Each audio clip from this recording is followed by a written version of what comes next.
కూడా రాష్ట్ర ప్రయోజనాలు దృష్టిలో పెట్టుకొని కేంద్ర రాష్ట్ర ప్రజల దృష్టిలో పెట్టుకొని మీరు కూడా కేంద్రం నుంచి నిధులు రావడానికి ప్రయత్నం చేయాలి. కానీ మీరేం చేశారు, మేమేం చేసిన 10 రోజులుగా ఓపిక పడతలేరు. ఎందుకు అధ్యక్ష? మీరు 10 సంవత్సరాల కింద 15,000 ఇస్తారే కాదు, గ్యాస్ దంచుతుంటే లేకపోతే అనేక రకాలుగా మొత్తం దేశాన్ని అమ్మేస్తుంటే మాట్లాడకుండా ఉగునా కొద్ది మీరు ఇట్లా ఈ విధంగా చెప్పుకునే పోతే కాదు కదా అధ్యక్ష. ఇలా దేశాన్ని మొత్తం మేమిద్దరము మాకిద్దరు అన్నట్టు అమ్మేస్తూ ఉంటుంటే మీరు ఇలా మాట్లాడితే ఎట్లా అధ్యక్ష? మేము అధ్యక్ష ఇలా అడుగుతా ఉన్నాం. ఇలా దేశంకు సంబంధించి మొత్తం వ్యవస్థలో కనీసం పార్లమెంట్ మీద దాడి జరిగితే కూడా చట్టసభలో అంతమంది సస్పెండ్ చేసిన చరిత్ర ఎప్పుడైనా ఉందా అధ్యక్ష? వీళ్ళు మాట్లాడితే ఎట్లా ప్రజాస్వామ్యం గురించి, హామీల గురించి? ఓపిక ఉంటుంది, వాళ్ళకు కూడా చెప్తున్నాం, గౌరవ సభ్యులకు మీకు కూడా చెప్తాం అధ్యక్ష. మా ప్రభుత్వం ఇప్పుడే మేము తప్పకుండా హామీలు అమలు చేసే బాధ్యత మాది. గత 10 సంవత్సరాలుగా ప్రభుత్వ ఆర్థిక పరిస్థితి ప్రజలకు చెప్పాలని ప్రయత్నం చేస్తా ఉన్నాం. పరపతి గురించి మాట్లాడే గతంలో సభ్యుడు కూడా కాంగ్రెస్ కున్న పరపతి ఈ దేశంలో వేరే పార్టీకి లేదు అధ్యక్ష. ప్రభుత్వాన్ని నడపడము, పరపతి గౌరవం కాపాడడం అనేటువంటిది కాంగ్రెస్ పార్టీకి సంబంధించిన ప్రతి నాయకుడికి వెన్నెరతో పెట్టే విద్య. కాబట్టి ఎక్కడ కూడా ఏ ఇబ్బంది లేదు. ఈ ప్రభుత్వాన్ని సమర్థవంతంగా 5 సంవత్సరాలు పరిపాలించి భవిష్యత్తులో కూడా మాకే మళ్ళీ ప్రజలు పట్టం కట్టే విధంగా పరిపాలన కొనసాగుతారు. మీరు పరిశాన కాకండి, ఆందోళన చెందకండి, ఆరోగ్యం కాపాడుకొని కొద్ది రోజులు ఓపిక కొట్టండి, నిమ్మలంగా ఉండండి. తప్పకుండా 10 రోజులకి టీఆర్ఎస్ పార్టీ ప్రతిపక్ష సభ్యులు కావచ్చు, మీరు కావచ్చు, కొద్దిగా ఓపిక కొట్టమని కోరుతా ఉన్నా దయచేసి మీ ద్వారా వాళ్ళందరికీ కూడా. మహేశ్వర రెడ్డి గారు, మీరు ఇచ్చిన సమయం కంటే చాలా ఎక్కువైంది. మీరు ఒక్క సెకండ్ లో కంప్లీట్ చేయకపోతే గౌరవం మాట్లాడిస్తారు. ఇప్పుడు వారు ఏం మాట్లాడుతున్నారు అధ్యక్ష? సంబంధం ఉన్న సబ్జెక్ట్ మంత్రి గారు కాబట్టి ఏం మాట్లాడినా మీరు మైక్ ఇస్తారు. మంత్రి గారు కాబట్టి ఏం మాట్లాడినా నడుస్తుంది. వారు మాట్లాడింది ఏంది అధ్యక్ష? సంబంధం ఉన్న అంశం అధ్యక్ష. ఇది దాని మీద చర్చ పెట్టమండి, మేము చర్చకు సిద్ధంగా ఉన్నాం. దానికి టైం ఇవ్వమండి, అలకేట్ చేయమండి, దేనికైనా సిద్ధంగా ఉన్నాం. ఇష్టానుసారంగా వారు మాట్లాడితే ఎట్లా? సబ్జెక్ట్ ఏదంటే ఏం మాట్లాడుతున్నారు అధ్యక్ష? నేను సంబంధం లేదు, ఏం మాట్లాడలేదు. నేనేమన్నా ప్రభుత్వం మైండ్ సెట్ మారింది. ప్రభుత్వము కేంద్రం నుంచి కూడా నిధులు తెచ్చుకోవడానికి సానుకూలంగా ఉంది, తెలంగాణ ప్రజల ఆకాంక్షలకు అనుగుణంగా. మీరు అందుకే సహకరిస్తామంటే నేను తప్పు మాట్లాడినంటారు ఏంది? నేనేం తప్పు మాట్లాడిన అధ్యక్ష? తెలంగాణ ప్రజలు సహకరించారా? మీరు సహకరించమని అడిగితే కూడా మీరు ఇట్లా మాట్లాడితే ఎట్లా?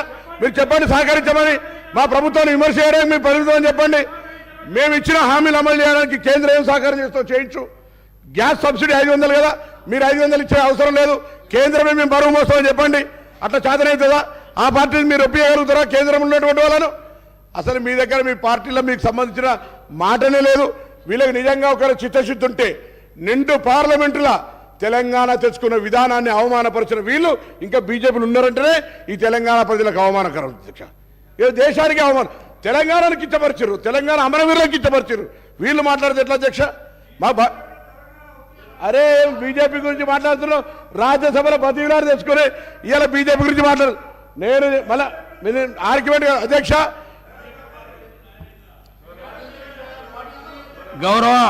గౌరవ మంత్రి ఇరిగేషన్ శాఖ మంత్రి ఉత్తమ్ కుమార్ రెడ్డి గారిని మాట్లాడాల్సి కోరుతున్నాను.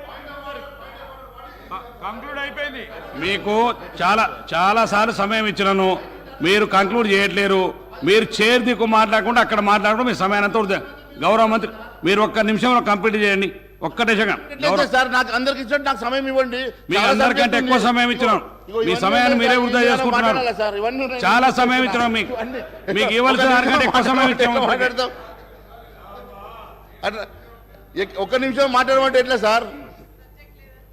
మీకు మీ సంఖ్యాబలానికంటే మీకు 40 minutes పైన ఇచ్చాం సార్. మీ సంఖ్యాబలం కంటే ఎక్కువ ఇచ్చినాం మీకు సార్. దాంట్లో ఏమనుమానం మీరు ఒక్క గౌరవ మంత్రి పొన్నం ప్రభాకర్ గారు, మీరు మీ సబ్జెక్ట్ మాట్లాడితే చెప్తున్నాను సార్. గౌరవ మంత్రి పొన్నం ప్రభాకర్ గారు పదే పార్లమెంటు దాడి గురించో ఇంకో దాని గురించో మాట్లాడితే దానికి ఒక చర్చకు పెట్టమనండి, మేము సిద్ధంగా ఉన్నాం. వారు చెప్పాలనుకున్నటువంటి అది పార్లమెంట్ మీద దాడి గురించి వాడు పదే మాట్లాడుతూ ఉన్నారు. దాని మీద చర్చకు పెట్టండి, మేము దానికి సిద్ధంగా ఉన్నాం. అంతేకాకుండా వారు ఫస్ట్ లేరు సార్. సబ్జెక్ట్ చెప్పినప్పుడు వారు లేరు. దయచేసి వినండి. పొన్నం ప్రభాకర్ గారు, నేనేమన్నాను, మీకు నిధులు కావాలంటే కేంద్ర ప్రభుత్వం గతంలో ఇన్ని లక్షల కోట్ల నిధులు ఇచ్చింది. మన ఈ రాష్ట్ర ప్రభుత్వం కాదు ఇవ్వడానికి కూడా కేంద్ర ప్రభుత్వం ఖచ్చితంగా సిద్ధంగా ఉంటుంది. కాకపోతే ఈరోజు ఈ రాష్ట్ర ప్రభుత్వం చేసిన ఒక చరిత్రాత్మకమైన తప్పిదం ఏంటంటే సార్, ఈ రాష్ట్ర ప్రభుత్వం శ్వేతపత్రం పేరు మీద 6,50,000 కోట్ల రూపాయలు అప్పు ఉందని చెప్పి ప్రజానీకానికి కాదు యావత్ భారతదేశానికి చెప్పడం వలన ఈరోజు 70% మన 70% మన వనరులు కేవలం సాలరీస్కి, రికరింగ్ ఎక్స్పెండిచర్స్కి, ఇంట్రెస్ట్లకు, రీపేమెంట్లకే వెళ్తే 30%లో ఈ రాష్ట్రం సంక్షేమ కార్యక్రమం నడపగలుగుతుందా? రేపు కొత్త లోన్లు తీసుకొస్తే వాటికి మరి రీపేమెంట్ చేయగలిగే శక్తి ఈ రాష్ట్రానికి ఉన్నదా అని చెప్పి రేపు అడుగుతారా లేదా? ఒక్కసారి మీరు ఆలోచన చేయండి అని అడుగుతా ఉన్నాను. మీ ఆర్థిక నిపుణులతో మాట్లాడండి. ఆర్థిక నిపుణులు ఒప్పుకుంటారా చెప్పండి. మీరు ఒక చిన్న బ్యాంకుకు వెళ్ళి 1 లక్ష రూపాయలు లోన్ అడిగితే 100 పేపర్లు అడిగేటప్పుడు ఈరోజు లక్షల కోట్ల రూపాయలు మీరు నిధులు తీసుకురావాలన్నా, లోన్ తీసుకురావాలంటే ఏ రకంగా రీపేమెంట్ చేస్తారో మరి రాష్ట్రాన్ని అడుగుతారు కదా. ఈ రకంగా మీరు యావత్ రాష్ట్రానికి సంబంధించినటువంటి పూర్తి మరి అంశాన్ని 6,50,000 కోట్ల రూపాయల అప్పులను తీసుకొచ్చి ఇలా మీరు ఈ రకంగా సభలో పెట్టి యావత్ దేశానికి మీరు చెప్పినంటే ఏ రకంగా మనం ముందుకెళ్తాం? ఏ రకంగా లోన్లు వస్తాయి? మేము మీతో రావడానికి సిద్ధంగా ఉన్నాం. మీకు ఈ రాష్ట్రానికి లోన్లు వచ్చినా, నిధులు వచ్చినా మాకు సంతోషమే. కానీ మీరు తీసుకురావడానికి గాల మరి కనీసం ఉన్నటువంటి హోప్ను కూడా మీరు పోగొట్టి ఈరోజు మీరు కేవలం కేంద్రాన్ని నిందిస్తామంటే ఊరుకునే సమస్య లేదు అధ్యక్ష. కేంద్ర ప్రభుత్వం గతంలో కూడా లక్షల కోట్ల రూపాయలు ఇచ్చినటువంటి చరిత్ర ఉన్నది. మొన్న గత 10 సంవత్సరాల్లో కూడా కొన్ని లక్షల కోట్ల రూపాయలు ఇచ్చి మరి ఈ రాష్ట్రాన్ని ఆదుకున్నటువంటి చరిత్ర ఉన్నది. రేపు మీకు కావాలంటే కూడా మరి ఖచ్చితంగా నిధులు ఇస్తారు, సమకూరుస్తారు. కానీ మరి మీరు ఇచ్చేటువంటి మరి ఈ రకమైనటువంటి నివేదికల వల్ల ఈ రాష్ట్రంలో కేంద్ర ప్రభుత్వమే కాదు, ఏ ఒక్క ఫినాన్షియల్ ఇన్స్టిట్యూషన్ కూడా ముందుకు వచ్చే సమస్య ఉండదు. మనము పడే ప్రమాదం ఉండదని చెప్పి తెలియజేస్తా ఉన్నాను అధ్యక్ష. కేవలం మన ఎవరినో దాడి చేయబోయి మన ఉన్నదాన్ని మనము ఎలకల బాధకు ఇల్లు కాలబెట్టుకున్నట్లు ఎవరినో దాడి చేయబోయి ఈరోజు చేసినటువంటి ఒక తప్పిదం వల్ల రాష్ట్రమే నష్టపోయేటువంటి ప్రమాదం ఉన్నది అధ్యక్ష. నేను చెప్పేది దయచేసి నేను మంచిగా ఆలోచన చేసి మీరు స్వీకరించాల్సిందిగా కోరుతా ఉన్నాను అధ్యక్ష. నేను ఏ రోజు కూడా తప్పుగా నేను చెప్పడం లేదు అధ్యక్ష. అదే మాదిరిగా అధ్యక్ష మహేష్ రెడ్డి గారు మీకు ఇచ్చిన సమయం 40 మినిట్స్ పైన ఇచ్చాను. 45 మినిట్స్ ఇచ్చాను. మీరు ఇంకా వారి సంఖ్యాబలాన్ని బట్టి వారికి ఇచ్చినాం. ప్రధాన ప్రతిపక్షం 8 మంది సభ్యులకు మీ సమయాన్ని మీకు ఇచ్చినాం. గౌరవ మంత్రి గారు ఉత్తమ్ కుమార్ రెడ్డి గారిని ఇప్పుడు మాట్లాడు. ఉత్తమ్ కుమార్ రెడ్డి గారు. అధ్యక్ష, ఈరోజు సీనియర్ శాసనసభ్యులు హరీష్ రావు గారు మాట్లాడుతూ, మొన్న కేటీ రామారావు గారు మాట్లాడుతూ సివిల్ సప్లైస్ కార్పొరేషన్ మీద చేసిన, సివిల్ సప్లైస్ డిపార్ట్మెంట్ చేసిన కొన్ని విషయాలని నేను ఇంటర్వ్యూని ఎందుకు అవుతున్నానంటే ఆన్ రికార్డ్గా వారు చెప్పిన విషయాలు వాస్తవాలు కాదనే విషయానికి నేను ఈ సభ్యులందరూ కూడా ఈ క్లారిఫికేషన్ ఇస్తున్నాను. సివిల్ సప్లైస్ కార్పొరేషన్ బేసిక్గా రేషన్ బియ్యం ఇవ్వడానికి గతంలో చాలా కమోడిటీ ఇచ్చేది. ఈ ప్రభుత్వం వచ్చిన తర్వాత కేవలం బియ్యం ఇవ్వడానికే పరిమితమైంది. అదేవిధంగా ప్యాడీ ప్రొక్యూర్మెంట్కి ఇదివరకు కొంత ఎక్కువ క్వాంటిటీ ఇస్తుండే. గత 2-3 ఏళ్ల సంది కేవలం గత ప్రభుత్వం 1 కిలో బియ్యంకి పరిమితమైంది.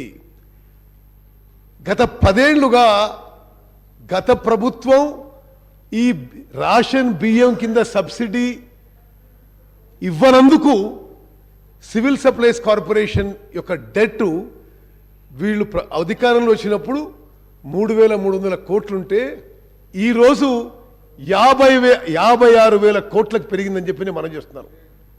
The det of civil supplies corporation has grown from 3,361 crores to 56,000 crores. కేవలం వీరు ఇవ్వాల్సిన సబ్సిడీ ఇవ్వనందుకే నేను మనం చేస్తున్నారు. మరి అదేవిధంగా నేను పూర్తి చేసినాక వాళ్ళు మాట్లాడమని చెప్పండి. అదేవిధంగా 56,000 కోట్ల అప్పు కాకుండా మహేష్ రెడ్డి గారు, నేను అయినాక మీరు మాట్లాడండి. నేను అయినాక మీరు మాట్లాడండి ప్లీజ్. అయినాక మాట్లాడండి. సరే, ఫైనల్ స్పీకర్ గారు, ఒక విషయము అంటే సివిల్ సప్లైస్ కార్పొరేషన్ నిరుపేదలకి బియ్యం ఇచ్చే కార్పొరేషన్కి గత ప్రభుత్వం 10 ఏళ్లలో 1 సంవత్సరం కూడా పూర్తి సబ్సిడీ విడుదల చేయనందుకు 56,000 కోట్లకు అప్పు పెరిగింది. 56,000 కోట్ల అప్పు పెరగడమే కాకుండా ఈరోజు సివిల్ సప్లైస్ కార్పొరేషన్ యొక్క నష్టాలు, లాసెస్, సివిల్ సప్లైస్ కార్పొరేషన్ గత ప్రభుత్వం యొక్క లెగసీ నష్టాలు 11,500 కోట్లు. సివిల్ సప్లైస్ కార్పొరేషన్స్లో వాళ్ళు వదిలిపెట్టిన నష్టాలు 11,500 కోట్లు. ఏ స్టేట్లో అంటే అన్నిట్లో మీరు ఎట్లా అవుట్ స్టాండింగ్ పబ్లిక్ డెట్ వదిలిపెట్టినంటే కేవలం సివిల్ సప్లైస్ కార్పొరేషన్కే ఇప్పుడు యాన్యువల్ ఇంట్రెస్ట్ పేమెంట్ 3,000 కోట్లు కట్టాల్సి ఉంది. అది మరి గత ప్రభుత్వం యొక్క నిర్వాహకం అని చెప్పి నేను మనవి చేస్తూ, అదేవిధంగా 11,500 కోట్లు నష్టం ఎప్పుడు? ఈరోజు అన్సెక్యూర్డ్గా 22,000 కోట్ల ప్యాడీ స్టాక్ మీరు రైస్ మిల్లర్ దగ్గర పెట్టారు. Any security nothing, bank guarantee ఏం లేదు. ఈరోజు 22,000 కోట్ల ప్యాడీ మీరు ఫాలో అయిన ప్రొసీజర్ మేరకు రైస్ మిల్లర్ దగ్గర ఉంది. అది ఎంత మేరకు రిట్రీవ్ అవుతుందో నోబడీ నోస్. ఆడిట్ అండి సివిల్ సప్లైస్ కార్పొరేషన్ది, ప్యానల్ స్పీకర్ గారు, లాస్ట్ ఆడిట్ ఇయర్ 2018-19 ఇప్పుడు పూర్తవుతుంది. అంటే గత 4 ఏళ్ల సంది ఆడిట్ కూడా లేదని చెప్పి నేను మనవి చేస్తున్నాను. ఇప్పుడు సప్లై చేస్తున్న బియ్యం గురించి 5 కిలోలు కేంద్ర ప్రభుత్వం, కేవలం 1 కిలో బియ్యం గత ప్రభుత్వం సప్లై చేసిన విషయం కూడా నేను యావత్ తెలంగాణ ప్రజానికాన్ని గుర్తు చేస్తున్నా. ఈ 6 కిలోలు కూడా ఈరోజు 70-75% రేషన్ బెనిఫిషరీస్ ఎవరూ తినడం లేదు. క్వాలిటీ పూర్ ఉండడంతో కేంద్ర ప్రభుత్వం ఆ 5 కిలోలకు కానీ, రాష్ట్ర ప్రభుత్వం 1 కిలోకి కానీ మీరు ఖర్చు పెడుతుంది రైస్ ప్రొక్యూర్మెంట్కి 39 రూపాయలు కిలో ఖర్చు పెట్టి. నో ఆఫ్టర్ ఐ ఫినిష్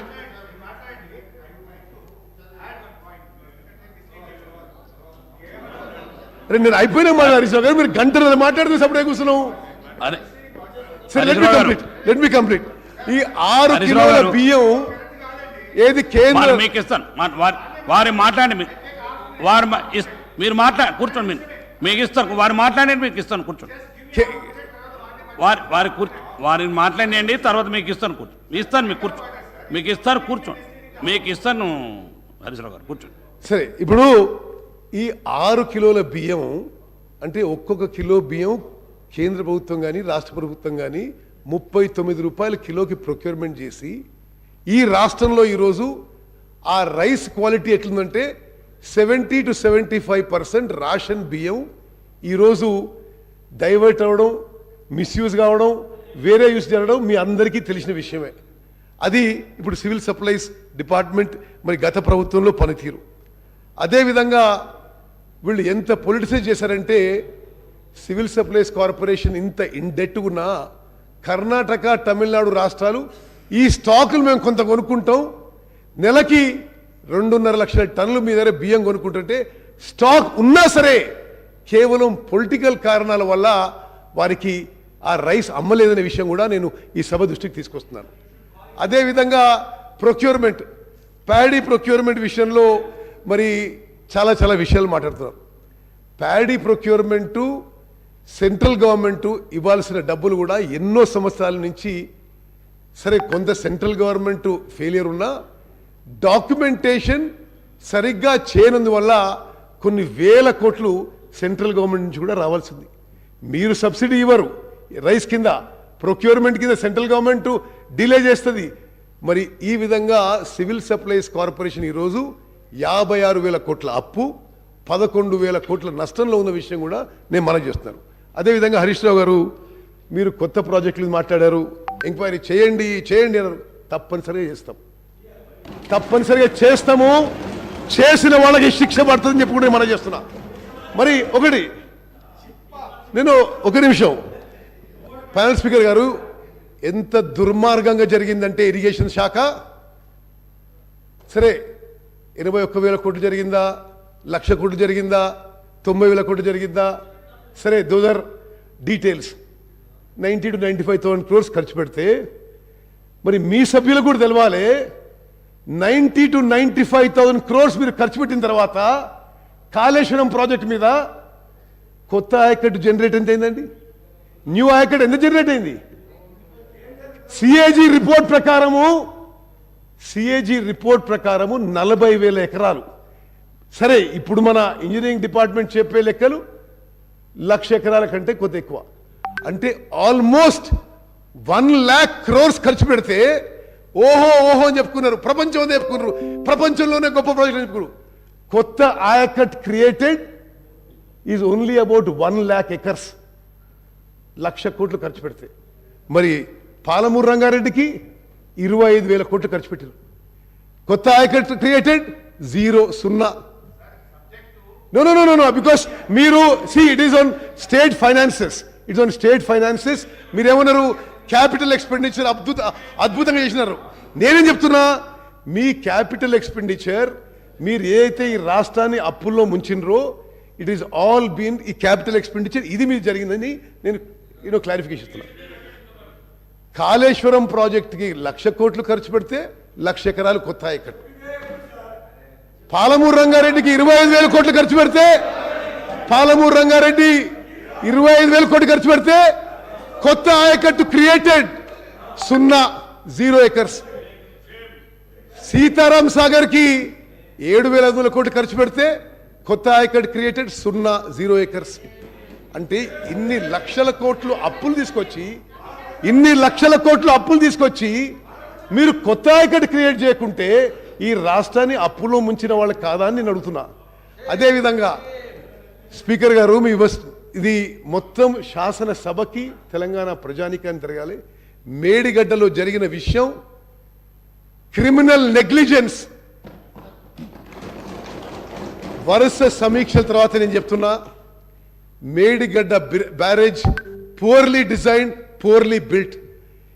స్వతంత్ర భారతదేశ చరిత్రలో ఎక్కడ కూడా ఇన్ని 1,000 కోట్లు ఖర్చు పెట్టి ఒక బ్యారేజ్ కొలాప్స్ కావడం, అసలు నేను ఏ డేట్ జరిగిందండి, October 21.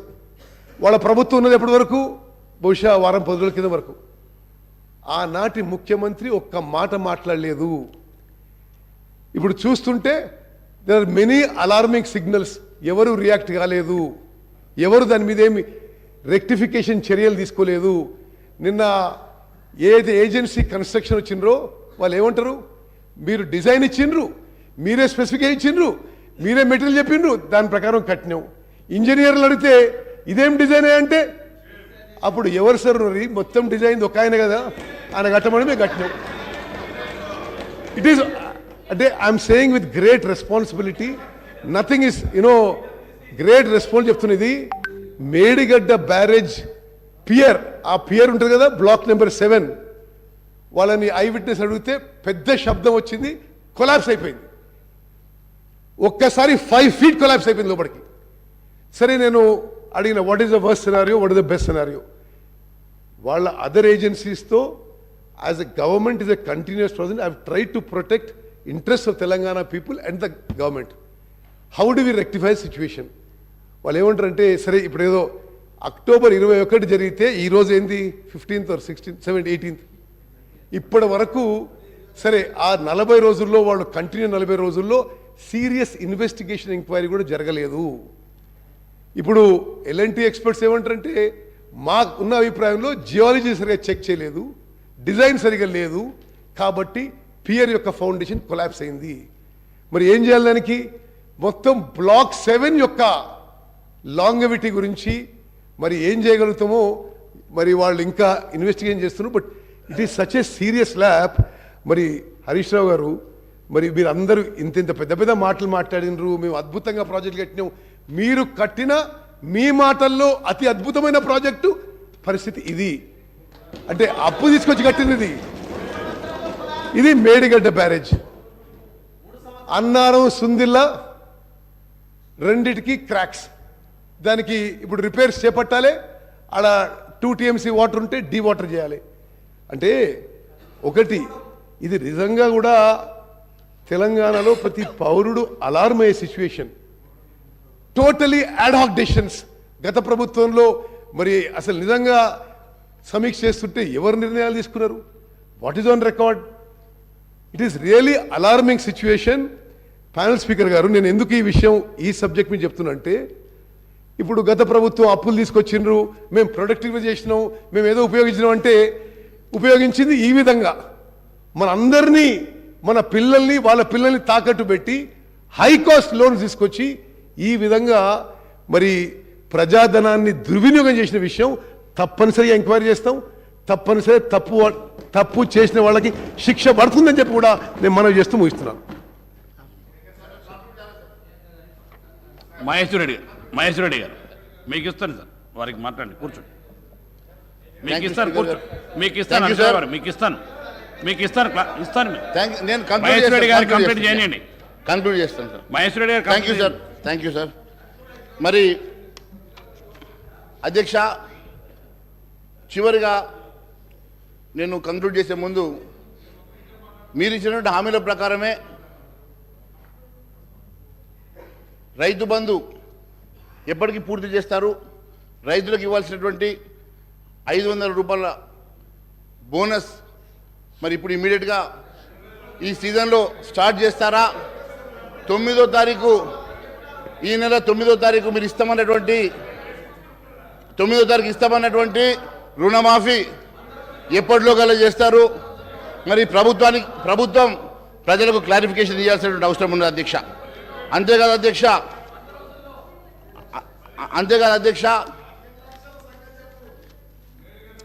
మహేశ్వర రెడ్డి గారు, మరి మీ ఒక్కొక్క ఎంపీ దగ్గర 300 కోట్లు ఉన్నాయి కదా, అవన్నీ తీసుకొచ్చి అన్ని వస్తాం మేము, ఫిగర్ పడకండి. మహేశ్వర రెడ్డి గారు, మరి అధ్యక్ష ఈ రకంగా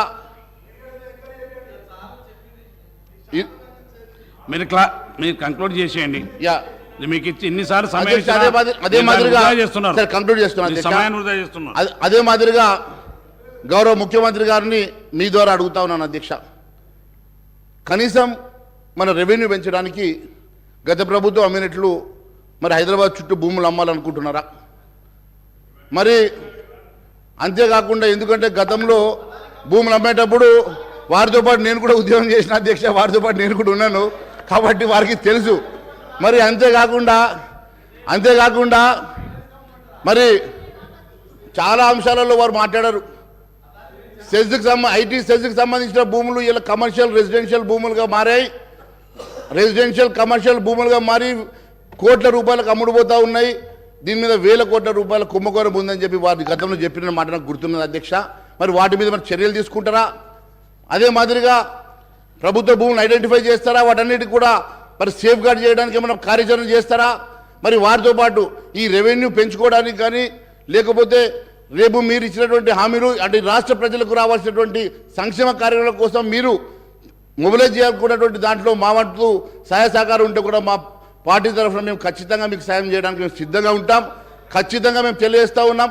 మరి అంతేకాకుండా మీరు ఇచ్చినటువంటి ప్రతి హామీ నెరవేర్చాలని చెప్పేసి మీ ద్వారా ముఖ్యమంత్రి గారిని కోరుతూ ప్రజల సంక్షేమమే ముఖ్యం, ప్రజలకు అందుకోవాల్సినటువంటి సంక్షేమ కార్యక్రమం ప్రజలకు అందే విధంగా చర్యలు తీసుకోవాల్సిందిగా కోరుతా ఉన్నాను. Thank you sir. Shri Akbaruddin Owaisi garu, మీకు ఇస్తాను, మీ క్లారిఫికేషన్ ఇస్తాను, మీకు సమయం ఇస్తాను. హరీశ్రావు గారు, ఓవైసీ గారిది అయిపోయి మీకు ఇస్తాను. Honorable Speaker, sir. క్లారిఫికేషన్ ఇస్తాను సార్, ఇస్తాను మీకు క్లారిఫికేషన్కు టైం ఇస్తాను. ఓవైసీ గారిది అయిపోయిన తర్వాత మీకు ఇస్తాను, కూర్చో. కానీ Honorable Speaker, sir. ఓవైసీ గారు కానీ Sir, at the outset, I thank the Honorable Speaker, sir, and Honorable Panel Speaker, sir, for giving me this opportunity to participate in the discussion on the white paper on the state finances. The Honorable Deputy Chief Minister Saab and the Finance Minister Saab had made opening remarks while tabling the white paper. He also mentioned that there is a lack of funds to even meet the daily expenses.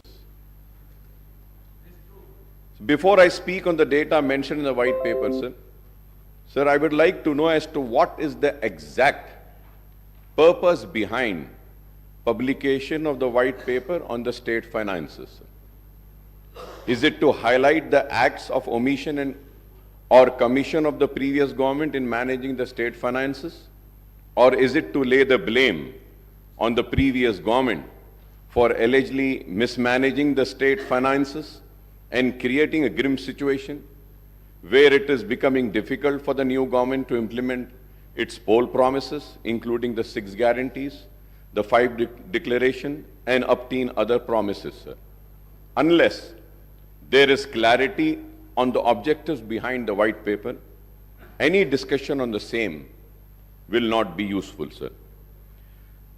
Sir, Honorable Panel Speaker, sir, whatever be the reasons or motive behind the release of white paper on the state finances, sir, sir, I would request those on the treasury benches not to give out message that Telangana has become a bankrupt and a debt-ridden state with no finances left to carry on the day-to-day activities. Yes, I am a politician. मैं सियासतदान हूं जरूर, लेकिन मेरे सियासी मकासद, मेरे सियासी कामयाबियों से बढ़कर अगर कोई चीज है तो मेरे लिए मेरा मुल्क है, मेरी रियासत है और मेरे लिए मेरा तेलंगाना। मेरे मकासद, मेरी कामयाबी बाद में, मेरे तेलंगाना की कामयाबी सबसे पहले। मैं ये चाहता हूं those on the treasury benches and the opposition benches may have political scores to settle with one another, but this does not give a good message across the country, more so to those in residencies Andhra Pradesh who were opposed to the formation of Telangana state, sir.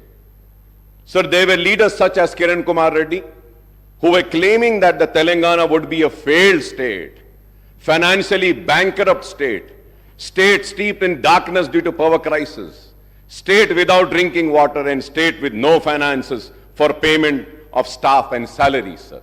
I was the member then in the Andhra Pradesh Legislative Assembly. I have seen with my own eyes and I am witness to it. A PowerPoint presentation was also made. तो मैं ये चाहूंगा कि there is a very thin line. Yes, as a politician we need to support and we need to protect our political interest. But at the same time, it's not just mine, it's the responsibility of all of us sitting here to first come forward and protect the interest of the state and see that the integrity and the credibility of state is not lost. But I'm saddened, sir, today when I see all these debate. I also understand why does the white paper talk about the resources spent in Telangana region in United Andhra Pradesh, sir. Sir, we may have political differences and divergent views of state finances, but let us not give the message that Telangana is not a viable state. Telangana is a viable state, sir. Let us make it loud and clear for the investors and the people coming here that this state is viable. You are welcome. Please come. We have power. We have water. We have lands. We want you to come and establish your industries, sir. Sir, the state has borrowed money and added to its debt, but the state has made progress and development in all sectors beside providing welfare to all the sections of society, sir. Sir, I was just seeing the white paper, sir. So I'm talking about the government of India, sir. India budgets versus expenditure. But we could have mentioned about the depth of the central government also, sir. Sir, which has increased. Honorable ex-MP is also here, and Honorable CM Saab also has been a member of parliament. If I am wrong, please correct me, sir.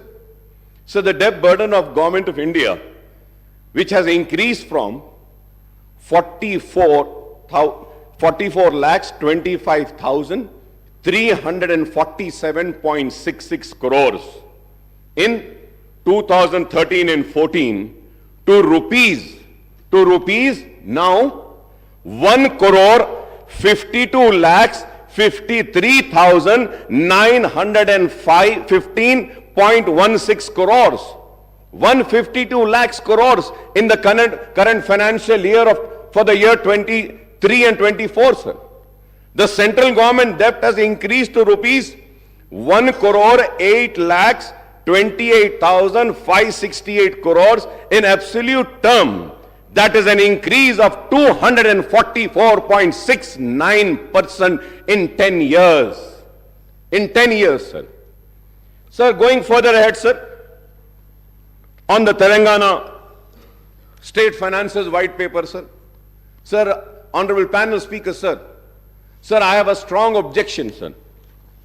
The reason is that when we are discussing on these papers laid, these figures should be accurate, sir. It cannot be a difference of 0.01 also. But it is so unfortunate, sir. So I have gone through each and every page, sir.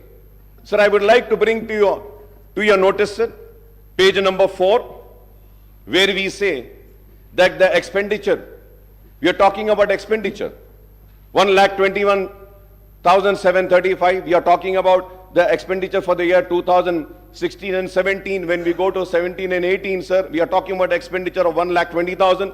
And then we are talking about for the 2018 and 19, the expenditure of 1,35,000, sir. For the year 19 and 20, the expenditure is mentioned here in this book is 1,42,000, sir. And it has been said, sources, finance account, CAG, sir. Right. Sir, I have the CAG report with me, sir. The CAG report, here they are saying 62. The CAG report says 63,323, sir. Sir, here in the book it says 97,811 for the year 15 and 16, sir. And here the CAG says is 90,818, sir. Sir, I really fail, sir. If you have to see 16 and 17 and 17, 18 also, it is the same situation, sir. Sir, if we see again page number 14, we are talking about the actuals, sir. When we talk about the actuals also, sir, in page number 14, if we see, there also the mistakes are there, sir. Sir, for the year as per the CAG report, which I downloaded just now, sir, just now I downloaded. And that CAG report, it says about the receipts, sir. Again, about the receipts also, if we say for the year 14 and 15, it was 63,323, 15 and 16, 96,051, 2016 and 17, 1,17,799.50, and 17 and 18, 1,44,986.52. And then the actuals are 1,15,587.35, sir. Sir, I really fail to understand, sir. Sir, again we go to the page number 3, sir. Page number 3, sir. Sir, it is written about Karnataka, budget estimate, actual expenditure, and actual expenditure of budget, sir. So now I got the CAG report, sir, I just downloaded. It says the estimate, sir, and the actual expenditure. If we have to see, sir, the actual expenditure mentioned in the white paper laid in this house says 2,61,000. But the CAG report says about Karnataka is 2,49,506.52. So I just want to know, shall I believe this book? Shall I trust this white paper? I'll go further ahead, sir. Sir, I'll go further ahead, sir. On page number 7, sir, United Andhra Pradesh budget versus expenditure, sir. So the budget estimates for the year 2004 and 5, 51,142. Sir, for 2005 and 6, budget estimate 55,331, sir. Sir, I got the books, and the books are saying it is 38,077. Sir, for the 2006 and 7, this white paper is saying 63,528, but the actual is 48,653, sir. Sir, I'll go further ahead, sir. मैं और आगे बढ़ता हूं, sir. Sir, when I see this, resources spent in Telangana region in United Andhra Pradesh, sir. Sir, इस पे मैं तफसील से बोलने से पहले, sir. Sir, now, अगर हम देखते हैं, sir, combined state का, if we have to see for 2004 and 5 and 5 and 6, यहीं पर आपकी किताब में in the same book, the figures are not matching. I just read the figures earlier and I turn the page and see the figures for the same year.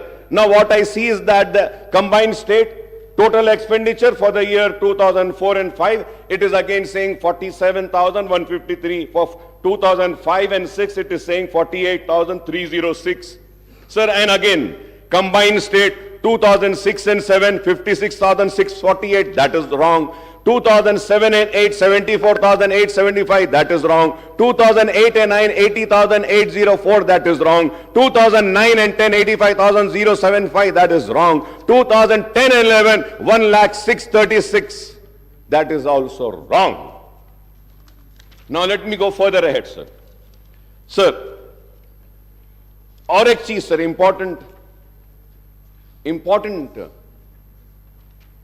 sir, here on page number 4, sir, page number 4, the first table, sir, it is saying right from for the year 2014 and 15 se leke 2022 se 23 tak, sir, it says budget estimate total, sir, 14,87,834.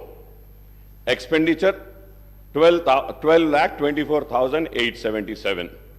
Sir, now let us go to the resources spent in the Telangana region, United Andhra Pradesh, right from 1956. 1956 से लेकर हम 57 financial years को लेते हैं, the total amount, combined state total expenditure is 1,94,945. 11,94,945, sir. Sir, again if we go, अगर हम पीछे जाते हैं पेज नंबर 4 पे सर, तो हमको देखना चाहिए कि तेलंगाना में हम क्या खर्चे हैं. How much? That's what. जो आंध्र प्रदेश में नहीं हुआ 10 साल में तेलंगाना में हो गया, जो 57 इयर्स में नहीं हुआ. अब अगर हम फिर अगर देखते हैं सर कि Telangana, sir I am telling you कि आपके फिगर्स कुछ सही नहीं है साहब इसमें. Please please. अकबरुद्दीन ओवैसी जी, जो कर्नाटका एस्टिमेट्स का जो पेज नंबर 5 में कर्नाटका जो डेटा के बारे में कुछ कहा, again I am quoting official record of Karnataka state budget. I am going to place this record in front of the house. 2021 estimated budget, Karnataka budget 2021 budget estimates 2,31 crores 442.14, and expenditure incurred accounts 2021 and 22 2,61,931.86 crores. This is Karnataka official budget source. So here my learned friend is quoting from CAG report. We have quoted Karnataka state budgetary document. So please correct yourself or please correct myself. Right, sir. Thank you so much. Sir, thank you so much, sir. Now the question arises, in your white paper, very conveniently, you are using RBI, you are using CAG, you are using Telangana budget in brief. So I want to know, and in fact I would say that we all would like to know, shall we follow RBI, shall we follow CAG, or shall we follow Telangana budget in brief? What does the Constitution say? What does the rule position say? The state budget, we need to follow, we need to discuss on this. And CAG is the authority which audits. Yes, report देते हैं. तो हम ये देखते हैं. तो now if you have to see your white paper, Honorable CM साहब, इसमें हम RBI भी ले रहे, CAG भी ले रहे, state budget भी ले रहे, wherever it is convenient for us, we are taking it. Sir, I am not here to protect anybody, sir. Let me make it very clear. I am here to protect my state of Telangana, sir. I do not want a wrong message to be sent by this house that this state is in distress. ये state बीमारू हो गया, ये state तबाह हो गया, ये state में अब कुछ नहीं है, ये मैसेज हमको नहीं भेजना है sir. Let us criticize the wrongdoing, sir. Any wrongdoings, any inquiry, we are here to support. Yeah, sir. The point here, sir. Sir ఇక్కడ ఈరోజు వైట్ పేపర్ పెట్టడానికి కారణము స్టేట్ ఏదో డెఫిసిట్గా పోతుందని, స్టేట్ రేపొద్దున రాబోయే కాలంలో ఏం చేయలేని పరిస్థితిలో ఉందని, ఈరోజు స్టేట్ ఫినాన్సెస్ బాగాలేవని అని ఫోకస్ మొత్తం గ్లోబల్ లెవెల్లో చేయడానికి కాదు. ప్రోగ్రెస్ రిపోర్ట్ అధ్యక్ష, simple progress report of 10 years of their rule. Simple progress report. అప్పులు ఏంది sir?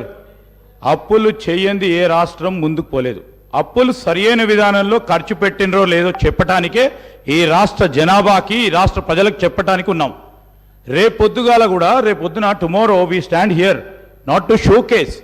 Here we are here to see our state and put forward state as a developed state tomorrow. Sir, here I would like to tell you, and honorable member who is a senior member too, we are here to put a progress report of the last 10 years, sir. We will take this state from here as the first state of India in terms of developmental statistics. We will prove it after 5 years. This honorable speaker, sir.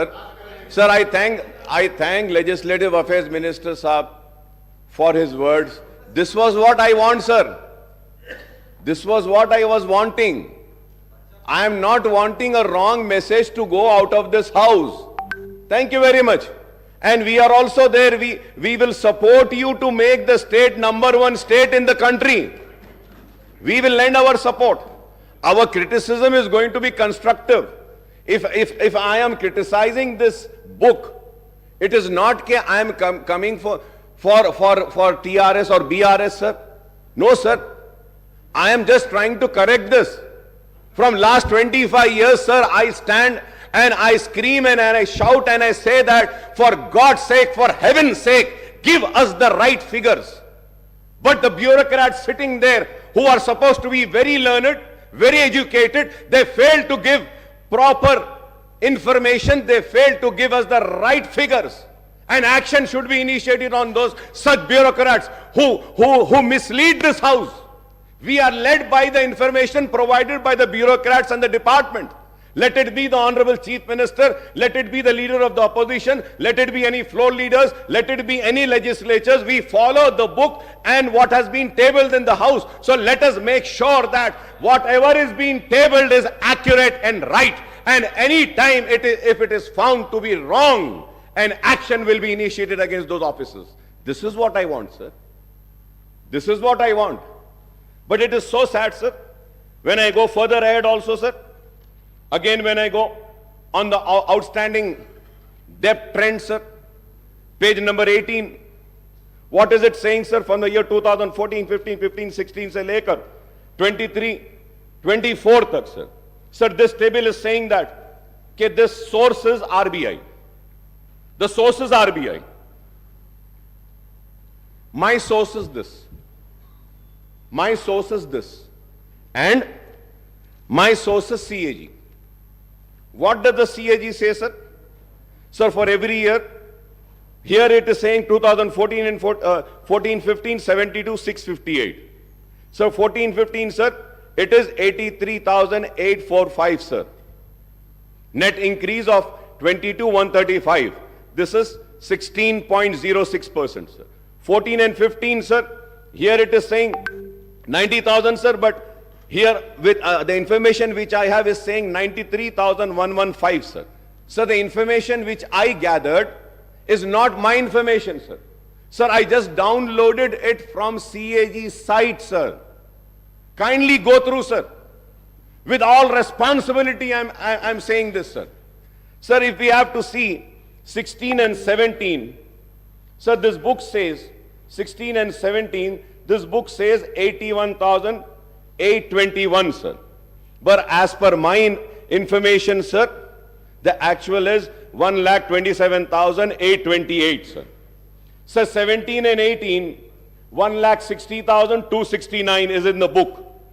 And CAG says 1,27,000, sir. 17 and 18, sir. 17 and 18, 1,60,000. The CAG says 1,52,000 and change, sir. 18 and 19, the white paper says 190, sir. The CAG says 1.75 change, sir. And 19 and 20, if you have 20 and 21, sir, the outstanding debt in this white paper is saying 2,71,000, sir. 2021. The CAG is saying 2,44,019, sir. Sir, again, 21 and 22, 3,14,000 this book is saying. Well, the CAG is saying 2,83,000, sir. So now I just, sir, if I am wrong, I may be corrected, sir. I am a person who wants to be corrected. I want to be corrected, sir. Sir, I want to know which book should I follow, which figures should I see. I will see the same figures, sir. CAG देखना है, CAG देखूंगा. नहीं, ये book आपकी सही है, तो मैं इसको देखूंगा. Sir, again, if we have to go, sir, on the page number 29, sir, expenditures on salary and pension, sir. Salary and pension, sir. What is this book saying, sir, and what is the CAG saying? The CAG, आप देखते हैं, sir, for the year 18 and 19, the total salaries and pensions are 32,378.19. And what does the white paper says? 38,210. Sir, CAG says for the year 19 and 20, total salaries and pension 34,289. The white paper says 39,147. For the year 2021, salaries and pensions, the CAG says 36,161. This book says 41,819. Sir, the CAG says for 21-22, 44,403.08. The white paper says 48,809. Sir, 22-23, the CAG says 51,082. The white paper says 55,925. So I just want to know who's right. Please correct me, who's right. अब ये पूरे इसमें, sir, it took so much of time to go through, to study. और अब सवाल ये है, हम अगर बहस करें और हम अगर किसी की नाकामी का जिक्र करें तो कैसे करें, कौन से फिगर्स को लेके करें? So going. Sir, as far my knowledge goes, I also stand corrected. I was just talking to the secretary. Sir, here in the page number 18, if you see, sir, here we have to see what is important to note is that the debt figures stated above do not include the off-budget borrowings of the government. Off-budget borrowings include loans availed by the entities outside the government system but guaranteed by the state. The point here is, my learned friend was also a PAC committee chairman. We were both together. Sir. Audit accounts, until and unless the audit paras have been cleared, it is not final, sir. So most of the audit paras wouldn't have got finalized. So that may have the reason the RBI report and the audit report is differing. So we thought of taking the clarification and I'll get back to you. Thank you, sir. No. I'm saying it. No, CAG reports, CAG audit reports will be finalized after the audit has been done.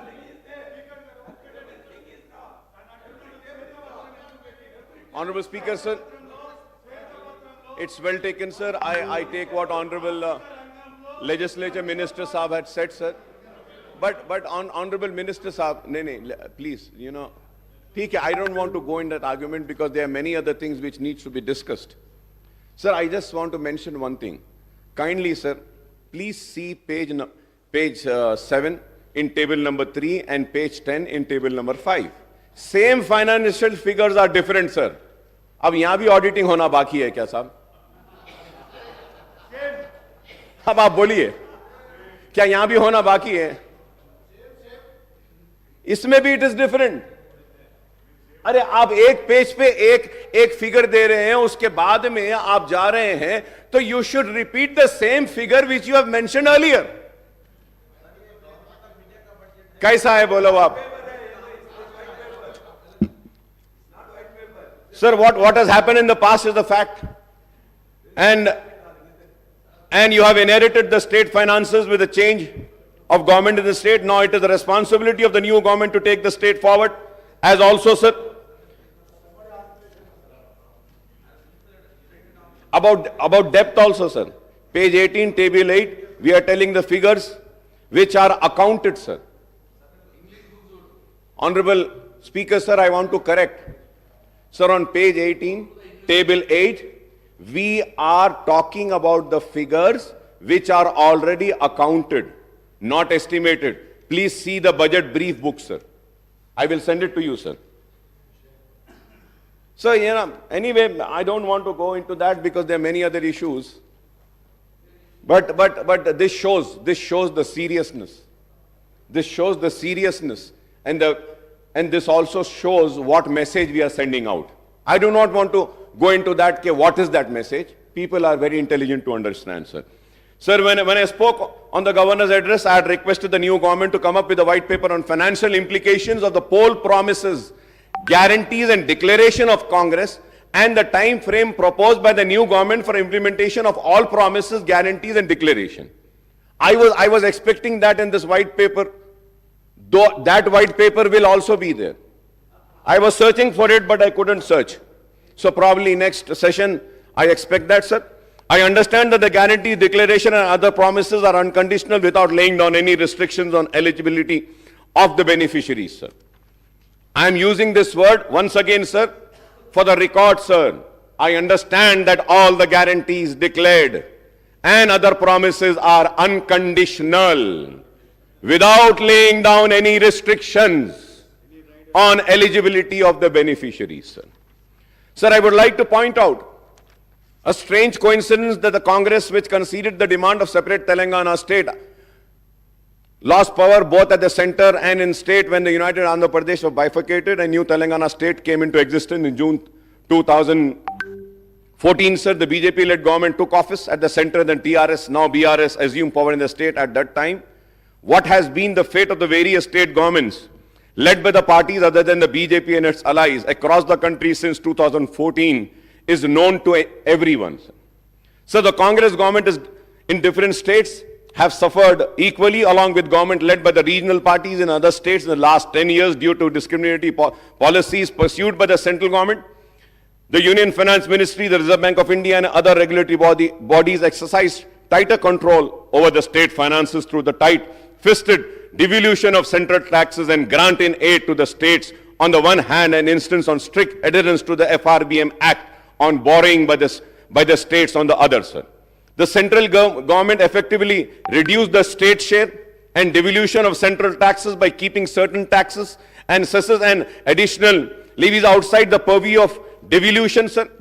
Sir, I was expecting, Honorable Speaker, sir, when the white paper was laid, I was also expecting that there would be a table carrying the statement showing that what was the due share of the state of Telangana, which was needed to be given by the government of India, year-wise, which has not been released to the state of Telangana. But I am again and again searching the white paper, sir, it is not mentioning, sir. But I would like to mention it, sir. Because my learned friend of BJP are also here, they can pursue the government of India and get the amount released for our state, sir, which is our due share, sir. Sir, state share and central taxes, sir, right from the year 2014 and 15 and 16, 17, the total amount in budget estimate was 1,42,843.82, sir. Central taxes, sir. The actual releases were 1,31,790.70. That is 92.26, sir. Sir, I'm talking about the central taxes, sir. So now let us check in grant in aid, sir.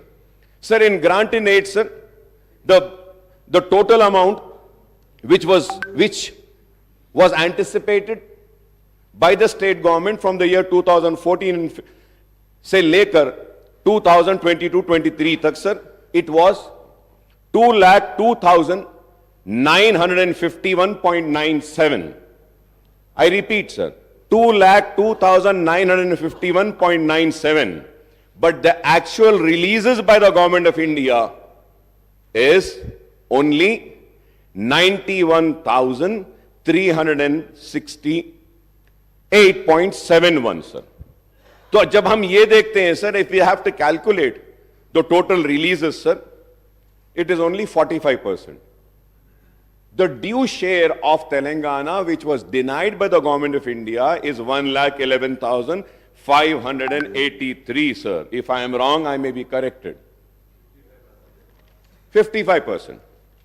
So, going further ahead, sir, the Finance Commission recommendation were twisted to deny the rightful share of states in central taxes, as well as the grant in aid for the central scheme implemented in the state. The white paper of Telangana state finances table today hides more than it reveals, as statistics and sources of data have been used conveniently to suit the premise that the state finances have not been managed properly, sir. You make the budget, which is an estimate on the revenue that you expect and the expenditure you would like to incur, basing on your needs and priorities. एक हमारी उम्मीद रहती, तवक्को रहती है कि इतने पैसे आएंगे. जब उतने पैसे नहीं आते हैं तो हमको कट डाउन करके जितने पैसे आए हैं वही खर्चना पड़ेगा. It is as simple as that, sir. So, however, for the first time we hear only about expenditure without reference to the revenues. So, table 1 compares only the budget estimate of expenditure and actual expenditure without any reference to budget estimate of revenues and actual receipts, sir. You should have taken into account the actual receipts, which the white paper is not. Sir, going further ahead, sir, in this sense, it is loop-sided way of looking at the budget where you talk about expenditure shortfall without any reference to the revenue shortfall, sir. Sir, the standard norm of budget making for the central government and the state government is that the estimates are 10 to 15% higher than the actual achievement of the targets. Again, I would say, if I am wrong, I may be corrected, sir. So the white paper, table 3, compares the United AP budget estimate of the expenditure versus actual expenditure. Sir, this comparison looks loop-sided because it gives the data of the 10 years period prior to AP reorganization. A better comparison would have been with the residuary Andhra Pradesh state after the bifurcation, that is for the 10 years period from 2014 and 15 to the 23-24. That is 5 years of TDP and 5 years of YSR rule, sir. Unnecessary, sir. The white paper compares the resources spent in Telangana region in United Andhra Pradesh right from 96 to 57 to 2013 and 14, showing the figures of Telangana share, which are simply, I would say, sir, they have no reference to the actual expenditure incurred in Telangana region. That's what I'm saying. How can you make it 41%? 1956 में क्या था population? आप कैसा देख सकते हैं? 1960 में क्या था? क्या उस वक्त की आंध्र प्रदेश की असेंबली में was any book or any finances tabled in the house? That this much amount has been spent on Telangana, this much on Andhra, this much on Rayalaseema? No. How did we arrive to this figure, sir? The assets and liabilities of United AP were divided among the residuary AP and new Telangana state based on a 2011 population ratio of two regions, that is 58.32% of residuary AP and 41.68% of Telangana state. How can you revoke the combined AP state figures by enmarking 41.68% proportion of Telangana region? What is the population ratio of Seema Andhra and Telangana in 96 and 57 to 2010 and 11 is a question which needs to be answered. I hope that Honorable Chief Minister Saab or the Finance Minister Saab would give an answer to this, sir. So this is how the bureaucrats play with the credibility of their political bosses by passing off the cooked up figures, sir. They don't give the right figures, sir. The source is shown as budget document in the United AP for this data. Can you show one budget document of United AP where the cited data is shown in Telangana? For Telangana, it is shown. The white paper talks about the trends in actual revenue receipt, again without reference to budget estimate of the revenue receipts. Again, the white paper cites the actual outstanding debt trend without reference to estimates and making comparison with the FRBM norm. The white paper also cites the year-wise principal and interest repayment leading to increased debt servicing burden. The data is cited from the state budget document and not from the CAG, sir. Honorable Speaker, sir, not from the CAG, sir. So the white paper lists out the government guarantees, loans raised by the special purpose vehicle, corporation and serviced by the government, and the loans raised by SPVs and serviced by them, and non-guarantee loans which are raised and serviced by SPs and corporations and institutions. So the white paper also lists out the status of financial progress of ongoing works in various departments under capital expenditure, sir. So it also gives out the abstract of payment status and other pending bills of the state government. The white paper also refers the expenditure of salaries and pension of the government employees.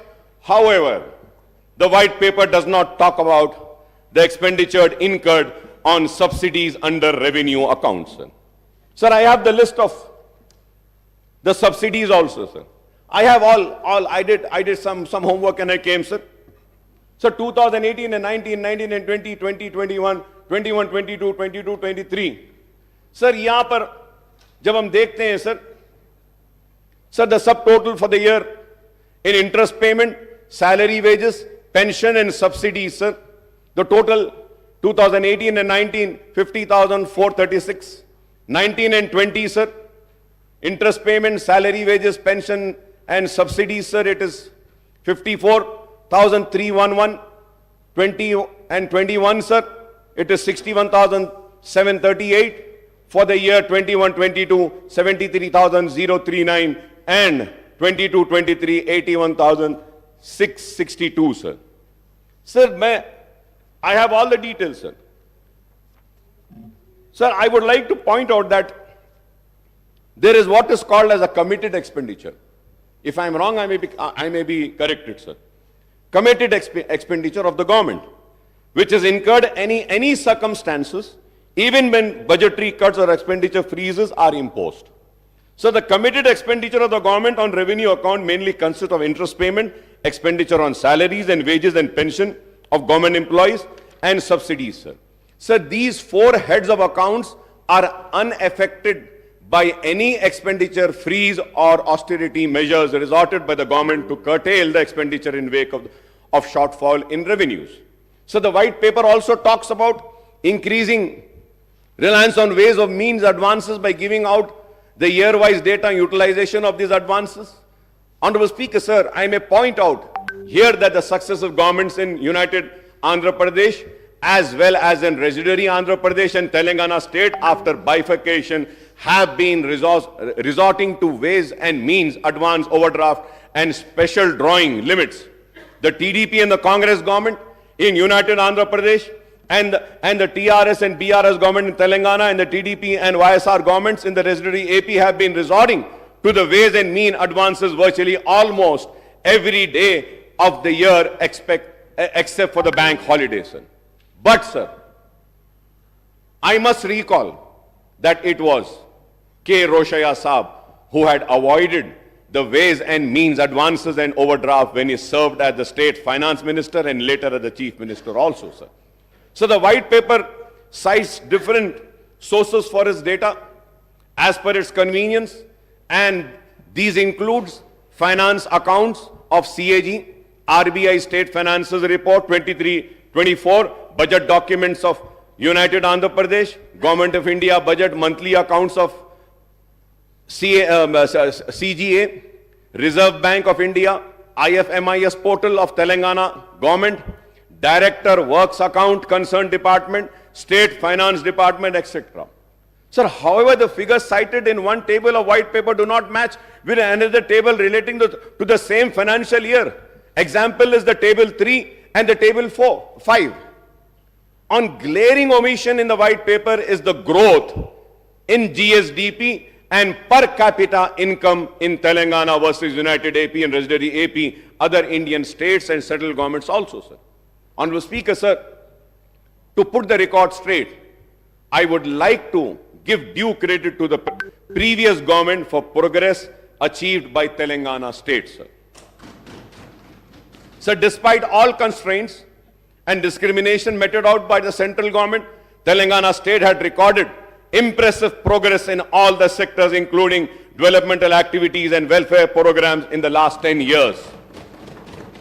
Incidentally, the previous State Assembly debated on these issues many a times. In all these years, the State Assembly has held a short discussion in the central government dual policy and implementation of FRBM Act and its impact on state progress, and the failure of central government in implementing the Assurance under AP Reorganization Act in Telangana state on the 13th September 2022, and the short discussion on Central Electricity Bill and its and also held on 12th September 22, sir. Sir, at the same time, I would also like to bring to the kind notice of this House, as per the CAG report, sir, the budget allocated and actual revenues, sir. Sir, the actual revenues and expenditure, if we have to see, sir, for the year 2014 and 15, sir, the budget estimate was 97,563.61. The actual receipts were 63,323, and expenditure of 94,890.50. Budget estimate this was, but the actual expenditure was 61,840. Let me also say that, sir, in the expenditure, the borrowings for that year was 13,467.46. You haven't spent what was mentioned in your budget estimate. For the year 15, 16 and 16 and 17, sir, your actual expenditure was 1,14,397. But let me remind and bring to this kind notice of this House is that in that 16,000 and 23,000 were loans. And again, if we have to see for the year 2017 and 18, the actual expenditure is 1,09,000. In that 1,09,000, 26,876.18 was the loan and the borrowing which you have borrowed. For the year 18 and 19, the actual expenditure, 18 and 19, the actual expenditure was 1,16,804. But let me remind and say that 23,470 was the borrowing in this expenditure, sir, in the actual expenditure. For the year 19 and 20, again, the actual expenditure was 1,23,809.09. But in this expenditure, the actual expenditure, the loan and the borrowing was 24,081.87. For the year 2021, again, the actual expenditure was 135,731. The borrowings were 33,191. Sir, again, if we have to see, sir, again, sorry, sir, it is not 33. The borrowings was 45,638. Sir, if we have to see again for the year 21 and 22, the real actual expenditure is 1,66,747. But the borrowings was 47,690. And if we have to see for the year 22-23, the actual expenditure was 1,70,849.27. The borrowings were 32,119.05. So the actual borrowings from the year, financial year 2014 and 15, as per the CAG report, says 2,77,987, sir. So now if we have to again budget estimate agar dekh lete hain, the expected is that for the year, for October 2023, it is 38 lakhs 234.94. तो अगर इसको भी मिला लेते हैं तो 3 लाख चिल्लर कुछ होता है. Sir, going further ahead, sir, during the last session of the Second Assembly on the 6th of August 23, short discussion was held on Telangana state formation, progress achieved in own states, sir, from the Congress side. My friend and Honorable Finance Minister and Deputy Chief Minister Bhatti Vikrama had participated in the debate and expressed his views on the progress registered in the states since 2014. Everyone knows that under what circumstances the state came into being, and there were apprehensions about its financial viability as it solely depends on economic activities and revenues generated in Hyderabad metropolitan region.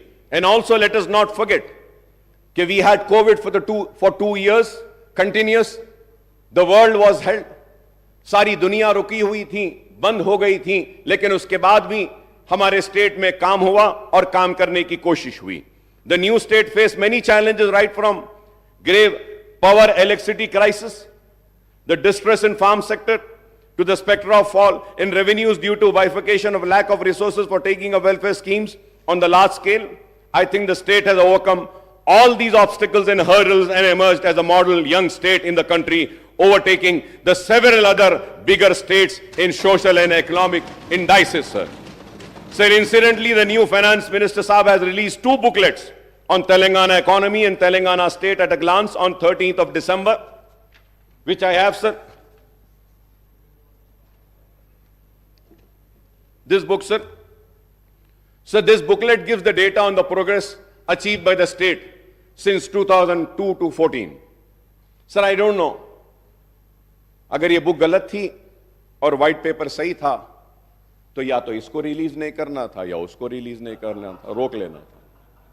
दोनों को release कर दिए sir. According to the provisional estimates of Telangana gross state domestic product GSDP at the current prices in 22-23 is rupees 13,13,391 crores with a growth rate of 16.3%, which is higher than the India's growth rate of 16.1%. So per capita income PCI of Telangana at current prices at 22-23 is rupees 3,12,398, which is rupees 1,40,122, higher than the national per capita income of rupees 1,72,276. So Telangana ranked third. Telangana ranked third among the state and union territories according to the Ministry of Statistics and Program Implementation in per capita income in the country, sir. The sectoral analysis shown that the agriculture and allied sector achieved a growth of 15.8%, the industrial sector clocked a growth of 10%, and service sector witnessed a remarkable growth of 20.6% in 22-23, which is again higher than overall India's growth at 17.3%. Sir, the GSDP, Honorable Speaker, sir, the GSDP of Telangana has grown from 5,05,849 crores in 2014 and 15 to rupees 13,13,391 crores in the year 22-23, sir, recording a compound annual growth rate of 12.7%, sir. Similarly, the per capita income of the state has risen from rupees 1,24,104 in 2014 and 15 to rupees 3,12,398 in the year 22-23, registering a CGR of 12.2%. Sir, it again, sir, अब सब बोलेंगे अकबर साहब खड़े रह के वो TRS की तायद कर, मैं तायद नहीं कर रहा हूं साहब, ये बुक पढ़ रहा हूं, मैं बुक पढ़ रहा हूं sir. Third, thanks to this economic growth, the state merchandise exports have risen from rupees 35,444 crores in 2014 and 15 to rupees 91,967 crores in the year 22-23, sir. The services of information technology and IT-enabled services exports have increased from 75,070 crores in 2014 and 15 to rupees 2,41,275 crores in the year 22-23, sir.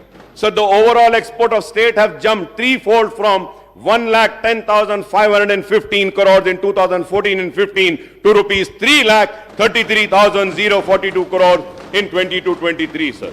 So the state social economic growth would not have been possible without substantial investments by way of capital expenditure of the state government in primary agriculture, secondary industry and territory services sector in the last 1 decade, sir. Sir, when I spoke on the governor's address earlier, sir, I had referred to Reserve Bank of India's report on state finances, a study of budget of 23-24, revenue dynamics and fiscal capacity of Indian states, the RBI report also speaks positively about the economic and revenue indices of Telangana state in comparison to other states in the country, sir. Telangana state initiated reforms, measures to augment the tax and non-tax revenues to meet the ever-rising expenditure of state government on development and non-development activities, including salaries and pensions of government employees, subsidies on power, RTC and other sectors, and the interest on the state debt, according to RBI report 23-24, page number 181, appendix 1, Telangana state own tax revenue SOTR accounts to rupees to 85.92% of the state's total revenue in the current financial year. 85.92, sir. Sir, as per the CAG report, the total actual receipts of Telangana government have increased from rupees 63,323.29 crores in the year 2014 and 15 to rupees 1,92,097.68 crores in 22-23.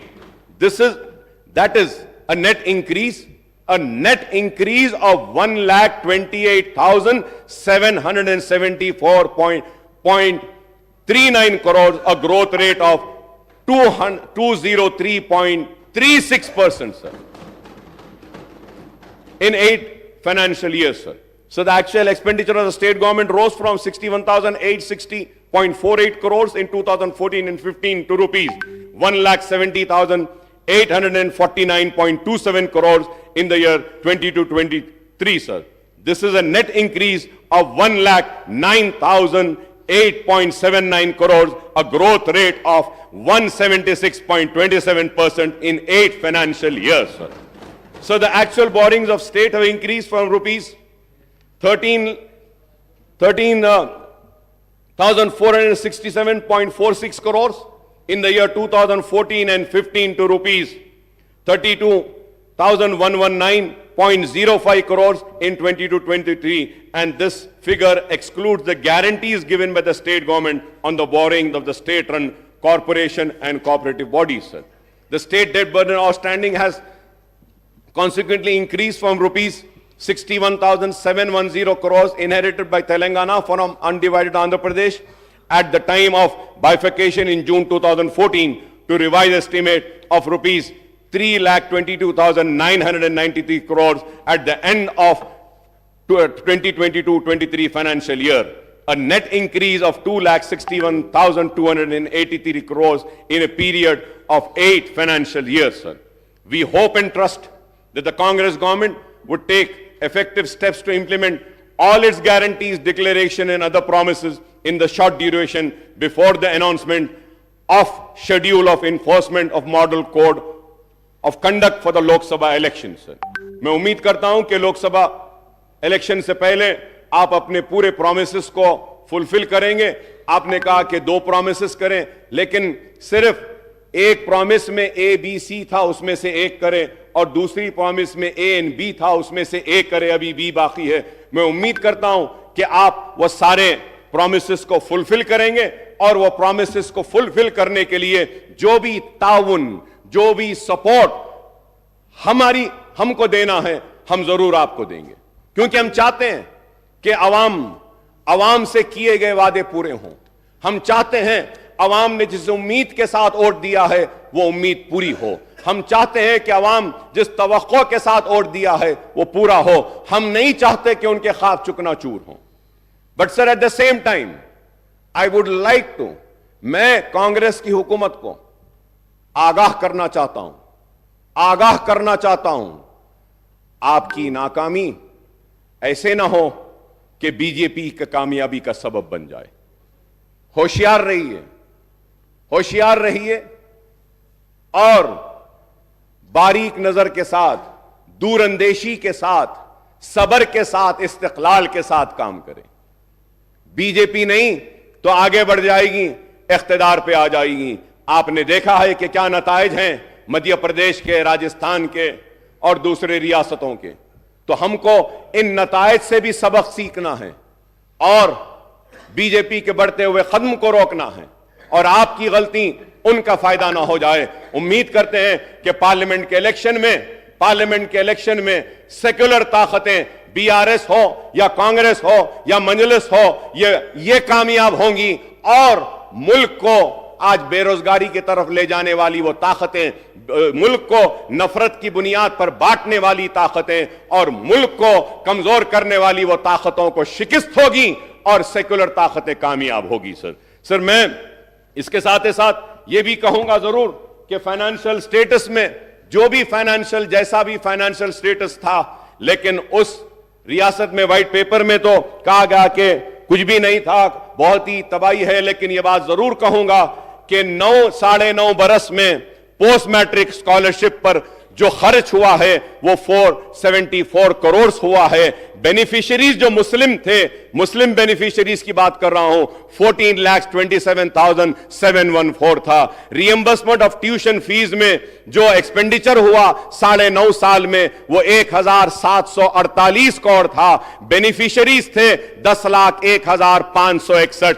Pre matric scholarship पर जो expenditure हुआ उसमें 21 करोड़ हुआ। मुस्लिम beneficiaries थे, मैं मुसलमानों की बात कर रहा हूं honourable speaker sir, 87,225 sir. CM overseas scholarship पर जो एक्सपेंडिचर हुआ 9.5 बरस में 492 करोड़ और टोटल बेनिफिशियरीज हुए 3,224 सर।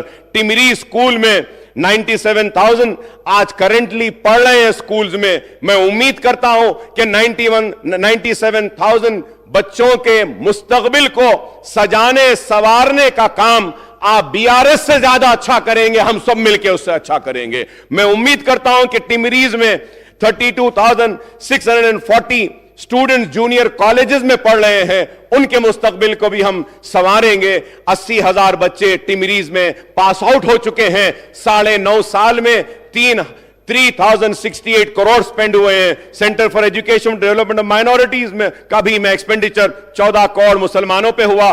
बेनिफिशियरीज 49,310 था। माइनॉरिटी स्टडी सर्कल पर 17 करोड़ हुए। बेनिफिशियरीज है 9,319 और 700 सर। तो मैं आपसे कहना चाहता हूं कि 9.5 साल में ये जितने भी मैंने कहे हैं, post matric reimbursement, pre matric, CM overseas, TMREIS, CEDM minority study circle, ये इस पर 5,834 करोड़ स्पेंड हुए हैं और मुस्लिम बेनिफिटेड स्टूडेंट्स का नंबर है 27,08,693 सर। At the same time sir, I would also like to say that Shaadi Mubarak में जो मुसलमानों पर जो खर्च हुआ है अब तक 9.5 साल में 2,338 करोड़ स्पेंड हुए हैं और उसके बेनिफिशियरीज हैं 2,76,225।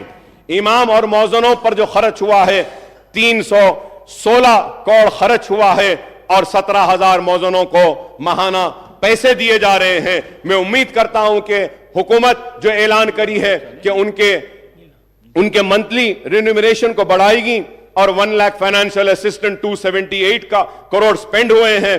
33,545 को मिला है।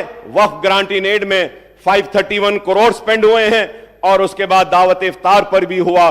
तो टोटल मुस्लिम बेनिफिशियरी 9.5 साल में 31,50,000 थे ये सारे चीजों से।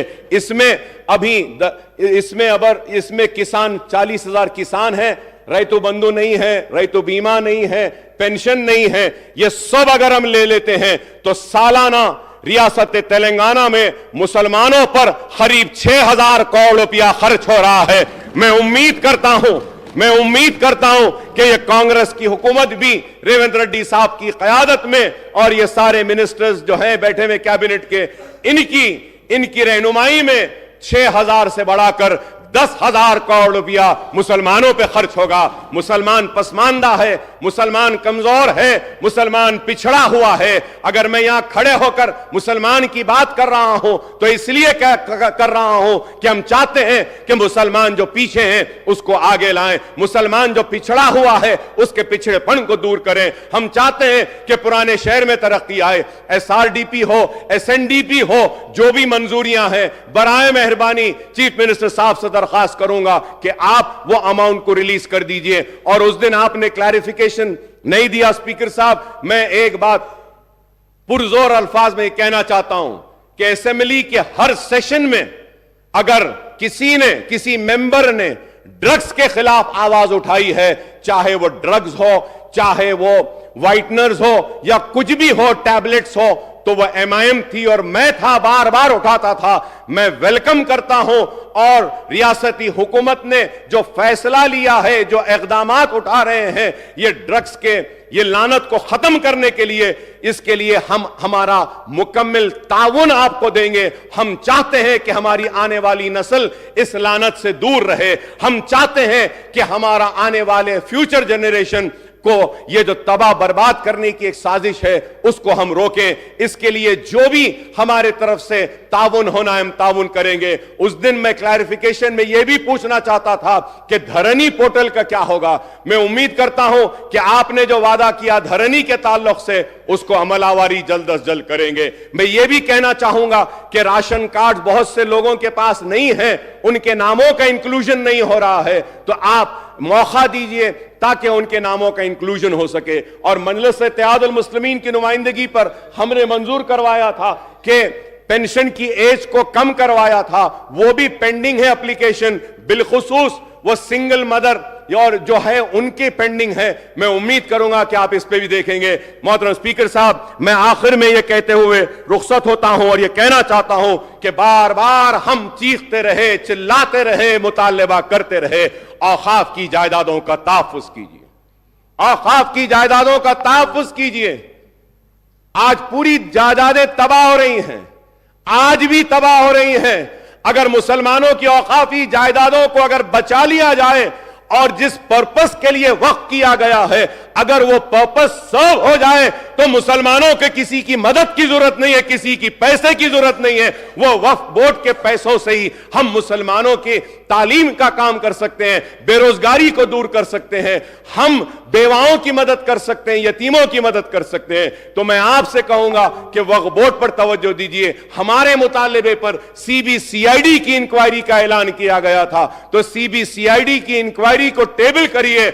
और मैं फिर से स्पीकर साहब ये कहूंगा, बड़े दर्द के साथ, बड़ी तड़प के साथ कहूंगा कि आलेर में मुसलमान बच्चों का एनकाउंटर कर दिया गया था, आज तक भी वो रिपोर्ट टेबल नहीं हुई, आज तक भी वो रिपोर्ट नहीं आई। मैं उम्मीद करूंगा कि आप वो रिपोर्ट को टेबल करेंगे आलेर की और इंसाफ दिलाएंगे उनके अफराद खानदान को और वह कातिलों को सजा देंगे, उनको जेल में भेजाएंगे। मैं उम्मीद करता हूं कि पुराने शहर को भी आप डेवलप करेंगे, नए शहर की तरह, LB नगर की तरह, हाईटेक सिटी की तरह, सिकंदराबाद की तरह। और एक बात कहता हुआ रुखसत हो जाऊंगा कि सिटी का मसला है, ट्रैफिक जैम्स है, पोल्यूशन का मसला है, साउंड पोल्यूशन भी है और उसके बाद व्हीकुलर पोल्यूशन भी है। इस पर भी एक मीटिंग बुलाइए। सिवरेज का है, इस पर भी बुलाइए। मूसीक प्रोजेक्ट को आप ले रहे हैं, मेट्रो ट्रेन के ताल्लुक से भी कहूंगा कि मैं आपको कहूंगा कि आप आइए पुराने शहर को, मीटिंग करिए। आप और हम जाते हैं, मेट्रो का फाउंडेशन रखते हैं और दूसरे कामों का आगाज करते हैं। मैंने इतनी देर अपनी बातों को रखा और यही सोच कर रखा कि मेरे लिए मेरी रियासत अजीज है मेरे सियासी मकासद से ज्यादा। तो मैं फिर से कहूंगा कि रियासत को नेक नाम दीजिए, रियासत को बदनाम ना कीजिए। रियासत आज तरक्की कर रही है, इस तरक्की को चलिए आप और हम मिलकर और आगे ले जाते हैं और रियासत तेलंगाना को हिंदुस्तान का नंबर 1 स्टेट बनाएंगे। इर्रेगुलरिटीज हुए हैं, अगर कोई काम गलत हुआ है तो इंक्वायरी जरूर करिए, कमीशन जरूर बिठाइए, चाहे वो सिटिंग जज हो या कोई हो। अगर किसी ने गलती की है तो सजा होनी चाहिए और सजा के लिए जो भी कानून कहता है वो कानून के जरिए कार्रवाई होनी चाहिए। मैं हमारे उत्तम कुमार रेड्डी साहब ने बताया, सिविल डिपार्टमेंट के ताल्लुक से बताया और फिर इरिगेशन के ताल्लुक से भी कहा, तो आपने इंक्वायरी बिठाने का वादा किया है। मैं मेरी पार्टी की जानिब से इसका इस्तकबाल करता हूं। बराबर इंक्वायरी करना है तो करिए, सही क्या है गलत क्या है दुनिया के सामने आ जाएगा और कोई भी किसी को भी जबरदस्ती सजा नहीं दे सकता और कोई भी किसी को एक हीरो नहीं बना सकता। मुझे उम्मीद है कि हर एक के साथ इंसाफ होगा, मुसलमान के साथ इंसाफ होगा, एससी के साथ होगा, एसटी के साथ होगा, बीसीज के साथ होगा, हमारे हिंदू भाइयों के साथ होगा, मुसलमान के साथ होगा, सिख के साथ होगा, ईसाई के साथ होगा, पारसी के साथ होगा और हम सब मिलके इस स्टेट को आगे बढ़ाते हैं। आई thank you very much for giving me this opportunity. बहुत बहुत शुक्रिया स्पीकर साहब। ముఖ్యమంత్రి గారు ఎంఐఎం సభాపక్ష నాయకుడు ఈ ప్రభుత్వం ప్రవేశపెట్టిన తెలంగాణ రాష్ట్ర ఆర్థిక శ్వేతపత్రానికి సంబంధించి ఆర్థిక శాఖ తయారు చేసిన నివేదిక మీద కొన్ని దగ్గరలో మీరు బడ్జెట్ నుంచి అంకెలు తీసుకున్నారు, కొన్ని దగ్గరలో సిఏజీ నుంచి అంకెలు తీసుకున్నారు, ఇంకొన్ని దగ్గర ఆర్బీఐకి సంబంధించిన సమాచారాన్ని పొందుపరిచిండ్రు. మేము దేన్ని పరిగణలోకి తీసుకోవాలని వారు అనుమానాలు వ్యక్తం చేసిండ్రు. అధ్యక్ష ఈ ప్రభుత్వము వాస్తవ పరిస్థితులను ప్రజల ముందలు పెట్టి తెలంగాణ రాకంటే ముందు ఉన్న పరిస్థితులను, తెలంగాణ వచ్చిన తర్వాత 10 సంవత్సరాలలో ప్రజలు ఎన్నుకున్న గత ప్రభుత్వం తీసుకున్న నిర్ణయాలు, ఆ నిర్ణయాల వల్ల వచ్చిన ఫలితాలు, దుష్ఫలితాలను ప్రజల ముందు పెట్టి ప్రజాస్వామిక పద్ధతిలో ఈ చట్టసభలో చర్చించి వాస్తవాలను ప్రజలకు వివరించి భవిష్యత్ కార్యాచరణను తీసుకోవాలన్న ఆలోచనతోటే సమర్థవంతమైన ప్రతిపక్షంగా మీ సలహాలు సూచనలు తీసుకొని ప్రజలకు మంచి చేయాలన్న ఉద్దేశంతో నిస్సహాయులకు సహాయాన్ని అందించడమే కాకుండా నిజమైన అర్హులకు మాత్రమే సంక్షేమాన్ని అందించి అర్హులైన వాళ్లకు అవకాశాలు కల్పించి ఈ రాష్ట్రాన్ని బలమైన రాష్ట్రంగా నిర్మించాలన్న ఆలోచనతోటి ఈ దేశంలో ఉండే మిగతా రాష్ట్రాలతోనే కాదు ప్రపంచంతో పోటీ పడే విధంగా తెలంగాణ రాష్ట్రాన్ని నిర్మించాలనేదే మా ప్రభుత్వం యొక్క లక్ష్యము, ఉద్దేశము. అధ్యక్ష, రెండవది, వారు అడిగిన అనుమానాలను నివృత్తి చేయాల్సిన బాధ్యత సభాపక్ష నాయకుడిగా నా మీద ఉంది.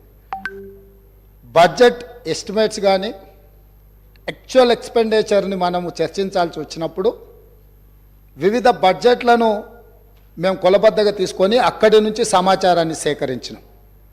మేము కాగ్ రిపోర్ట్స్ను ఎక్కడ తీసుకున్నామంటే రెవెన్యూ రిసీట్స్ అండ్ ఎక్స్పెండిచర్ని మెన్షన్ చేయాల్సి వచ్చినప్పుడు కాగ్ నివేదికలను తీసుకున్నాం. అదేవిధంగా అధ్యక్ష, ఎక్కడైనా అంటే ఆర్బీఐ ఫిగర్స్ను మేము ఎక్కడైతే పరిగణలోకి తీసుకున్నామో లోన్స్ అండ్ అడ్వాన్సెస్, ఎందుకంటే ఎందులో అయినా లోన్లు తీసుకున్నా అడ్వాన్సులు తీసుకున్నా ఏది తీసుకున్నా కొలబద్ద రిజర్వ్ బ్యాంక్ కాబట్టి ఆ సమాచారాన్ని రిజర్వ్ బ్యాంకు పొందుపరిచిన నివేదికల నుంచి తీసుకున్నాం.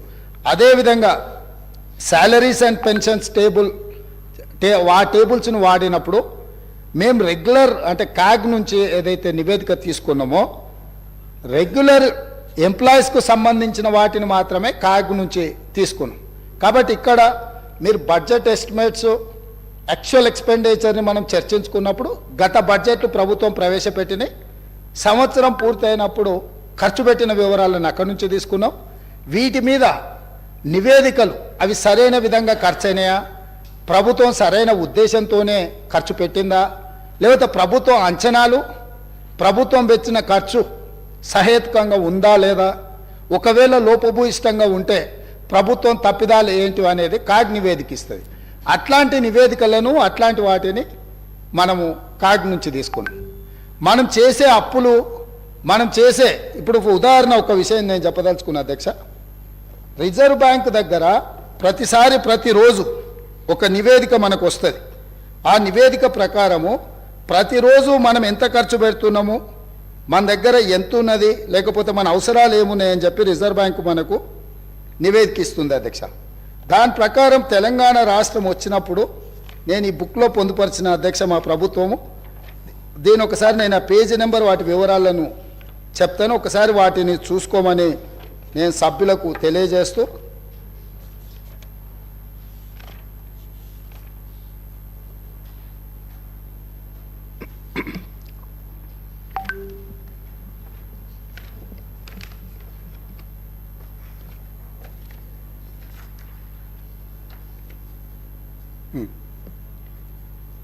ప్రభుత్వం యొక్క ఆదాయము అవసరాలకు సంబంధించి రిజర్వ్ బ్యాంకు ప్రతిరోజు ప్రభుత్వానికి సమాచారం ఇస్తుంది, finance secretary through finance minister and state government. ఇందులో 2014 రాష్ట్రం ఏర్పడిన రోజు ప్రతిరోజు మనం ఏ రకంగా వాడుకున్నాం సంవత్సరం పూర్తి అయిన తర్వాత చెప్తారు. 2014-15 సంవత్సరంలో రిజర్వ్ బ్యాంకు దగ్గర మనకు మిగులు నిధులు ఉన్నది 303 రోజులు. ఆ ఫైనాన్షియల్ ఇయర్లో బీఆర్ఎస్ గత ప్రభుత్వము సమర్థవంతమైన ఆర్థిక మంత్రిగా హరీష్ రావు గారు ప్రస్తావన చేస్తూ వారు ఆర్థిక మంత్రిగా ఉన్నప్పుడు 2022-23లో 37 రోజులు మాత్రమే. అదేవిధంగా 2021-22లో 57 రోజులు మాత్రమే. 2020-21లో 122 రోజులు మాత్రమే. అదేవిధంగా 2023-24 ఇప్పటి వరకు నవంబర్ 23 వరకు కేవలం 30 రోజులు మాత్రమే. అంటే 2014-15 కాంగ్రెస్ పార్టీ రాష్ట్రాన్ని ఏర్పాటు చేసి రాష్ట్రం యొక్క ఆర్థిక పరిస్థితులను గత ప్రభుత్వానికి అప్పజెప్పినప్పుడు 365 రోజులల్లా 303 రోజులు రిజర్వ్ బ్యాంకు దగ్గర మనవి మిగులు నిధులు ఉండే. ఏ అవసరాలు కూడా రిజర్వ్ బ్యాంకు దగ్గర అప్పు చేయాల్సిన పరిస్థితి లేకుండా ఆర్థిక శాఖను రాష్ట్రం యొక్క ఆర్థిక స్థితిగతులను నిర్వహించినము. గత ప్రభుత్వంలో ఉన్న ఆర్థిక మంత్రి గారు నిర్వహించిన 5 సంవత్సరాలను లెక్కేస్తే ఏ సంవత్సరం కూడా ఇందులో సగం రోజులు కూడా ప్రభుత్వం దగ్గర డబ్బులు లేవు. ప్రతిరోజు రిజర్వ్ బ్యాంకు దగ్గర వెళ్ళి నించొని మా జీతభత్యాలకు, మా రోజువారీ ఖర్చులకు, మా ఆర్థిక పరిస్థితి బాగలేదు, మాకు అప్పులు ఇవ్వండి అని అడుక్కునే పరిస్థితి గత ప్రభుత్వంలో ఉండే. ఇవి వాస్తవాలు అధ్యక్ష.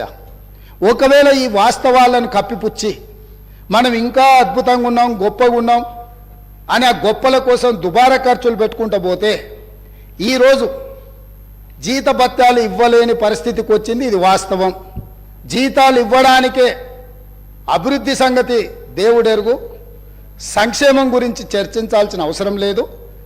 ప్రభుత్వ ఉద్యోగులకు జీతాలు ఇవ్వలేకపోవడం వల్ల ప్రభుత్వ ఉద్యోగస్తులు బ్యాంకులలో తెచ్చుకున్న లోన్లకు వాళ్ళు ఇచ్చిన పోస్ట్ డేటెడ్ చెక్కుల వల్ల ఆ చెక్కులు బౌన్స్ అవ్వడం వల్ల వాళ్ళ సిబిల్ స్కోర్ పాడైపోయి ఈరోజు వాళ్ళకు కూడా ప్రభుత్వ ఉద్యోగులకు కూడా బ్యాంకులలో అప్పు పుట్టని పరిస్థితి వచ్చి ఇవాళ ప్రభుత్వ ఉద్యోగులను కూడా బ్యాంకు లోన్లు ఎగవేతదారుల కింద ఈరోజు బ్యాంకులు చూడాల్సిన పరిస్థితి ఈ ప్రభుత్వం కల్పించింది. తద్వారా ప్రభుత్వ ఉద్యోగులను కూడా బ్యాంకులను మోసం చేసే మోసగాళ్ళ కింద ఈ ఆనాటి రాష్ట్ర ప్రభుత్వము చిత్రీకరించే ప్రయత్నం చేసింది. కొన్ని వాస్తవాలు కఠోరమైనవి. మన కుటుంబ సభ్యుడైనా తప్పు చేసినప్పుడు తప్పును తప్పు అనకపోతే కుటుంబ పెద్దగా మనం కూడా తప్పు చేసిన వాళ్ళమైతాం, ఆ తప్పులో భాగస్వాములమైతాం, ఆ తప్పుకు సహకరించిన వాళ్ళమైతాం.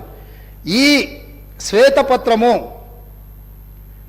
ఎవరినో కించపరచడానికో, ఎవరినో తక్కువ చేసి చూపించడానికో, లేకపోతే మేమేదో రాజకీయంగా ప్రయోజనం పొందడానికో, లేదా మేమిచ్చిన ప్రజలకిచ్చిన గ్యారంటీలను ఎగవేయడానికో ఈరోజు ఇది పెట్టలే. ఇప్పటి వరకు అవాస్తవాలతో, అభూత కల్పనలతో, ఆర్భాటపు ప్రచారాలతో ఈ రాష్ట్రమంతా బాగుంది, మేము అద్భుతాలను ఆవిష్కరించినామని చెప్పుకుంటున్నప్పుడు వాస్తవ పరిస్థితులను ఇక్కడ పెట్టినాం. ఈ వాస్తవ పరిస్థితులు కొంతమందికి చేదుగా ఉండొచ్చు, కొంతమందికి కళ్ళు తెరిపించే విధంగా ఉండొచ్చు, ఇంకొంతమందికి ఉన్న పరిస్థితులను అర్థం చేసుకొని పకడ్బందీ భవిష్యత్తు ప్రణాళికలను మనం నిర్ణయించుకొని ముందుకు వెళ్ళడానికి ఉపయోగపడుతుందని ఇంకొంతమందికి ఉండొచ్చు. మా ఉద్దేశం, మా ప్రభుత్వం ఉద్దేశం ప్రజలు అన్ని గుర్తించింది కాబట్టే 10 సంవత్సరాల తర్వాత వాళ్ళని అధికారంలో నుంచి ప్రతిపక్షానికి పంపించిండ్రు, మాకు అధికారాన్ని ఇచ్చారు. అధికారం ఇచ్చిన 10వ రోజే ఎందుకు ఈరోజు ప్రజల ముందు ఈ వాస్తవాలన్నీ పెడుతున్నాము? ప్రజలకు నిజాలు చెప్పి మనకున్న పరిస్థితిని వివరించి కష్టమైన ఈ ప్రభుత్వం నిస్సహాయులకు సహాయాన్ని అందిస్తుంది, అర్హులైన వాళ్ళకు అవకాశాలు ఇస్తుంది, మీకు అండగా నిలబడుతుంది అని చెప్పడానికి ప్రభుత్వం ప్రయత్నం చేస్తుంది అధ్యక్ష. ఇందులో ఎవరు వ్యక్తిగతంగా తీసుకోవాల్సిన అవసరం లేదు అధ్యక్ష. దీంట్లో ఏముంది? మేము ఈ మొత్తం నివేదికలో ఎక్కడైనా 42 పేజీల నివేదికలో ఎవరినైనా నిందించినట్టు కానీ ఎవరినైనా వ్యక్తిగతంగా దూషించినట్టు కానీ ఇక్కడ నివేదికలు ఉన్నాయి అధ్యక్ష. మాజీ మంత్రి గారు మాట్లాడతారు పక్క రాష్ట్రాల నుంచి, పక్క రాష్ట్రంలో పనిచేసిన నుంచి సమాచారం సేకరించిందని. ఇదేనా పద్ధతి అధ్యక్ష? 10 సంవత్సరాల నుంచి తెలంగాణ నిర్మాణం కోసం అహర్నిశలు కష్టపడి పనిచేసిన మన రాష్ట్ర అధికారులను ఈ రకంగా అవమానించడం కరెక్టా అధ్యక్ష? ప్రతి శాఖ యొక్క నివేదిక ఆ శాఖ యొక్క ప్రిన్సిపల్ సెక్రటరీ ప్రాపర్ ఫార్మేట్లో ఫిలప్ చేసి సంతకాలు పెట్టి ఆర్థిక శాఖకు పంపించిన తర్వాత ఆర్థిక శాఖ కార్యదర్శి గారు, వారితో పనిచేసిన కార్యదర్శి గారు, అతనే మారలేదు అధ్యక్ష, వారు సంతకం పెట్టి ప్రభుత్వానికి ఇచ్చిన నివేదికనే ఈ నివేదిక. కాబట్టి వారికి ఏమైనా అనుమానాలు ఉండి వారిలాగానే మిగతా వాళ్ళు కూడా వ్యవహరిస్తారని ఏమైనా అపోహలు ఉంటే తొలగించుకోండి. కొత్త ప్రభుత్వం ఏర్పడ్డప్పుడు వేలాది మంది మమ్మల్ని వచ్చి కలుస్తారు అధ్యక్ష.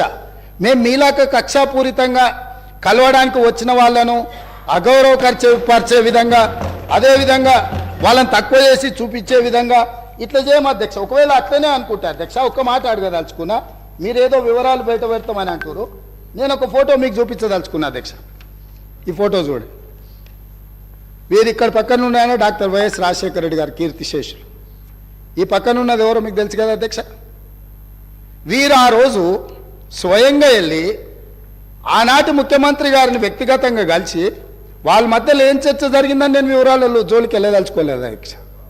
ఈరోజు నన్ను ఎవరైనా ముఖ్యమంత్రిగా ఈ రాష్ట్రానికి బాధ్యత తీసుకున్న తర్వాత ఎన్నో రకాల సంస్థలు, వ్యవస్థలు, వ్యక్తులు వాళ్ళు మమ్మల్ని వచ్చి కలుస్తారు. అది మర్యాదపూర్వకంగా కలుస్తారు. మేము కూడా ప్రధానమంత్రి గారిని కలవాలని, ఈ దేశ ప్రధానమంత్రిని కలవడం ముఖ్యమంత్రిగా నా మంత్రివర్గ సహచరుల యొక్క బాధ్యత అని చెప్పి ఈ రాష్ట్రం నుంచి కేంద్రంలో మంత్రిగా వ్యవహరిస్తున్న కిషన్ రెడ్డి గారికి నేనే స్వయంగా ఫోన్ చేసిన. సిద్ధాంతపరంగా మేము భారతీయ జనతా పార్టీని విభేదిస్తాం, కానీ రాష్ట్ర ముఖ్యమంత్రిగా నా కర్తవ్యము నా రాష్ట్రానికి, మన రాష్ట్రానికి కావాల్సిన నిధులను తెచ్చుకోవాలన్నప్పుడు రాష్ట్ర కేంద్ర ప్రభుత్వాల మధ్యన సత్సంబంధాలు ఉండాలి అని మేమే ఒక అడుగు ముందుకేసి కేంద్ర మంత్రి కిషన్ రెడ్డి గారికి నేను స్వయంగా ఫోన్ చేసిన. మీరు ఒకసారి ప్రధానమంత్రి గారితో మాట్లాడండి, మనం వెళ్ళి కలుద్దాము, మనకు రాష్ట్రానికి సంబంధించిన ఏమైనా నిధులు తెచ్చుకునేది ఉంటే డెఫినెట్గా చేద్దామని. ఎందుకు? మేము బేసిజాలకు పోదలుచుకోలేదు. స్వార్థపరమైన రాజకీయ ప్రయోజనాలని ప్రభుత్వం ఆశించడం లేదు. తాత్కాలికమైన లాభాల కోసము మేము ఎలాంటి దుందుడుకు చర్యలకు మేము పాల్పడదలుచుకోలేదు అధ్యక్ష. అందుకే ఈరోజు మీరందరూ, మనమందరం ఈ సభలో చర్చ ఇదే కాకుండా విద్యుత్ శాఖకు సంబంధించి మా సాగునీటి పారుదల శాఖ మంత్రి గారు కూడా ఈ సమావేశాలలోనే శ్వేతపత్రాలు విడుదల చేయదలుచుకున్నాం. ఎక్కడైనా ఎప్పుడైనా ఎవరైనా కొత్తగా బాధ్యతలు చేపట్టినప్పుడు మనకున్న పరిస్థితులను ప్రజలకు వివరించడం ద్వారా, వాళ్ళ నమ్మకాన్ని, విశ్వాసాన్ని చురగొనడం ద్వారా, ప్రతిపక్షాల వైపు నుంచి సహకారం, సలహాలు, సూచనలు తీసుకోవడం ద్వారా బలమైన రాష్ట్రంగా నిర్మించాలనేదే మా ఉద్దేశము. కాబట్టి ఇప్పటికైనా గతంలో చేసిన తప్పులనే మళ్ళీ మేము వితండవాదంతో మీ మీద దాడులు చేస్తామనే విధానాన్ని ప్రతిపక్ష పార్టీ వదులుకోవాలి. వాళ్ళకి ఏమైనా బాధ ఉండొచ్చు, ఇక్కడి నుంచి అక్కడికి వెళ్ళినప్పుడు సహజంగా ఉంటుంది, దుఃఖం కూడా ఉంటుంది. కొంతమందికి జీవితంలో నెరవేరని కోరికలు ఉంటాయి. తండ్రిని కూడా అడ్డు తొలగించుకొని కుర్చీలో కూర్చోవాలనేటోళ్ళు కూడా ఉంటారు. ఔరంగజేబ్ స్టోరీలు ఇవన్నీ మనం చూసినాం కదా అధ్యక్ష చరిత్రలో. సో వీటన్నిటిని దృష్టిలో పెట్టుకొని వాళ్ళ కుటుంబంలో ఉండే తగాదాలను తీసుకొచ్చి సభలో ప్రస్తావించడం ద్వారా సభ యొక్క ఔన్నత్యాన్ని గౌరవాన్ని తగ్గించే విధంగా వ్యవహరించొద్దు. ఈ ప్రభుత్వం జిమ్మెదారితో ఇక్కడ ఉన్నది. ఈ ప్రభుత్వం జిమ్మెదారితో ఇచ్చిన మాటను నిలబెట్టుకుంటుంది. ఈ ప్రభుత్వం సహేతుకమైన సలహాలు సూచనలు ప్రతిపక్షాలు ఇచ్చినప్పుడు తప్పకుండా స్వీకరిస్తుంది. మిత్రుడు అక్బరుద్దీన్ ఓవైసీ గారు ఏవైతే అంశాలను లేవనెత్తిండో చాలా విషయాలు వాళ్ళు లేవనెత్తిండ్రు, మా అధికారులు నోట్ చేసుకున్నారు. తప్పకుండా ఆ అంశాలను అన్నిటిని కూడా మేము పరిగణలోకి తీసుకుంటాం, పరిష్కరిస్తాం. మేము ఓపెన్గా మేము సెక్రటేరియట్లోనే ప్రజలకు తెరిచినాం. ఈ రాష్ట్రాన్ని ప్రజలు, ఈ రాష్ట్రంలో ప్రభుత్వాన్ని ఎన్నుకున్నది సచివాలయం నుంచి ప్రజలకు సుపరిపాలన అందించడానికి. అందుకే అక్కడ మంత్రులను కూర్చోబెట్టినాం. మంత్రులను వచ్చి ప్రజలు కలిసేటట్టు, ప్రజా సంఘాలు వాళ్ళ నివేదికలు ఇచ్చేటట్టు, వాళ్ళ పెండింగ్ సమస్యల్ని చర్చించడానికి ప్రగతి భవన్నే కాదు ఇవాళ ప్రజాభవన్గా మార్చినాం. సచివాలయాన్ని ప్రజలకు అందుబాటులోకి తీసుకొచ్చినాం. మేము బాధ్యత తీసుకుని వెంబడే హైదరాబాద్ మీద రివ్యూ చేయాలనుకున్నప్పుడు हम लोग जिम्मेदारी से यहाँ हैदराबाद क्षेत्र से जो पार्लियामेंट में 7 एमएलए से हम लोग बुलाए सचिवालय पे. हमारा पॉलिटिकल डिफरेंसेस में भी देर, मगर जब हम तरक्की करना है, आगे हैदराबाद शहर को हिंदुस्तान में सबसे बड़ा अच्छा शहर बनाने के लिए हमारे दोस्तों से हम गुजारिश किए, भाई आप साथ आ जाओ, जो चाहिए, जो पेंडिंग है, जो हैदराबाद तरक्की के लिए हम जिम्मेदारी से जो करना है हम जिम्मेदारी उठाएंगे, आपके साथ लेंगे. हम सरकार चलाने के लिए आज जिम्मेदारी से यहां से मैं हमारे एमआईएम पार्टी को चुनाव में जो है आपका मर्जी आपकी है, हमारा मर्जी हमारी है. जो पार्टी हमारा चुनाव लड़ना है हमारे तरीका से लड़ेंगे.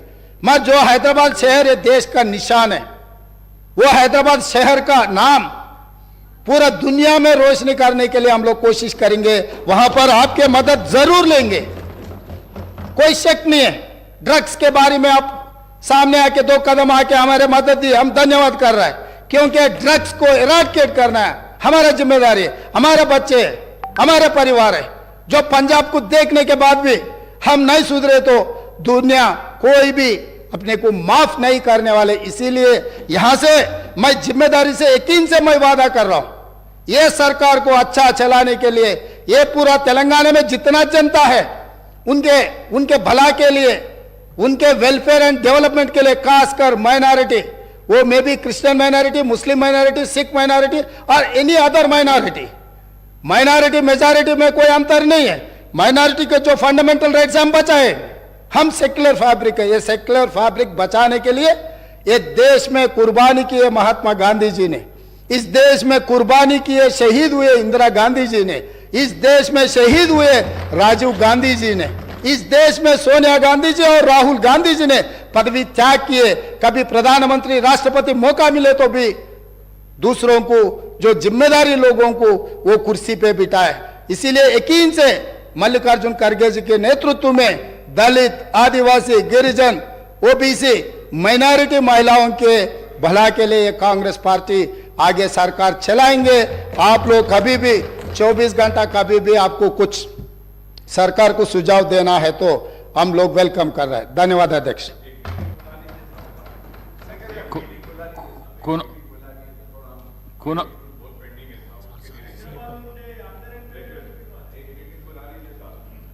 డెఫినెట్ గా గ్రేటర్ హైదరాబాద్ పరిధిలో వచ్చే ఎమ్మెల్యేలతోని తప్పకుండా ఒక ప్రత్యేక సమావేశాన్ని ఏర్పాటు చేస్తాం. ఇప్పుడే ఎస్ డెఫినెట్గా అన్ని పార్టీలు ఇట్లేం లేదు. అంటే కొన్ని విషయాలలో అఖిల పక్షాలను పిలుస్తాం, దానికి సంబంధించి అఖిలపక్ష సమావేశంలో వాళ్ళందరి సూచనలు తీసుకుంటాం. కొన్నిసార్లు సభలకు రాని ప్రజలలో ఉండి పోరాటం చేసే రాజకీయ పార్టీలు ఉన్నాయి. కొన్ని ప్రత్యేకమైన పరిస్థితుల వల్ల సభలోకి వాళ్ళు రాకపోయి ఉండొచ్చు. ఫర్ ఎగ్జాంపుల్ సిపిఎం, ఎర్రజెండా అంటే ప్రజల కోసం, ప్రజల తరఫున కొట్లాడతారనే పేరు ఉంది. సిపిఐ నుంచి anywhere representation is there. CPM లాంటివి, న్యూ డెమోక్రసీ లాంటివి కొన్ని ప్రజల తరఫున కొట్లాడే సంఘాలు, పార్టీలు ఉన్నాయి. వాళ్ళందరినీ కూడా తప్పకుండా ఈ ప్రభుత్వం అఖిలపక్ష సమావేశాలకు పిలిచి వాళ్ళ సలహాలు, సూచనలు తీసుకొని మేము ఏం చేయదలుచుకున్నా ఫస్ట్ మా ఆలోచన విధానాన్ని సభలో డాక్యుమెంట్ రూపంలో మేము ముందు పెడతాం. మీరిచ్చే సలహాలు, సూచనలు తీసుకున్న తర్వాత వాటిని చట్టాలుగా, శాసనాలుగా మారుస్తాం. మేము చర్చకే పెట్టకుండా మా ఇంట్లో కూర్చొని మా ఇష్టారాజ్యంగా మేము ఏక వ్యక్తి నిర్ణయాలతోని ముందుకు వెళ్ళదలుచుకోలేదు. 119 మంది శాసనసభ్యులు కలిసినప్పుడే, 17 మంది పార్లమెంట్ సభ్యులు కలిసినప్పుడే, 40 మంది శాసన మండలి సభ్యులు కలిసినప్పుడే, 11 మంది రాజ్యసభ సభ్యులు, 7 మంది మన తరఫున ఉన్నవాళ్ళు, మనతోని రాజ్యసభలో ఉన్న సభ్యులు వచ్చినప్పుడే ఈ చట్టాలకు, ఈ శాసనాలకు కొంత గౌరవం ఉంటుంది. ఆ అంశంలో అందరినీ పరిగణలోకి తీసుకొని తప్పకుండా ముందుకు వెళ్తామని చెప్పి మీ ద్వారా సభ్యులందరికీ నేను చెప్పదలుచుకున్నాను అధ్యక్ష. ధన్యవాదాలు. కూనమనేని సాంబశివరావు గారు.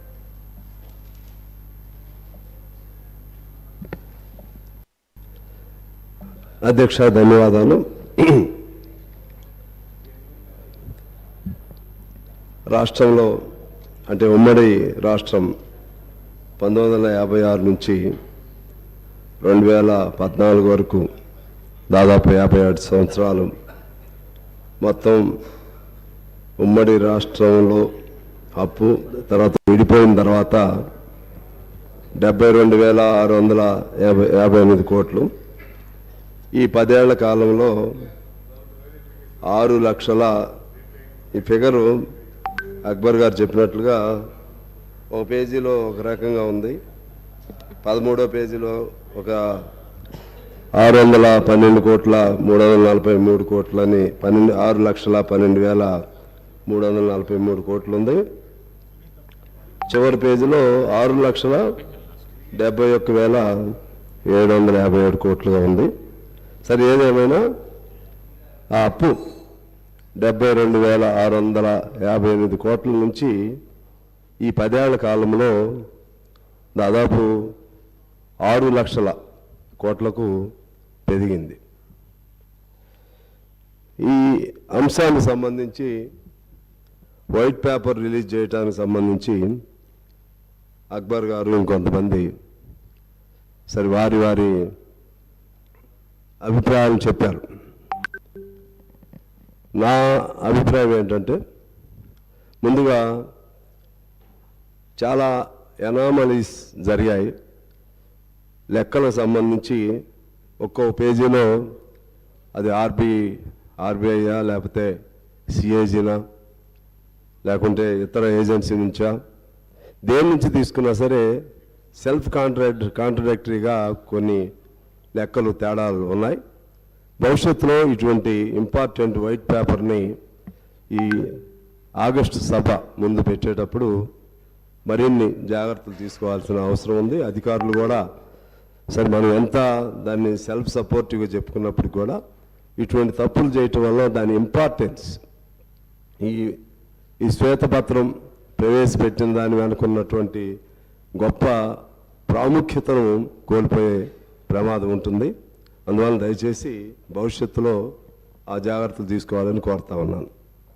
రెండో అభిప్రాయం ఏంటంటే, ఇక్కడ ఈ శ్వేతపత్రం ప్రవేశపెట్టడం వలన మన రాష్ట్ర గౌరవం దెబ్బతింటుందని, రాష్ట్రంలో ఉన్నటువంటి లోపాలు లేకపోతే ఆర్థిక బలహీనతలు బయటకు వస్తాయని, తద్వారా దేశంలో ఇతర రాష్ట్రాల ముందు పలచన అవుతామని, లేకుంటే రిజర్వ్ బ్యాంక్ దగ్గర నుంచో లేకపోతే ఇంకా ఇతర వచ్చే రుణాలు తగ్గిపోతాయని, లేకపోతే మన పెద్ద పెద్ద ఇండస్ట్రియలిస్ట్స్ వాడు రాలేరేమోనని, ఇటువంటి అనేక అభిప్రాయాలనండి అపోహలనండి వ్యక్తం చేశారు. నాకు తెలిసి అది ఎవరైనా సరే శ్వేతపత్రం అనేది ఈ ప్రభుత్వమే కాదు, అనేక సాంప్రదాయాలు ఉన్నాయి. మన రాష్ట్రంలో ఏం జరుగుతుందనేది స్పష్టంగా తెలంగాణ ప్రజలందరికీ కూడా తెలవటం మంచిది. ఎవరిది గత ప్రభుత్వం తప్పు లేదనుకోండి, వాళ్ళు కూడా సపోర్టివ్గా ఇది మా తప్పు లేదని రుజువు చేసుకోవచ్చు.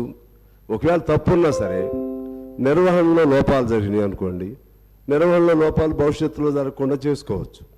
అందువలన అది శ్వేతపత్రం ప్రవేశపెట్టడంలో పొరపాటు అనే అభిప్రాయాన్ని నేను అంగీకరించట్లేదు. ఆ విధంగా చూస్తే మరలా రేపు బడ్జెట్ పెడతాం, బడ్జెట్ ప్రవేశపెట్టినప్పుడు ఈ లెక్కలను చూపెట్టాల్సిందే కదా, మొత్తం చేసిన అప్పులెంతో చూపెట్టాలి కదా. అప్పులతో పాటు మనం గ్యారంటీ ఉన్నటువంటి అప్పులు చూపెట్టాలి కదా, అప్పుడు దాయలేం కదా. ఈ కార్పొరేట్ ఇప్పుడున్నటువంటి కంప్యూటరైజ్డ్ ఏజ్లో ఇంకేదో దాస్తాం ఎవరికో తెలియకుండా అనేది అటువంటి ఆలోచనలు ఉండవలసిన అవసరం లేదనేది నా అభిప్రాయం. ఇక ముఖ్యంగా శ్వేతపత్రానికి సంబంధించి లెక్కలు డొక్కలు వీటన్నీ చాలా విన్నాం. దానిలో అసలు ఇష్యూ డైవర్ట్ అయిందనేది నా అభిప్రాయం. ఈ లెక్కలు కరెక్ట్ ఉన్నాయా, ఏ లెక్కలు కరెక్ట్ ఉన్నాయా, అది రాంగా ఈ రాంగా, ఆ పేజీలే ఉంది ఈ పేజీలే ఉంది, ఇవన్నీ జరిగినాయి. దీనివలన it lost its importance, it lost its human touch.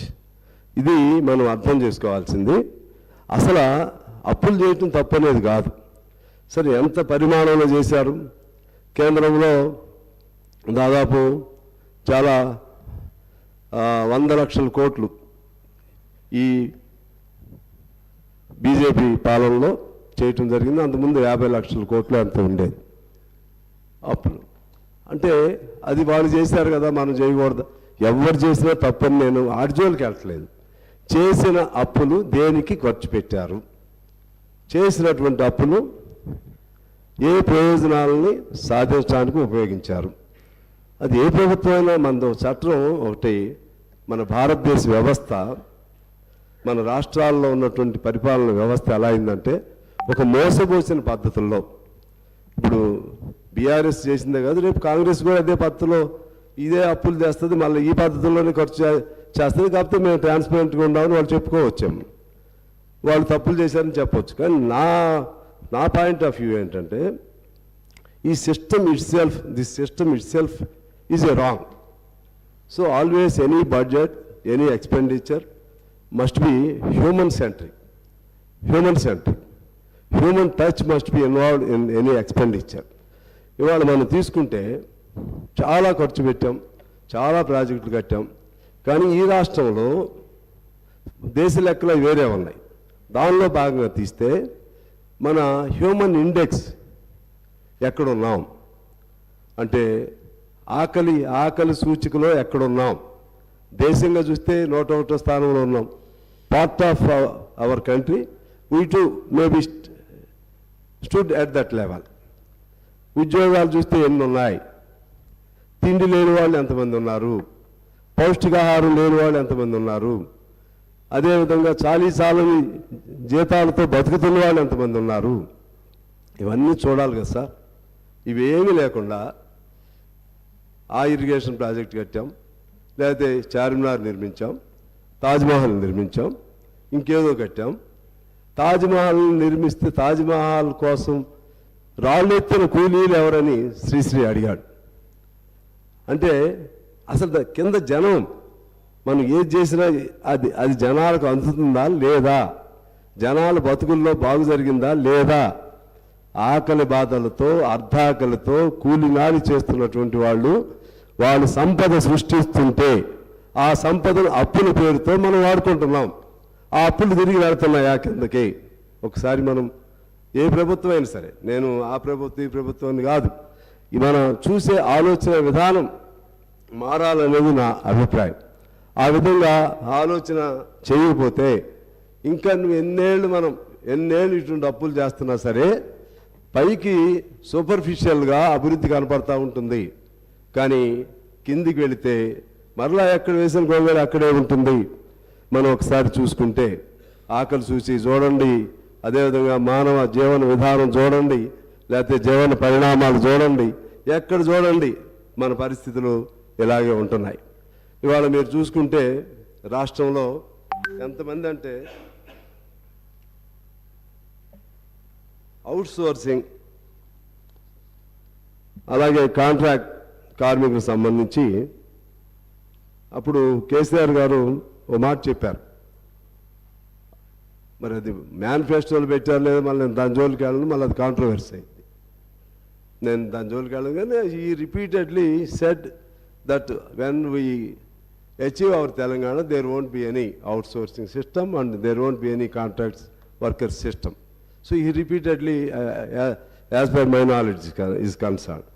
కానీ ఇవాళ ఆ అవుట్సోర్సింగ్ అదేవిధంగా కాంట్రాక్ట్ వర్కర్ సిస్టమ్ వలన శ్రమను దోపిడీ చేస్తున్నారు. It is situated not only in Telangana, it is present elsewhere in India. The system it self became a wrong. దాన్ని ఎట్లా ఎంతకాలం శ్రమ వాళ్ళది, సంపద ఇంకొకటిది, కష్టం ఒకటిది, ఫలితం ఒకటిది. ఒక్కడికి ఇచ్చే జీతంతో ముగ్గురికి నలుగురికి జీతాలు ఇస్తున్నారే, దాన్ని ఎలా మార్చాలి అది ఆలోచన చేయమని నేను కోరుతా ఉన్నాను. ఆ క్రమంలోనే మీరు తీసుకుంటే చాలామంది, కొన్ని లక్షల మంది ఆ విధంగా ఉన్నారు. అలాగే పిల్లలు పౌష్టికాహారం లోపంతో ఇప్పటికీ అనేక మంది మరణిస్తున్నారు. అర్ధాకలతో అనేక మంది ఉండటమే కాదు, నేను నిన్న మా కొత్తగూడెంలో చూశాను. పేమెంట్ల మీద పడుకున్న వాళ్ళు మొత్తం ఊరికి ఒక బస్ స్టాండ్ సెంటర్లో చూస్తే చలిలో దాదాపు 15-20 మంది వీడి దుప్పట్లు కూడా సరిగ్గా లేకుండా పడుకున్న వాళ్ళని చూశాను నేను. ఇలా లెక్క తీస్తే ఈ రాష్ట్రంలో తిండి లేక, లేకపోతే ఇంటి గూడు లేక, చలిలో వర్షంలో తడుస్తూ చలిలో వణుకుతూ ఎంతమంది ఉన్నారో ఒకసారి లెక్క తీయాలి. అదేవిధంగా గ్రామాల్లోకి వెళితే సొంత ఇల్లు లేని వాళ్ళు ఎంతమంది ఉన్నారో లెక్క తీయాలి. గ్రామాల్లోకి వెళితే చేసిన పనికి తగిన జీతం లేక, తగిన కూలీ లేక, పని చేయటానికి పని దొరక్క ఎంతమంది ఉన్నారో చూడాలి. ప్రాజెక్టులు కట్టాం, కాళేశ్వరం ప్రాజెక్టు కట్టొచ్చు, లేకపోతే ప్రాణహిత చెవెళ్ళు అనొచ్చు, లేకపోతే పాలమూరు రంగారెడ్డి అనొచ్చు, మా సీతారాం ప్రాజెక్టు అనొచ్చు. కానీ ఇన్ని ప్రాజెక్టులు కట్టితే డబ్బులన్నీ ఒక చోటకే మనం ఫోకస్ అవుతుంటే మరి మిగిలిన వాళ్ళకి ఎప్పుడు వాళ్ళ షేర్ వాళ్ళకి ఎప్పుడు వస్తుంది? మొత్తంగా చూస్తే యాజ్ ఏ హోల్ డెవలప్మెంట్ ఇండెక్స్లో పెదగొచ్చు మనం, పెర్ క్యాపిటల్ ఇన్కమ్ పెదగొచ్చు మనం, అలాగే ఎస్జిడిపిలో మనం రేటింగ్ బాగానే ఉండొచ్చు. కానీ అల్టిమేట్గా కిందకి ఎప్పుడు వెళ్తుంది? కిందకి వెళ్ళాల్సిన trickle down theory, a famous economist proposed that trickle down theory. It has been a total failure. That means ఎవడో అక్కడ పరిశ్రమ పెడితే కిందకి బొట్టుగా అందిద్ది. ఎప్పుడు బొట్టు అందిద్ది? ఇప్పుడు ఈ దేశానికి 75-76 ఏళ్ళు స్వతంత్రం వచ్చింది. ఇంకా నేను అనేది ఓవరాల్గా చెప్తున్నాను. ఇక్కడ మీరు దీనికి సంబంధించి చెప్పాలని అనొచ్చాము ఒకళ్ళిద్దరు. దీనికి సంబంధించి రిలేటెడే ఇన్ని అప్పులు అవుతున్నాయి, ఇన్ని లక్షల కోట్లు అప్పులు అవుతున్నాయి, ఈ లక్షల కోట్లు ఎటుపోతున్నాయి అనేది మా పాయింట్. ఈ డబ్బంతా ఎటుపోతుంది అంటే ఒకడు కష్టపడితే ఇంకోడు సుఖంగా ఉంటాడా? ఇవాళ చాలా లెక్కలు చెప్పిన తర్వాత చెప్తాను నేను దానికి సంబంధించి. ఆ విధంగా ఇవాళ అప్పు లేనటువంటి, నేను అడుగుతున్నా, ఆ అప్పు ప్రభుత్వ అప్పే కాదు, అసలు అప్పు లేని వ్యవస్థ ఏముంది ఇప్పుడు మన తెలంగాణలో? సింగరేణి తీసుకోండి. సింగరేణి ఒకనాడు చాలా గొప్ప సంపన్నవంతమైనటువంటి సంస్థ సింగరేణి. అది ప్రభుత్వానికి సంబంధం లేదని అనొచ్చు, కార్పొరేషన్ కాబట్టి వాళ్ళ అప్పులు వాళ్ళు అనొచ్చు. కానీ సింగరేణిలో ఆదాయం అంతా ప్రభుత్వానికి వస్తున్నాయి. సింగరేణిలో సంపాదించిన డబ్బులన్నీ ఈ 10 ఏళ్ల కాలంలో అది సిఎస్ఆర్ పాలసీయా డిఎంఎఫ్టి పేరుతోనూ ప్రభుత్వమే తీసుకుంటుంది. కనకదుర్గమ్మ ముక్కుపూడకు కూడా ఈ డబ్బులే పోయినాయి, మా డబ్బులే, సింగరేణి డబ్బులు పోయినాయి.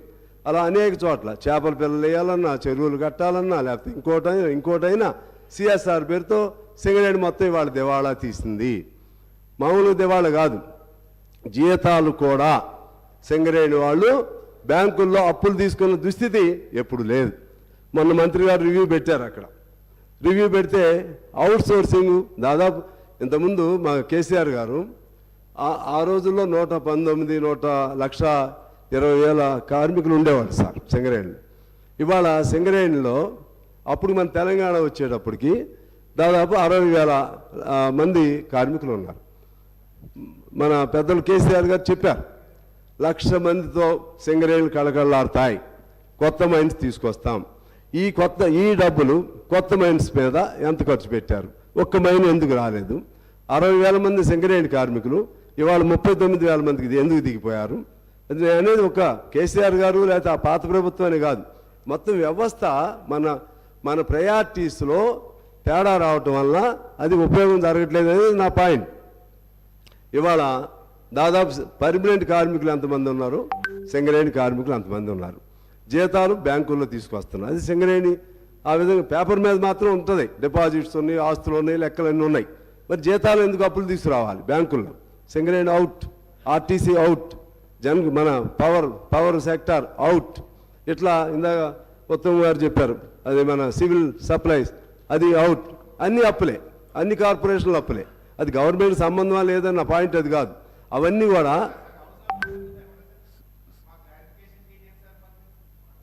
ఉన్నాయి. సాంబశివరావు గారు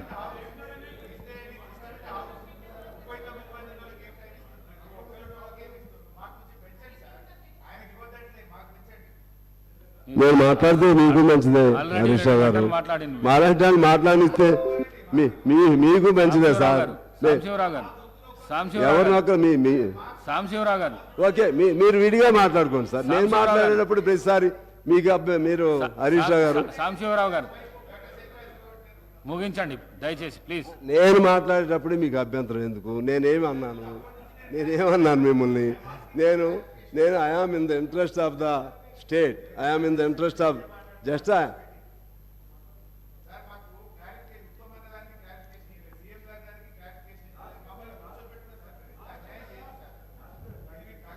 అలాగే అధ్యక్ష, ఇవాళ మనం చూస్తే సింగరేణి, జన్కో, హోమ్ గార్డులు అతి తక్కువ శాలరీస్, కోర్టు కొద్దిగా తొందరగా ముగించండి. అయిపోవాలి అప్పుడే సార్. ఇప్పుడు నేను మొదటే మిమ్మల్ని రిక్వెస్ట్ చేస్తే బిగినింగ్ డేనే, నేను ఒక్కడే ఉన్నా, మా వాళ్ళందరిది అన్ని కమ్యూనిస్టుల తరఫున, అంత పేదవాళ్ళ తరఫున, అంత కార్మిక వర్గం తరఫున ఎక్కువ మాట్లాడేది నేను ఒక్కడే సార్. అందుకని కాస్త నాకు టైం ఇవ్వండి దయచేసి. నేను స్పెసిఫిక్గా మాట్లాడుతున్నా. అలాగే ఇవాళ ఈవెన్ జర్నలిస్టులు, పేద జర్నలిస్టులు చాలామంది ఉన్నారు. వాళ్ళకి సంబంధించి ఒక పాలసీ లేదు. ఇక్కడ మన అసెంబ్లీలో అవుట్ సోర్సింగ్తో పనిచేసే వాళ్ళు కొన్ని వందల మంది ఉన్నారు, వాళ్ళని పట్టించుకునే వాళ్ళు లేరు. వ్యవసాయ కార్మికులు వేలాది మంది ఉన్నారు, హమాలీలు, ఆటో, క్యాబ్, భవన నిర్మాణం, పాఠశాలలో తాత్కాలిక ఉపాధ్యాయులు, అలాగే ఆర్టీసీ, హోమ్ గార్డ్స్, వీళ్ళందరూ లెక్క తీస్తే దాని మీద ఒక శ్వేతపత్రం తీయాలని మీ ద్వారా నేను కోరుతా ఉన్నాను. హమాలీలు కానీ, అసంఘటిత రంగం కానీ, ఇటువంటి క్యాబ్ డ్రైవర్లు కానీ, వాళ్ళ బతుకులు బాగు చేయగలిగితే తెలంగాణ బాగవుతుంది అనేది నా అభిప్రాయం. ఈ పెట్టే అప్పుల్లో కొంత వాళ్ళకి కంట్రిబ్యూట్ చేస్తే వాళ్ళ బతుకులు బాగవుతాయనేది నేను కోరుకుంటూ ఉన్నాను. అలాగే ఆశ, గ్రామ పంచాయతీ, అంగన్వాడీ, మున్సిపల్, ఇటువంటి వాళ్ళందరూ ఒకవేళ మధ్యాహ్న భోజనం వాళ్ళకి సార్ నెలకు 1000 రూపాయలు జీతమా మధ్యాహ్నం భోజనం, మిగిలిన వాళ్ళకి 6000 నుంచి 9000 రూపాయలు నెల జీతమా, కొంతమందికి 13,000 రూపాయలు నెల జీతమా, మరి కొంతమందికి 7,500 నెల జీతమా. వాళ్ళందరూ కష్టపడుతూనే ఉన్నారు. వాళ్ళందరూ కష్టపడుతున్నప్పుడు ఆ డబ్బులు వాళ్ళు మాత్రం మనుషులే కదా సార్. మిగిలిన వాళ్ళు ఎలాగో వాళ్ళు కూడా, కాకపోతే చదువుని బట్టి, టెక్నికాలిటీస్ని బట్టి కొద్ది వేరియేషన్ ఉండొచ్చు, కానీ వేతనాలు అంతంత తక్కువ చేయటం వల్ల ఆ విధంగా ఈ డబ్బులన్నీ కొద్ది మంది చేతుల్లోనే ఫోకస్ అవుతున్నాయి అనేది మా పాయింట్. శ్రమ అంతా ఇక్కడ నుంచి చేస్తుంటే, వీళ్ళు సృష్టిస్తుంటే ఈ డబ్బులంతా కొద్దిమంది దాని మీద ఫోకస్ అవుతూ ఉన్నాయి. దీని మీద నా అభిప్రాయం ఏంటంటే, ఇది ఎక్కడో దీన్ని కర్బ్ చేయాలి, దీన్ని అరెస్ట్ చేయాలంటే ఎలా? అసలు ఈ ఆస్తులు కొద్దిమంది చేతుల్లో ఎంతెంత పెరిగినాయి. పేదవాడిగానే ఉండగా ఒక్కొక్కళ్ళు ఓవర్ నైట్ తెల్లవారేసరికి లక్షల కోట్లు, లేకపోతే వేల కోట్లు, 100 కోట్లు ఎలా సంపాదిస్తున్నారు. అందులో రాజకీయ నాయకులు, ప్రధానంగా రాజకీయ రంగంలో ఉన్నటువంటి వాళ్ళు ఇటువంటి అపవాదుల్ని మనం చూస్తూ ఉన్నాం. 100 కోట్లు రాజకీయ నాయకులు సంపాదిస్తున్నారు. ఇంకా కొద్దిగా అటు ఇటుగా పెద్ద ఆఫీసర్స్ సంపాదిస్తున్నారు. ఇంకా కార్పొరేట్ సంస్థలు వాళ్ళు కట్టేదేమో ట్యాక్స్ తక్కువ, బాగా వాళ్ళకి వేల కోట్లు లాభాలు. ఈ విధంగా అసమానతలు, అంతరాలు పెరుగుతూ ఉంటే దీన్ని ఎక్కడ కంట్రోల్ చేయాలో ఆలోచన చేయాల్సిన అవసరం ఉంది. ఈ క్రమంలోనే నేను మీకు ఒక ఆక్స్ఫామ్ నివేదిక ప్రకారం ఇండియాలో 1% ప్రజల చేతుల్లో 1% ప్రజల చేతుల్లో దాదాపు 50% సంపద ఉంది. 1% ప్రజల చేతుల్లో. మిగిలిన 10% మొత్తం ప్రజల చేతుల్లో 80% సంపద ఉంది. అంటే సంపద మొత్తం కేవలం కొద్ది మంది చేతుల్లోనే పేరుకుపోయి ఆ విధమైనటువంటి అసమానతలు పెరుగుతా ఉన్నాయి అధ్యక్ష. దీన్ని ఎక్కడో చోట మన తెలంగాణలో అయినా సరే, మిగిలిన చోట ఏమో నాకు తెలియదు. ఇక్కడ నుంచి let us start from our Telangana. Let us start thinking of all those inequalities to eradicate such inequalities. ఎట్లా how to bring all those people at least some qualitative change to the qualitative change. ఆ విధంగా తీసుకురావడానికి మనం ఎలా ప్రయత్నం చేయాలో ఆలోచన చేయమని చెప్పి ఆగస్టు సభలో నేను కోరుతా ఉన్నాను అధ్యక్ష. అదేవిధంగా ఇంకొక మాట నేను చెప్తాను. ప్రఖ్యాత ఆర్థిక శాస్త్రవేత్త థామస్ పికెట్ ఆయన ఒక పుస్తకం రాశాడు, ఒక నివేదిక. That is when British Raj to billionaire Raj అనే పేరుతో ఒక నివేదిక రాశారు. బ్రిటిష్ రాజ్ కాలం నుంచి ఇప్పుడు వరకు ఎలా ట్రాన్స్ఫార్మ్ జరుగుతూ ఉన్నాయి, ఆస్తులు ఎలా పెరిగిపోతూ ఉన్నాయి. 1930 ప్రాంతంలో 1% ప్రజల చేతుల్లో కేవలం 21% సంపద ఉంటే నేటికి ఇంతకుముందు నేను చెప్పినట్టుగా 1% ప్రజల చేతుల్లో 50% సంపదకి వచ్చేసింది. అంటే ఇప్పటికి మనకు దేశానికి స్వాతంత్రం వచ్చిన తర్వాత, స్వాతంత్రానికి రాకముందు సమానత్వం ఉండేది కొద్దిగా. స్వాతంత్రం వచ్చినాక అధికారాల్లోకి వచ్చిన తర్వాత అధికార పార్టీ పెద్దలో లేకపోతే ప్రతిపక్షాల పెద్దలో లేకపోతే టోటల్గా రాజకీయ వ్యవస్థలో కరప్షన్ హై లెవెల్కి హై పీక్కి వెళ్ళిపోయింది. హై పీక్కి వెళ్ళిపోయి సంపద అది ఒకవైపు, దాంతో కొలాబరేట్ అయినటువంటి కార్పొరేట్ సంస్థలు, కొలాబరేట్ అయినటువంటి ఇండస్ట్రియల్ పర్సనాలిటీస్, ఇండస్ట్రియల్ హౌసెస్, వాళ్ళు కూడా సంపద పెరిగిపోతూ ఉంది. దీన్ని కంట్రోల్ చేయాల్సిన అవసరం ఉందని నేను మీకు విజ్ఞప్తి చేస్తూ ఆఖరిగా ఒక పాయింట్ చెప్పి నేను సెలవు తీసుకుంటాను అధ్యక్ష. ఒకటి, జిఎస్టీలో మనకు టోటల్గా 18 లక్షల కోట్లు ఇవాళ మనం కడుతున్నాం. దానిలో కట్టేది 3% మాత్రమే మొత్తం సంపన్న వర్గం కడుతుంది. 3% మాత్రమే. 18 లక్షల జిఎస్టీ, 18 లక్షల కోట్ల జిఎస్టీలో 3% సంపన్న వర్గం కడుతుంది. మిగిలినంత ఎవరు? మళ్ళీ ఇందాక మనం అనుకున్నట్లుగా పేదవాడు, రిక్షా దొక్కేవాడు, ఆటో నడిపేవాడు, మూటలు మోసేవాడు, ఇటువంటి వాళ్ళు కట్టే డబ్బులే అక్కడ జిఎస్టీ పోగవుతున్నాయి. మళ్ళీ ఆ జిఎస్టీ నుంచి మరలా మనకి వచ్చేసరికి ఎప్పుడన్నా పొరపాటు సబ్సిడీ ఇస్తే కొంతమంది మేధావులు సబ్సిడీలు ఇచ్చి సమాజాన్ని సోమరిపోతులా తయారు చేస్తున్నారు, పేదవాడిని సోమరిపోతులా. కానీ వాడికైతే మాత్రం కార్పొరేట్ సంస్థలకు మాత్రం అన్ని రాయితీలు ఇస్తున్నారు. ఆ విధంగా లక్షల కోట్లు వాళ్ళకి బెనిఫిట్ ఇస్తున్నారు. అందుకని నా అభిప్రాయం, అట్లీస్ట్ మనం let us start from our Telangana. నా అభిప్రాయం ఏంటంటే దీన్ని ఎక్కడో చోట చెక్ పెట్టాలి. కనీసం బాగా ఈ కరప్టెడ్ బగ్గర్స్ ఎక్కడెక్కడ ఉన్నారో దానిపైన వేటాడండి అని ఒక భారతీయుడిలాగా వేటాడితే మంచిది. ఎవరెవరు ఎక్కడెక్కడ బాగా ఓవర్ నైట్ ఎలా తయారైపోయారో వాళ్ళపైన మన నిఘా సంస్థలు కానీ లేకపోతే యాంటీ కరప్షన్ బ్యూరోస్ కానీ ఇవన్నీ కూడా ఆ విధంగా ఆ డబ్బులు అనేది కేంద్రీకరణ అవ్వకుండా, పోగుపడకుండా, ఆస్తులు ఆ విధంగా పెదగకుండా ఉంటే నువ్వు ఎన్ని లక్షల కోట్లు అప్పు చేసినా ప్రజల కోసం చేస్తే తప్పేం కాదు. అప్పు చేయాలి, మనిషిని వాడికి పని కల్పించాలి. అందుకని చాలామంది ఎకానమిస్ట్ చెప్తారు దాన్ని direct pumping of the money in to the hands of the poor people అని. డైరెక్ట్గా ప్రతి మనిషి చేతుల్లో డబ్బులు పెడితే వాడు తిరిగి మళ్ళీ దాన్ని ఖర్చు చేస్తాడు, దాన్ని మళ్ళీ పని చేస్తాడు, వాడికి ఆదాయం పెరిగిద్ది, ఆదాయం సమాజానికి వస్తుంది.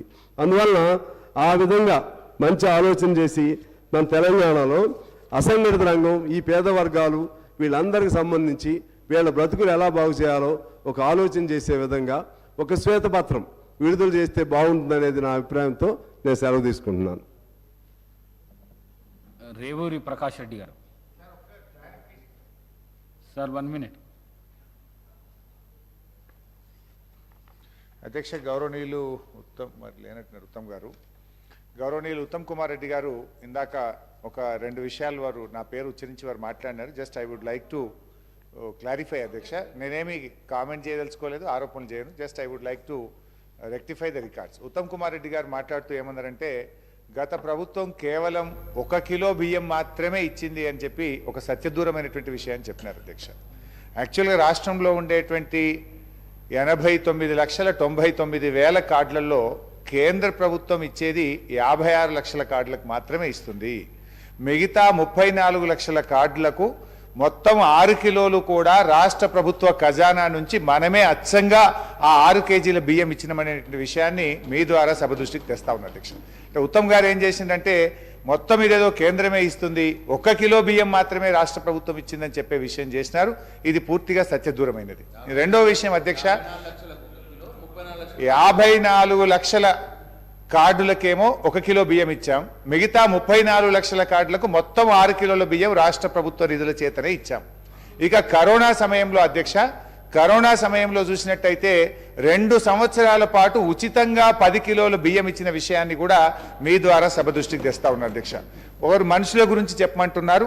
మొత్తం 2,90,00,000 మంది మనుషులకు మనం బియ్యం ఇస్తే ఇందులో 1,85,00,000 మందికి కేంద్ర ప్రభుత్వం 5 కిలోలు ఇచ్చింది, మిగతా కిలో మనం ఇచ్చాం. ఆ 5 కిలోలు కూడా వాళ్ళు 3 రూపాయలకి ఇస్తే మనం రూపాయికే ఇచ్చాం. మిగతా 1,05,00,000 మందికి మొత్తం రాష్ట్ర ప్రభుత్వ నిధుల చేత 6 కిలోల బియ్యం రూపాయి కాడికి ఇచ్చినటువంటి విషయాన్ని మీ ద్వారా తెలియజేస్తా ఉన్నాం. రెండో విషయం, వారు ఇన్ని కోట్లు ఖర్చు పెడితే కాళేశ్వరంలో పారింది తక్కువ, అది నెక్స్ట్ ఇరిగేషన్ మీద వచ్చినప్పుడు నేను డీటెయిల్గా చెప్తాను. కానీ just I would like to rectify the record. వారు ఒక మాట ఏమన్నారంటే, మీరు నేను ఇక్కడ మంత్రి గారి దృష్టికి తెచ్చేది ఏంటంటే కల్వకుర్తి ప్రాజెక్టు మీ హయాంలో నిర్మించారు, ఆయకట్టు ఏమి ఇయ్యలేదు. 75-80% నిధులు ఖర్చు పెట్టినా ఆయకట్టు రాలేదు. కానీ ఈరోజు మేము వచ్చిన తర్వాత ఆ పనులు పూర్తి చేసి 3,50,000 ఎకరాలకు ఆయకట్టుకు మేము నీళ్ళు ఇచ్చాం. సో అట్లనే పాలమూరు ఎత్తిపోతల్లో ఇలా ట్రంక్ పూర్తయింది, పంపులు పూర్తయినాయి, రిజర్వాయర్లు పూర్తయినాయి. మీరు కెనాల్స్ తవ్వితే మీకు కూడా ఆయకట్టు వచ్చేటువంటి అవకాశం ఉంటుంది. అట్లా మీరు ఈ రకంగా మా స్వీపింగ్ రిమార్క్స్ వద్దు, నేను డీటెయిల్గా మీరు డిస్కషన్ పెట్టినాడు మొత్తం సవివరంగా కూడా మేము చెప్తాం అధ్యక్ష. లాస్ట్ పాయింట్ అధ్యక్ష, గౌరవ ముఖ్యమంత్రి గారు కూడా ఒక విషయాన్ని ఇప్పుడు సభలో మాట్లాడినారు అధ్యక్ష. జస్ట్ అది కూడా నేను I would like to set right the record అధ్యక్ష. నేనేమి ఆరోపణలు చేయడానికో ప్రత్యేకంగా మళ్ళీ కొత్త విషయాలు చెప్పడానికో కాదు అధ్యక్ష, only to rectify the records అధ్యక్ష. పేజ్ నెంబర్ 32లో అధ్యక్ష గౌరవ ముఖ్యమంత్రి గారు అందులో నుంచే వారు నా పేరు తీసుకొని విషయం చెప్పారు అధ్యక్ష. ఏమన్నారంటే, మనం 2014-15 రాష్ట్రం వచ్చినాడు 303 రోజులు మన రాష్ట్రం సర్ప్లస్ ఉండేది. కానీ మరి హరీష్ రావు గారు ఫైనాన్స్ మినిస్టర్ అయిన తర్వాత పూర్తిగా సర్ప్లస్ దినాలు తగ్గినాయి అని చెప్పారు అధ్యక్ష. కానీ ముఖ్యమంత్రి గారు కానీ ఇవాళ అందరూ కూడా ఏం చేస్తారంటే కన్వీనియంట్ అంశాలు తీసుకుంటున్నారు, ఎక్కడైతే మేము పాజిటివ్గా ఉన్నామో దాన్ని విస్మరిస్తూ ఉన్నారు. 2014-15లో 303 రోజులుంటే మా ప్రభుత్వం వచ్చిన 2015-16లో 364 రోజులు సర్ప్లస్ ఉన్నాం. మరి ఆ విషయాన్ని ఎందుకు చెప్పరు? 2016-17లో 304 రోజులు సర్ప్లస్ ఉన్నాం. 2017-18లో 245 రోజులున్నాం. 2018-19లో 250 రోజులున్నాం. ఎక్కడైతే తగ్గిందో అది కరోనా వచ్చిన తర్వాత, కరోనా 2 సంవత్సరాలు కరోనా వల్ల ఏర్పడ్డ ఆర్థిక మాంద్యం, ఒకవైపు పెద్ద నోట్ల రద్దు, రెండవ వైపు కరోనా లాంటి ఒక మహమ్మారి వచ్చిన తర్వాత ఈ దేశం, ఈ ప్రపంచం, అన్ని రాష్ట్రాల ఆర్థిక వ్యవస్థ చిన్నాభిన్నమైన తర్వాత మాత్రమే తగ్గిందనే విషయాన్ని మీ ద్వారా సభ దృష్టికి తెచ్చే ప్రయత్నం చేస్తున్నాం అధ్యక్ష. అయితే అధ్యక్ష, ముఖ్యమంత్రి గారు కేంద్ర ప్రభుత్వంతో కలవద్దా అన్నారు. మీరు కేంద్రంతో కలవండి, కేంద్రంతో మాట్లాడండి, అవసరమైతే అఖిల పక్షాన్ని తీసుకుపోండి, మేము కూడా మీ వెంట వస్తాం. రాష్ట్రానికి న్యాయబద్ధంగా రావాల్సిన ప్రతి పైసా కోసం మీకు మేము సహకరిస్తాం, మీ వెంట మేము ఉంటాం. మీరు కేంద్ర ప్రధానమంత్రిని కలవండి, కేంద్ర మంత్రులను కలవండి. ఆ ప్రక్రియలో మేమేదైనా సహకారం పార్లమెంట్లో మా పార్లమెంట్ సభ్యులు చేయాలన్నా, మేము చేయాలన్నా కూడా చేయడానికి సిద్ధంగా ఉన్నామని మీ ద్వారా తెలియజేస్తున్నాం. రేవూరి ప్రకాష్ రెడ్డి గారు. అధ్యక్ష, అవకాశం ఇచ్చినందుకు ధన్యవాదాలు తెలియజేసుకుంటూ, తెలంగాణ రాష్ట్రం అనేదే నిధులు, నియామకాలు, వనరులపై ఏర్పడ్డ ఈ రాష్ట్రము. ఈ రాష్ట్రం ఏర్పాటు కావడానికి తెలంగాణ 4 కోట్ల ప్రజల యొక్క కృషి, 1400 మంది యువకుల యొక్క బలిదానంతో వచ్చిన తెలంగాణ. మరి తెలంగాణ రాష్ట్రం ఏర్పడ్డ తర్వాత టీఆర్ఎస్ ఈరోజు బీఆర్ఎస్ అధికారంలోకి వచ్చిన తర్వాత అధికారం వచ్చే ముందు రాష్ట్ర ఆర్థిక పరిస్థితి, తెలంగాణ రాష్ట్రం ఏర్పడేటప్పుడు ఆర్థిక పరిస్థితులు ఏ విధంగా ఉన్నాయి, మరి 10 సంవత్సరాల తర్వాత ఈరోజు ఏ పరిస్థితి ఉన్నది అనేది ప్రజలకు వాస్తవాలు వివరించి మరి రాబోయే రోజులలో ఇంతకుముందు గౌరవ ముఖ్యమంత్రి వారు చెప్పినట్టుగా ప్రతిపక్షాల యొక్క సూచనలు, మేధావుల సూచనలు తీసుకొని ఈ దేశంలోనే రాష్ట్రంను ఒక ఉన్నతమైన స్థానంలో నిలపాలనే ఒక ప్రయత్నంలో భాగమైన విషయాన్ని కూడా మనం అందరం కూడా గుర్తించవలసిన అవసరం ఉంది అని చెప్పి ఈ సందర్భంగా మనం చేస్తున్నాం. పెద్దలు కల్వకుంట్ల చంద్రశేఖరరావు గారు ఉద్యమం సందర్భంగా మాట్లాడుతూ కొన్ని విషయాలు చాలా స్పష్టంగా చెప్పడం జరిగింది అధ్యక్ష. ఒకటి, మనది మిగులు రాష్ట్రము, తెలంగాణ రాష్ట్రం ఏర్పాటు కావడం వల్ల ఒక బంగారు భవిష్యత్తును ప్రజలకు అందించగలుగుతాము అని చెప్పడమే కాకుండా తెలంగాణ రాష్ట్రం ఏర్పడ్డ తర్వాత మరి ఒక దళిత ముఖ్యమంత్రిని చేస్తానని చెప్పి మరి మాట తప్పను మడవ తిప్పను అన్న పెద్ద మనిషి మరి ఏ విధంగా తాను ఎన్నికల సందర్భంలో కానీ గతంలో ఉద్యమం సందర్భంలో మాట్లాడిన మాటలను ఇచ్చిన వాగ్దానాలకు విరుద్ధమైన పరిపాలన అందించడమే కాకుండా రాష్ట్ర ఆర్థిక పరిస్థితిని కూడా మరి ప్రజల భవిష్యత్తుకు ఉపయోగపడ్డదా, కొందరు వ్యక్తుల యొక్క ఆర్థిక పరిస్థితులు బాగుపడడానికి దోహదపడ్డదా అనేదే ఇక్కడ మనం పరిశీలించవలసిన అవసరం ఉంది అని చెప్పి ఈ సందర్భంగా మనం చేస్తున్నాను. అప్పు చేయడం తప్పని నేను అనడం లేదు, ఏ వ్యక్తి కూడా అప్పు చేయడం తప్పు అని చెప్పి ఎవరు కూడా అనరు అని చెప్పి ఈ సందర్భంగా మనం చేస్తున్నాం. కానీ చేసిన అప్పును మనము ప్రజల యొక్క ఆర్థిక పరిస్థితులు అభివృద్ధి చెందడానికి, రాష్ట్ర ఆర్థిక పరిస్థితులు అభివృద్ధి చెందడానికి, మరీ ముఖ్యంగా ఉత్పత్తి వ్యయాన్ని పెంపొందించడానికి, అదే కాకుండా సంక్షేమ కార్యక్రమాల ద్వారా ప్రజల జీవన ప్రమాణాలను పెంపొందించడానికి దోహదపడితే ఎవరు దీన్ని వ్యతిరేకించవలసిన అవసరం లేదు, దాన్ని మనము ఆమోదించవలసిన అవసరం ఉంది అని చెప్పి ఈ సందర్భంగా మనవి చేస్తున్నాను అధ్యక్ష. కానీ ఇవాళ మనం చూస్తున్నాం, పేరు ప్రతిష్టల గురించో లేకుంటే వాళ్ళ యొక్క వ్యక్తిగతమైన స్వార్థం గురించో చేసిన అప్పును ఖర్చు పెట్టినప్పుడే ఈ సమస్య ఉత్పన్నమవుతుందనే విషయాన్ని మీ దృష్టి తీసుకొస్తున్నా. ఒకసారి మనం చూస్తే రాష్ట్రం ఏర్పాటప్పుడు జరుగుతున్న ఏర్పాటులో ఆంధ్ర తెలంగాణ విడిపోయినప్పుడు మన అప్పులు చూస్తే 72,658 కోట్ల అప్పు ఉంటే ఈరోజు సరే వివిధ రకాల యొక్క అప్పులను మనం పరిగణలోకి తీసుకున్నప్పుడు 6,12,343 కోట్ల అప్పు ఉన్నదనేది మనకు శ్వేతపత్రం ద్వారా మనకు వివరంగా మనకు తెలియజేస్తున్న విషయాన్ని మన దృష్టికి తీసుకొస్తున్నాం. ఒక మాటలో చెప్పాలి అంటే ఈరోజు ఈ రాష్ట్రంలో ఉన్న ప్రతి ఒక్క వ్యక్తి మీద, అదేవిధంగా పుట్టబోయే బిడ్డ మీద కూడా 1,58,000 అప్పు ఎత్తిన ఘనత గత ప్రభుత్వాన్ని నేను చెప్పక తప్పదు అనే విషయాన్ని మీ దృష్టికి తీసుకొస్తున్నా. అదే కాకుండా మనం చూస్తే మరి పెద్దలు గౌరవనీయులు హరీశ్వరరావు గారు మాట్లాడుతూ రాష్ట్ర ఆర్థిక పరిస్థితి అన్ని విధాలు అభివృద్ధి చేసినాం, అదే కాకుండా మనం చూస్తే రాష్ట్ర ఆర్థిక పరిస్థితి మరి పరిపుష్టిగా ఉన్న రాష్ట్రము, సంపద సృష్టించామని చెప్పి కూడా చాలా ఘనంగా చెప్పారు.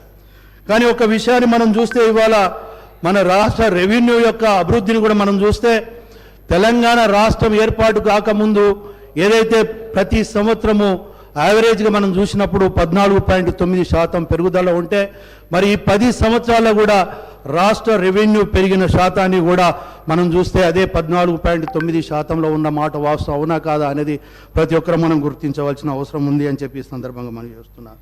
అదే కాకుండా మనం చూస్తే మరి ఆ రోజు 72,658 కోట్ల అప్పుతో ఉన్నది, ఈరోజు 6,12,000 కోట్ల అప్పులతోటి మరి ఉన్నది అని అంటే మరి గతంలో 14-15 కన్నా ముందు ఆ రోజు రాష్ట్రంలో వడ్డీల రూపాయన కానీ అసలు రూపాయన చెల్లించింది 6,954 కోట్ల అధ్యక్ష.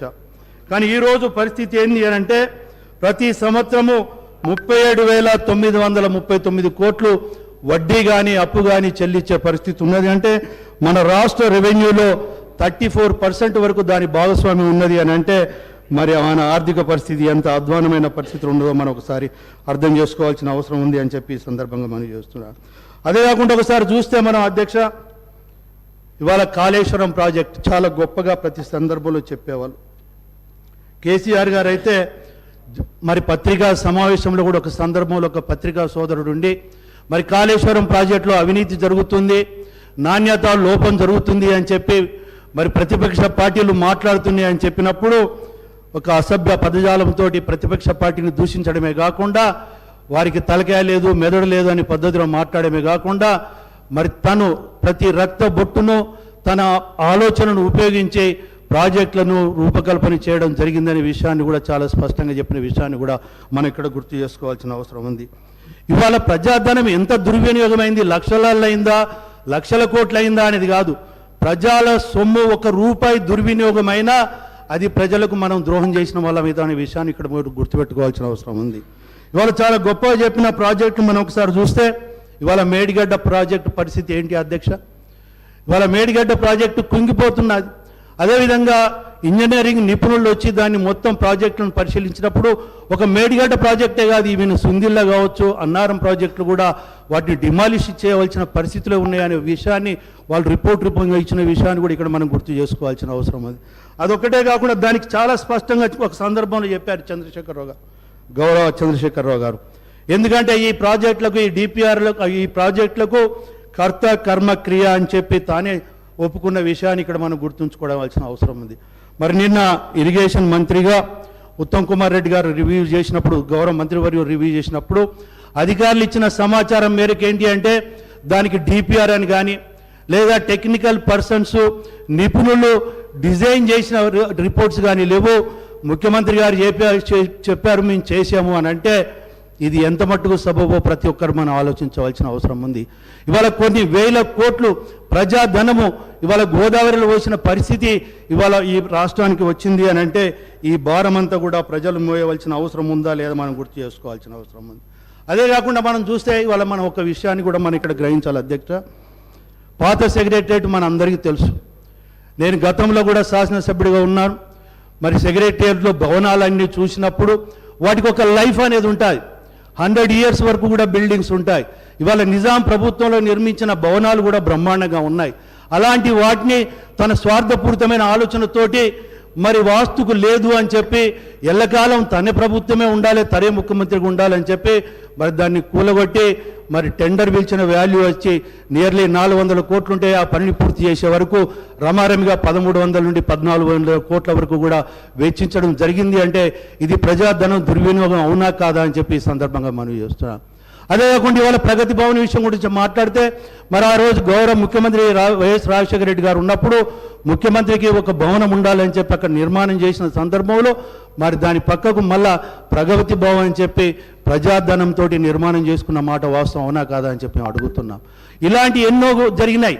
ఇవాళ వారి యొక్క హరీష్ రావు గారు మాట్లాడుతూ కొన్ని విషయాలు కూడా చాలా స్పష్టంగా చెప్పారు. అగ్రికల్చర్ విషయం కావచ్చు, లేకుంటే ఈవెన్ టెంపుల్స్ డెవలప్మెంట్స్ కావచ్చు, ఎడ్యుకేషన్ విషయం కావచ్చు, హెల్త్ విషయంలో దేశంలోనే అత్యధికంగా అభివృద్ధి చేసిన పరిస్థితి ఉంది అని చెప్పి చెప్పడం జరిగింది. ఇవాళ అంతెందుకు అధ్యక్ష, యాదగిరి గుట్ట విషయంలో కూడా మనం చూస్తే అక్కడ నిర్మాణ పనులు చేపట్టారు. దాన్ని మేము వ్యతిరేకించడం లేదు. కానీ ఆ రోజు ఒక మొదటి వర్షానికే ఏ విధంగా మరి సర్క్యులేటింగ్ ఏరియా మొత్తం కుంగిపోవడమో, రిటైనింగ్ వాల్స్ ఏ విధంగా వాలిపోవడమో, అంటే ఏ విధంగా నాణ్యత లోపంతో ప్రజాధనం దుర్వినియోగమైంది అని అంటే లాస్ట్కు దేవుడి యొక్క ప్రాంతాలను కూడా వదిలిపెట్టకుండా జరిగిందని చెప్పడానికి అదొక నిదర్శనం అని చెప్పి ఈ సందర్భంగా మనం చేస్తున్నాం. అదే కాకుండా సోదరుడు అక్బరుద్దీన్ ఓవైసీ గారు మాట్లాడుతూ నిజంగా ఒక మాటలో చెప్పాలంటే హరీశ్వరరావు గారి కన్నా మరి అక్బరుద్దీన్ ఓవైసీ గారు బీఆర్ఎస్ ప్రభుత్వాన్ని గత 10 సంవత్సరాల ప్రభుత్వాన్ని చాలా గొప్పగా పోవడం జరిగింది. దానికి మాకేం అభ్యంతరం లేదు. కానీ ఇంకొక విషయం కూడా అడిగితే బాగుండేది. ఏదైతే ఎన్నికలలో ఇచ్చిన వాగ్దానాలను బీఆర్ఎస్ ప్రభుత్వం ఎంత మట్టుకు నెరవేర్చిందని చెప్పి సోదరుడు అడిగి ఉంటే సంతోషించే వాళ్ళమని చెప్పి ఈ సందర్భంగా మనం చేస్తున్నాం. డబల్ బెడ్రూమ్ ఇళ్ళ పరిస్థితి ఏమైంది అధ్యక్ష? ఎక్కడిచ్చారు? గజ్వేలు, సిద్దిపేట, సిరిసిల్ల తప్పితే లేదా ఈ హైదరాబాద్ చుట్టుపక్కల తప్పితే గ్రామీణ ప్రాంతంలో ఎక్కడైనా డబుల్ బెడ్రూమ్ ఇల్లు ఇచ్చిన పరిస్థితి ఉండదా అని చెప్పి నేను అడుగుతున్నా. 2014 కన్నా ముందు డబుల్ బెడ్రూమ్ ఇస్తామని చెప్పారు. 2018 ఎన్నికలు వచ్చే వరకు 5 లక్షల రూపాయలు ఇస్తాం మీ స్థలములు కట్టుకొని అన్నారు. అదేవిధంగా 2018 ఈ 2023 ఎన్నికలు వచ్చే వరకు 3 లక్షల రూపాయలు ఇస్తాం మీ స్థలాలు కట్టుకోమని చెప్పిన విషయాన్ని మర్చిపోయారా అని చెప్పి నేను తెలంగాణ వస్తే మన ఉద్యోగాలు వస్తాయని చెప్పి నిరుద్యోగులు యువకులు ఎంతోమంది ఆ రోజు ఉద్యమంలో పాల్గొంటే ఇవాళ ఎంతమందికి ఉద్యోగాలు ఇచ్చారని చెప్పి నేను ఇవాళ రిటైర్మెంట్ అయిన బాపతియే తెలంగాణ రాష్ట్రం ఏర్పడినప్పటి నుండి ఈ 10 సంవత్సరాలు కూడా చూస్తే 2 లక్షల పైన వేకెన్సీస్ ఉన్నాయి. ఏ ఒక్క ఉద్యోగం కూడా సక్రమంగా రింపించిన పాపాన పోలేదు. పేపర్ లీకేజ్ తోటి మరి అదేవిధంగా నిరుద్యోగ యువకుల యొక్క జీవితాలతో ఆడుకున్న ప్రభుత్వం వాస్తవం అవునా కాదా అని చెప్పి ఈ సందర్భంగా మరి చేస్తున్నా. ఉద్యోగాలు రాలేదని చెప్పి ఎగ్జామినేషన్స్ రాసినా కూడా మరి పేపర్ లీకేజ్ తోటి మరి క్యాన్సిల్ చేయడం జరిగిందని చెప్పి నిరుద్యోగ యువకులు ఆత్మహత్యలు చేసుకున్న మాట వాస్తవం అవునా కాదా అని చెప్పి నేను అడుగుతున్నాను. అంతేందుకు అధ్యక్ష, రైతులకు మరి గిట్టుబాటు ధరలు కల్పిస్తున్న మా బీఆర్ఎస్ ప్రభుత్వము రైతులకు బేడీలేసిన ఘనత బీఆర్ఎస్ ప్రభుత్వానికే, ఈ చంద్రశేఖరరావు గారికి యొక్క నాయకత్వానికే దక్కుతుందని చెప్పి ఈ సందర్భంగా మరి చేస్తున్నారు. రైతులకు గిట్టుబాటు ధర కల్పించడానికి మరి ఎన్ని వేల కోట్లైనా ఖర్చు పెడుతున్నారని చెప్పిన పెద్ద మనుషులు ఖమ్మంలో మాకు గిట్టుబాటు ధరలు వస్తలేదని చెప్పి నిరసన తెలియజేస్తే బేడీలేసిన ప్రభుత్వము బీఆర్ఎస్ ప్రభుత్వం అనే విషయము వాస్తవం అవునా కాదా అని చెప్పి ఈ సందర్భంగా మరి చేస్తున్నారు. అంతేందుకు అధ్యక్ష, వడ్ల కుప్పల మీద వీళ్ళు సక్రమంగా కొనుగోలు కార్యక్రమాలు చేయకపోవటం వల్ల నెలల కొద్దీ వరి కుప్పల మీద ఉండటం వల్ల గుండెపోటుతో చనిపోయిన మంది రైతులు ఎంతమంది ఒకసారి గుర్తు చేసుకోవాల్సిన అవసరం ఉంది. అదే కాకుండా వచ్చిన తెలంగాణలో ఇవాళ భారతదేశంలో వివిధ రాష్ట్రాలలో జరిగిన రైతు ఆత్మహత్యలకు వివరాలు తీస్తే 8,000 పైన రైతులు ఆత్మహత్య చేసుకున్నది ఈ తెలంగాణ రాష్ట్రంలో వాస్తవం అవునా కాదా దయచేసి మనం అందరం ఆలోచించవలసిన అవసరం ఉంది అని చెప్పి ఈ సందర్భంగా మనం చేస్తున్నా. ఇది ఒకటే కాదు అధ్యక్ష, ఈరోజు ఒకసారి ఈ రాష్ట్రంలో బాగుపడ్డది ఎవరు అని అంటే ఒక రకంగా చెప్పాలి అని అంటే బీఆర్ఎస్ నాయకత్వం, బీఆర్ఎస్ కార్యకర్తలు, కానీ ప్రజలకు వనగురింది ఏదీ లేదు అని చెప్పి ఈ సందర్భంగా మనవి చేస్తూ మరి ఇప్పటికైనా వాస్తవాలను మాట్లాడి ప్రభుత్వానికి సరి అయిన సూచనలు అందిస్తారని చెప్పి ఆశిస్తూ ఈ అవకాశం ఇచ్చినందుకు మీకు ధన్యవాదాలు తెలియజేసుకుంటూ సెలవు తీసుకుంటున్నాను. Discussion is over. Reply to the discussion by Deputy Chief Minister Mallu Bhatti Vikramarka garu.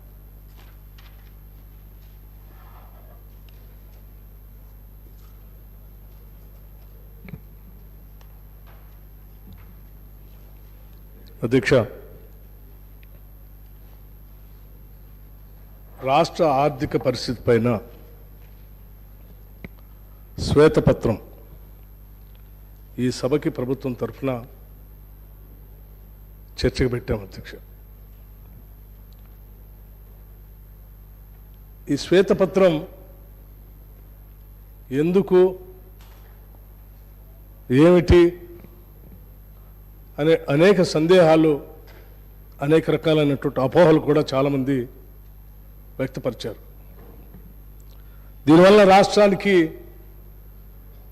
నష్టం జరుగుతుందేమో, అయితే రాష్ట్రానికి సంబంధించినటువంటి సమాచారం తప్పుడుగా పోతుందేమో అనేటువంటి ఆవేదన కూడా కొద్దిమంది వ్యక్తపరిచారు. అధ్యక్ష, ఒక సుదీర్ఘ కాలం, ఒక దశాబ్ద కాలం తర్వాత, కొన్ని దశాబ్దాల పాటు మా రాష్ట్రం మాకు కావాలి, తెలంగాణ రాష్ట్రం వస్తే ఇక్కడ ఉన్నటువంటి వనరుల చేత అద్భుతంగా అభివృద్ధి చెంది మా జీవితాల్లో మార్పు వస్తుందని, మా జీవితాల్లో వెలుగు నిండుతుందని, అందరికీ ఉద్యోగాలు వస్తాయని, అందరికీ ఇళ్ళు వస్తాయని, అందరికీ భూములు పంచబడతాయని, అందరి భూములకి నీళ్లు వస్తాయని, అంతిమంగా అందరం ఆత్మగౌరవంతో తలెత్తుకునేటువంటి బతికే పరిస్థితి వస్తుంది, కాబట్టి మాకు ప్రత్యేక రాష్ట్రం కావాలని చెప్పి కొన్ని దశాబ్దాల పాటు ఈ ప్రాంత ప్రజలు పోరాడితే ఈ అంశాలన్నింటినీ అర్థం చేసుకున్నటువంటి కాంగ్రెస్ పార్టీ నాయకత్వం ఆనాడు సభలో ఈ బిల్లు పాస్ చేయడానికి కావాల్సినంత సంఖ్యాబలం లేకపోయినప్పటికి కూడా ప్రభుత్వంలో ఉన్నటువంటి భాగస్వాములుగా ఉన్నటువంటి యూపీఏ పార్ట్నర్స్ అందరినీ కూడా ఒప్పించి మెప్పించి తెలంగాణ రాష్ట్ర ప్రజల కోసం వారి ఆరోగ్యం సహకరించకపోయినప్పటికి కూడా ప్రత్యేకంగా ఆనాడు సభలో కూర్చొని ఈ ప్రత్యేక తెలంగాణ రాష్ట్ర బిల్లును పాస్ చేపించి ఈ రాష్ట్ర ప్రజల కోరికలు, ఆశలు, ఆకాంక్షలు నెరవేర్చినటువంటి కాంగ్రెస్ పార్టీ నాయకత్వాన్ని శ్రీమతి సోనియా గాంధీ గారిని తప్పనిసరిగా ఈ సందర్భంగా గుర్తు చేసుకోవాల్సినటువంటి అవసరం ఉంది అధ్యక్ష. అనేక కలలు, అనేక ఆకాంక్షలు, ఆ కలలు ఆకాంక్షల మధ్యలో వచ్చినటువంటి తెలంగాణ రాష్ట్రం 10 ఏళ్ల పాటు ఇక్కడ ఉన్నటువంటి వనరులతో వారి జీవితాల్లో మార్పు వస్తుందని ఆశించి చూసి చూసి అలసిపోయి అంతిమంగా 10 ఏళ్ల తర్వాత జరిగినటువంటి మొన్న సాధారణ ఎన్నికల్లో ఒక మార్పు కోసం, వారి జీవితాల్లో మార్పు కోసం ఈ రాష్ట్ర ఆర్థిక వనరులన్నీ అందరికీ పంచబడాలనేటువంటి ఆలోచనతో ఒక చారిత్రాత్మకమైనటువంటి తీర్పునిచ్చి ఈరోజు రాష్ట్రంలో కాంగ్రెస్ పార్టీని అధికారంలో తీసుకొని వచ్చారు అధ్యక్ష. ఈ సందర్భంగా ఈ రాష్ట్ర ప్రజలు ఈ రాష్ట్రంలో జరిగినటువంటి ఆర్థిక విధ్వంసం, ఈ రాష్ట్రంలో జరిగినటువంటి ఉన్నటువంటి వనరులు ఏ రకంగా ఈ రాష్ట్ర ప్రజలకు ఉపయోగపడ్డాయి, ఏ రకంగా దారి మళ్లించబడ్డాయి అనేటువంటి అంశాలు నిజంగా రాష్ట్ర ప్రజలకి, స్టేక్ హోల్డర్స్ అందరికీ తెలియాల్సినటువంటి అవసరం ఉంది. కాబట్టే ఈరోజు ఈ సభలో శ్వేతపత్రాన్ని ప్రవేశపెట్టడం జరిగింది తప్ప ఈరోజు రాష్ట్ర ఇమేజ్ని దిగజార్చడానికో లేకపోతే దేశం దృష్టిలో అద్భుతంగా అభివృద్ధి చెందుతున్న తెలంగాణ రాష్ట్రం అలా లేదు, ఇలా ఉందని చెప్పాలనేటువంటి ఉద్దేశంతోనూ చేసింది కాదు అధ్యక్ష. వాస్తవం వాస్తవంలాగా ఉండాలి, సత్యం సత్యంలాగా ఉండాలి. ఏదో ఒకరోజు ఈ రాష్ట్ర పరిస్థితులు, ఆర్థిక పరిస్థితి ప్రతి పౌరుడికి తెలియాల్సినటువంటి అవసరం ఉంది. మరీ ముఖ్యంగా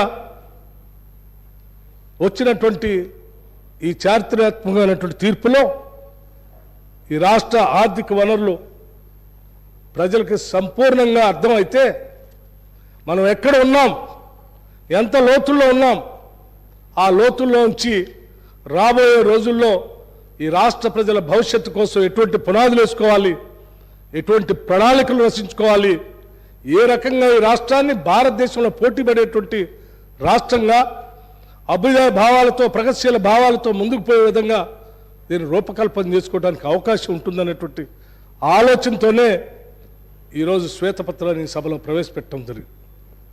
సభ్యులందరికీ శ్వేతపత్రాన్ని ఈ సభలో ప్రవేశపెట్టినప్పుడు కూడా చాలా స్పష్టంగా కేవలం ప్రధాన ప్రతిపక్ష పార్టీ నాయకులకే కాదు, సభలో ఉన్నటువంటి శాసనసభ్యులందరికీ విజ్ఞప్తి చేశాం. వాస్తవ పరిస్థితులన్నీ మీ ముందు ఉంచుతూ ఉన్నాం.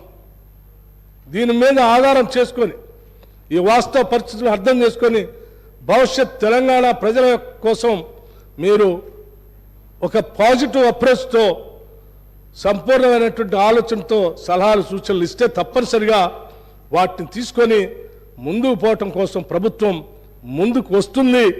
ఈ సందర్భంగా మీ అందరికీ ఈ విషయాలు తెలియజెప్తా ఉన్నాం. మీరు సౌహృదయంతో అందరూ కూడా చర్చల్లో పాల్గొనవలసిందిగా కూడా విజ్ఞప్తి చేశాం. అందులో భాగంగానే ఈరోజు మాట్లాడినటువంటి పెద్దలందరూ హరీష్ రావు గారు కానీ, లేకపోతే మదన్ మోహన్ రావు గారు కానీ, ఆలేటి మహేశ్వర్ రెడ్డి గారు కానీ, అక్బరుద్దీన్ ఓవైసీ గారు కానీ, రేవూరు ప్రకాష్ రెడ్డి గారు కానీ, కోనమనేని సాంబశివరావు గారు కానీ అనేక విషయాలపైన ఈ శ్వేతపత్రం పైన చర్చించారు. వారందరికీ కూడా వారి వారి ఆలోచనల మేరకు కావలసిన రీతిలో సలహాలు సూచనలు కూడా ఇచ్చారు. వారందరికీ కూడా నేను ముందుగా నా హృదయపూర్వకమైనటువంటి ధన్యవాదాలు తెలియజేస్తా ఉన్నాను ఈ చర్చలో పాల్గొన్నందుకు. అధ్యక్ష, మన ముందు ఒక పెద్ద సవాలు ఉంది. రాష్ట్ర ఆర్థిక పరిస్థితి, రాష్ట్ర ప్రజల ఆకాంక్షలు ఒక పక్కన, అభివృద్ధి ఏ రకంగా ముందుకు తీసుకొని పోవాలి, అభివృద్ధి ద్వారా సృష్టించబడేటువంటి ఆస్తులతో, ఆ ఆస్తులు సృష్టించే సంపదతో ప్రజలకి సంక్షేమ కార్యక్రమాలను ఏ రకంగా అందించాలనేటువంటి అంశాలపైన మనం అందరం ఒక ప్రణాళికాబద్ధంగా ముందుకు పోవాల్సిన అవసరం ఉందని నేను భావిస్తూ ఉన్నాను. అందుకే అధ్యక్ష, చాలా స్పష్టంగా కొద్దిమంది పెద్దలు చెప్పినటువంటి మాటలు కూడా మీ ద్వారా సభ దృష్టికి తీసుకొని రాదలుచుకున్నాను. If you fail to plan, if you fail to plan, plan will fail. అధ్యక్ష, జవహర్లాల్ నెహ్రూ గారు ఈ emphasize on perspective planning, investigating and investing in human development. Prospective planning is the essence of the planning process. Ultimately, it is a development of human being and the human personality. That counts. Although planning involves material investment, even more important is the investment in man. The fiscal management policy appears to have deviated from the fundamental principles అనేది చాలా స్పష్టంగా అర్థమవుతోంది అధ్యక్ష.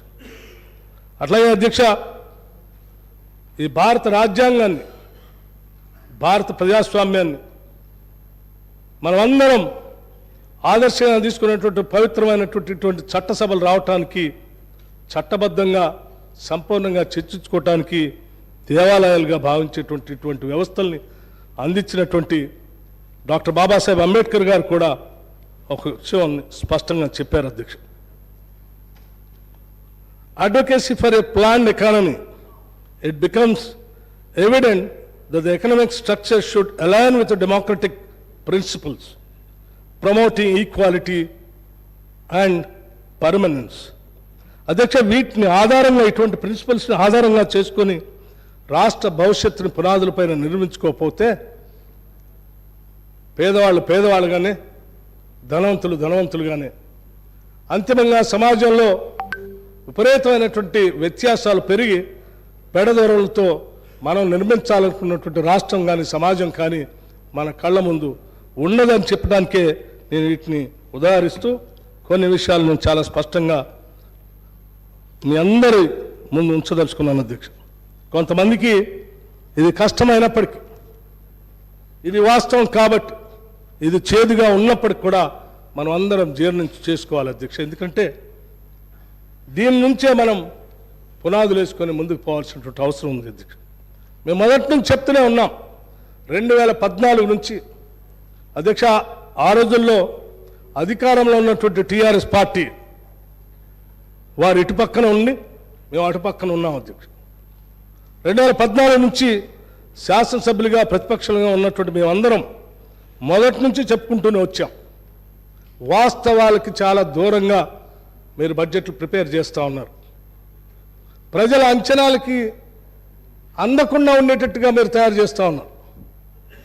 అసలు వనరులు పూర్తి స్థాయిలో ఎంత ఉన్నాయో కూడా ఆలోచన చేయకుండా కేవలం మీరు ఏదో మేము ప్రామిస్ చేశాం కాబట్టి, కొన్ని హామీలు ఇచ్చాం కాబట్టి, ఆ హామీలన్నిటికీ ఎంత అవుతుందో లెక్కేసి ఆ లెక్క సరిపోయేటట్టు ఆదాయం వస్తున్నట్టుగా లెక్కలు పెట్టి ప్రజల్ని మభ్యపెడతా ఉన్నారు.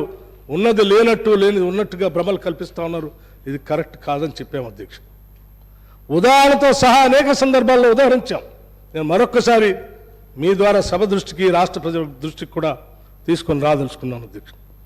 ఉదాహరణకి అధ్యక్ష, బడ్జెట్ ప్రిపరేషన్లో ప్రిపేర్ అయిన తర్వాత బడ్జెట్ ప్రజెంట్ చేసేటప్పుడు కానీ ఏ బడ్జెట్ని తీసుకున్నా బడ్జెట్ ఎస్టిమేట్స్కి, బడ్జెట్ యాక్చువల్స్కి, ఖర్చుకి ఏదో 5% 10% గ్యాప్ ఉండే విధంగా ముందుకు పోవటం అనేది ఒక నిర్మాణాత్మకమైనటువంటి ఆలోచనతో కూడినటువంటి ప్రభుత్వాలు చేసే పని.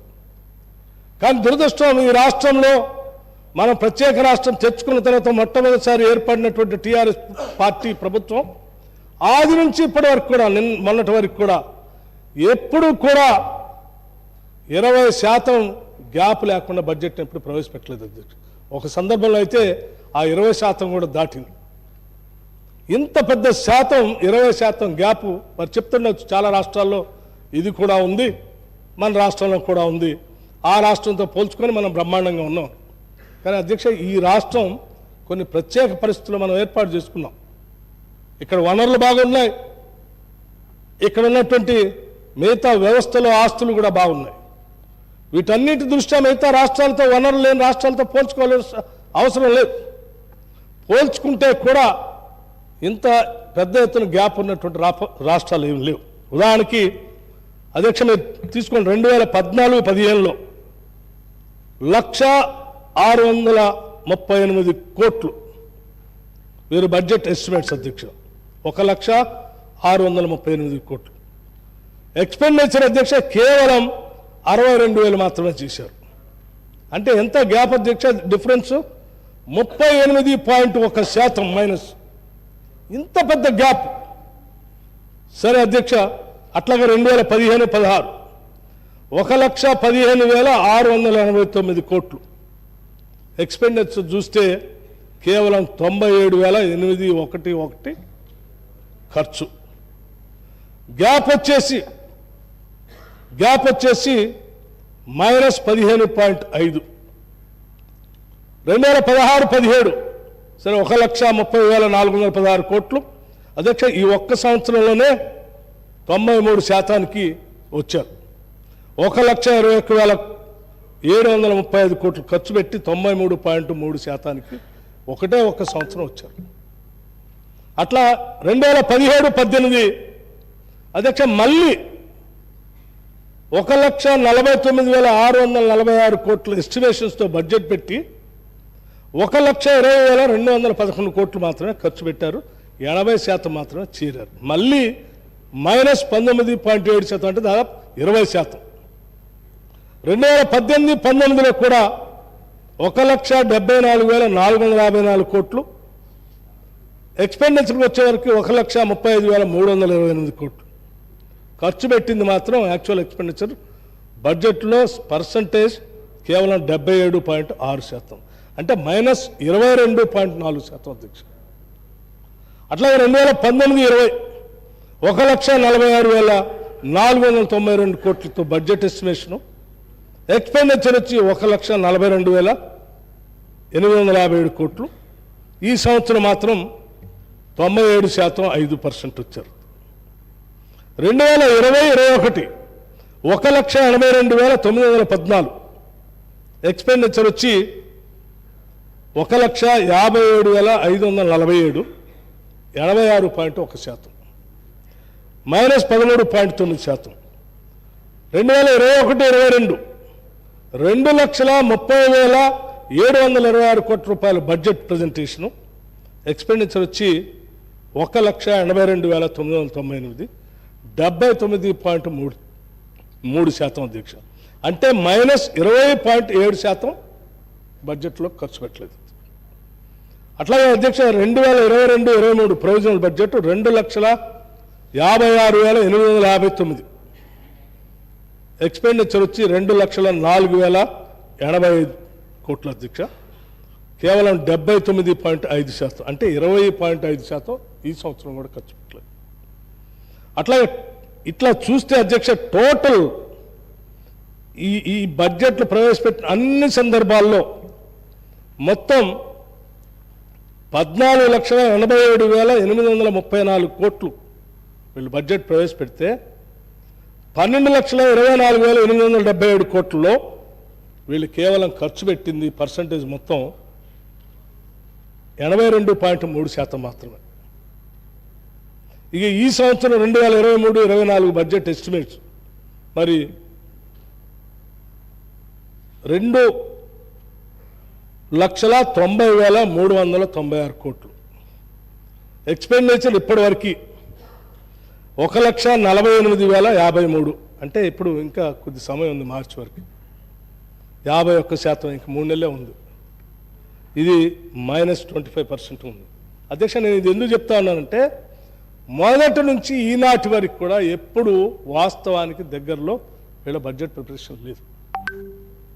అంకెల గారడి, ప్రజలకు మాయ చేయటం, మసిపోయటం, మేము అవి చేసాం ఈ చేసాం, లేకపోతే ఆ స్కీమ్స్ అనౌన్స్ చేస్తున్నాం ఈ స్కీమ్స్ అనౌన్స్ చేస్తున్నాం, వీటన్నిటికీ అంటే డబల్ బెడ్రూమ్కి ఇల్లు, ఇంటికో ఉద్యోగం, లేకపోతే 3 ఎకరాల భూమి, లేకపోతే రకరకాలు ఇవన్నీ మీరు చెప్పినాయి కదండి. 3 ఎకరాల భూమి, డబుల్ బెడ్రూమ్ ఇల్లు, ఇంటికో ఉద్యోగం, మండలానికి ఒక 3 residential school LKG to PG వరకు, ఒక్కొక్క రెసిడెన్షియల్ స్కూల్లో బాలురు బాలికలు వాళ్ళిద్దరికి వీళ్ళిద్దరికి సపరేట్ స్విమ్మింగ్ పూల్, ప్రతి శాసనసభ నియోజకవర్గంలో 1,00,000 ఎకరాలకు అదనంగా ఆయకట్టు, ఇవన్నీ మీరు చెప్పినాయి కదా, నేను చెప్పినాయి కదా.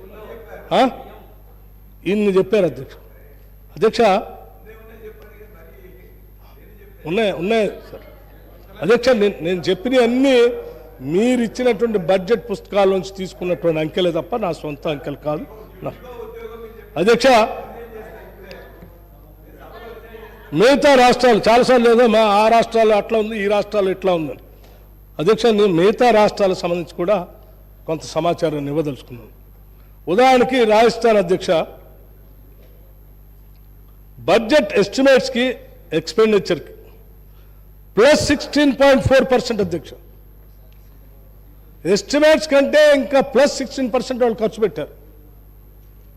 ఉదాహరణకి 2,50,247 కోట్ల రూపాయల బడ్జెట్ ఎస్టిమేట్స్ ఉంటే 2,91,191 రూపాయలు ఖర్చు చేశారు. Actual expenditure as of budgeted expenditure 116.4%. అంటే మీరు అనొచ్చు చాలా రాష్ట్రాల్లో మన రాష్ట్రాల్లోనే 20% గ్యాప్ అంతకంటే ఎక్కువ ఉంటుందని చెప్తే దాని సమాధానంగా నేను ఈ అంశాలు కూడా ఇవ్వదలుచుకున్నాను. మధ్యప్రదేశ్ కానీ, కర్ణాటక కానీ, కేరళ కానీ, మహారాష్ట్ర కానీ, గుజరాత్ కానీ, తమిళనాడు కానీ, వెస్ట్ బెంగాల్ కానీ, ఒడిశా కానీ, గోవా కానీ, ఛత్తీస్గఢ్ కానీ, బీహార్ కానీ కొన్ని రాష్ట్రాలు 100%, కొన్ని రాష్ట్రాలు 110%, కొన్ని రాష్ట్రాలు 113%, కొన్ని రాష్ట్రాలు 93%, 90%. ఈ రకంగా మిగతా రాష్ట్రాలు బడ్జెట్ అంచనాలకి ఖర్చుకి దాదాపు దగ్గరగా ఉండి ఖర్చు పెట్టినటువంటి ఆలోచన ప్రణాళికలు స్పష్టంగా మనం చూసాం. అదే స్థాయిలో ఈవెన్ హర్యానా, జార్ఖండ్ మిగతా రాష్ట్రాల్లో కూడా 86%, 85%, 83% కొన్ని ఉంటే ఈ రాష్ట్రాలతో పోల్చుకొని తెలంగాణ రాష్ట్రం మేము కూడా బ్రహ్మాండంగా చేస్తున్నామని చెప్తున్నాం. ఈ రాష్ట్రాలకి తెలంగాణ రాష్ట్రాలకి సంబంధం లేదు. ఈ రాష్ట్రంలో ఉన్నటువంటి వనరులు, ఈ రాష్ట్రంలో ఉన్నటువంటి ఆస్తులు, ఈ రాష్ట్రంలో ఉన్నటువంటి సంపద అద్భుతంగా అంది వచ్చినటువంటి అవకాశాన్ని మనం ఈ రకంగా ఆర్థిక ప్రణాళిక లేకుండా నష్టపరిచినటువంటి విషయాన్ని శ్వేతపత్రం ద్వారా ఈ సభకు తెలియాలన్నటువంటి ఆలోచనతోనే ఈరోజు ఈ సభలో శ్వేతపత్రాన్ని ప్రవేశపెట్టాం అధ్యక్ష. అట్లాగే అధ్యక్ష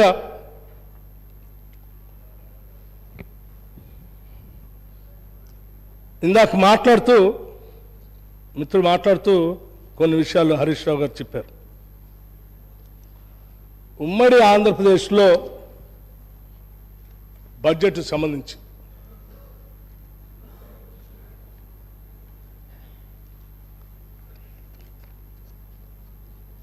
%41 అంత ఖర్చు పెట్టలేదు.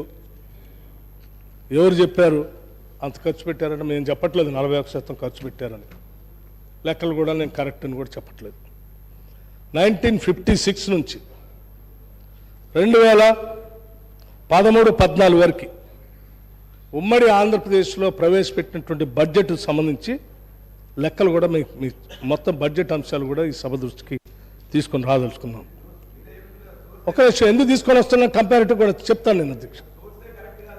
నేను అదే చెప్తున్నాను కదా, నేను చెప్పిన సోర్స్ కరెక్ట్ కాకపోతే మీరు చెప్పిన సోర్స్నే నేను కరెక్ట్గా మార్చి చెప్తాను. అది కూడా రాజశేఖర్ గారు వినాలి. నేనేం చెప్తా ఉన్నాను, సరే ఉన్న కంబైన్డ్ స్టేట్లో జనాభా దామాషా ప్రకారమో లేకపోతే ఏరియా ప్రకారమో అంచనాలు 41% అని వేసాం. ఈ 41% ఖర్చు పెడితేనే మొత్తం బడ్జెట్లో ఇన్ని సంవత్సరాలు 56 నుంచి 2013-14 వరకు మొత్తం ఖర్చు పెట్టింది 4,98,053 కోట్లు. తప్పు, రైట్. ఈ 41% అయితే కాదు, మీరు అన్నట్టు 31% తీసుకున్నాం. 31% కాదు 21% తీసుకున్నాం అంటే ఇంకా తగ్గిద్ది. అంటే 4 లక్షలు 5 లక్షల నుంచి అది 2 లక్షలకే వస్తుంది, 6 లక్షకే వస్తుంది. అంటే 56 నుంచి 2013-14 వరకు అతి తక్కువ డబ్బులతో ఈరోజు తెలంగాణ ప్రాంతంలో ఎన్ని ఆస్తులు సృష్టించారండి? ఒక నాగార్జున సాగర్ బౌలార్జ సాధు ప్రాజెక్ట్ ఇచ్చారు, వచ్చిందా? ఓ శ్రీశైలం వచ్చిందా? ఓ జూరాలు వచ్చిందా? ఒక SRSP వచ్చిందా? ఓ దేవాదులు వచ్చిందా? ఒక కడెం వచ్చిందా? లేకపోతే హైదరాబాద్ చుట్టూ ఉన్నటువంటి ఔటర్ రింగ్ రోడ్ వచ్చిందా? ఇంటర్నేషనల్ ఎయిర్పోర్ట్ వచ్చిందా? IIT వచ్చిందా? IIIT వచ్చిందా? లేకపోతే హైదరాబాద్ ఉన్న ECL వచ్చిందా? IDPL వచ్చిందా? BHL వచ్చిందా? హైదరాబాద్కి గోదావరి జలాలు వచ్చాయా? కూర్చోండి వినాలండి. హైదరాబాద్కి కృష్ణానది జలాలు ఫేజ్ 1, ఫేజ్ 2, ఫేజ్ 3 వచ్చినాయా? గోదావరి నుంచి మంచినీళ్ళు వచ్చినాయా? అవునండి, గోదావరి నుంచి మంచినీళ్ళు వచ్చినాయా? వినండి, గోదావరి నుంచి మంచినీళ్ళు వచ్చినా కృష్ణానది నుంచి నీళ్లు వచ్చినాయా? మీరు నీళ్ళు తాగుతున్నారు కదా ఇవాళ, అవి అప్పుడు వచ్చినాయి. గోదావరి నీళ్ళు వచ్చినాయా? మంజీరా నీళ్ళు వచ్చినాయా? ఇవన్నీ అతి తక్కువ బడ్జెట్తో కంటికి కనపడేటువంటి ఇన్ని ఆస్తులు సృష్టించబడ్డాయి. వినండి వినండి, ఓ బిహెచ్ఎల్ ఇక్కడ వస్తుంది అన్నప్పుడు నాకు తెలుసు ప్రభుత్వ రంగ సంస్థ, అది కేంద్ర ప్రభుత్వం.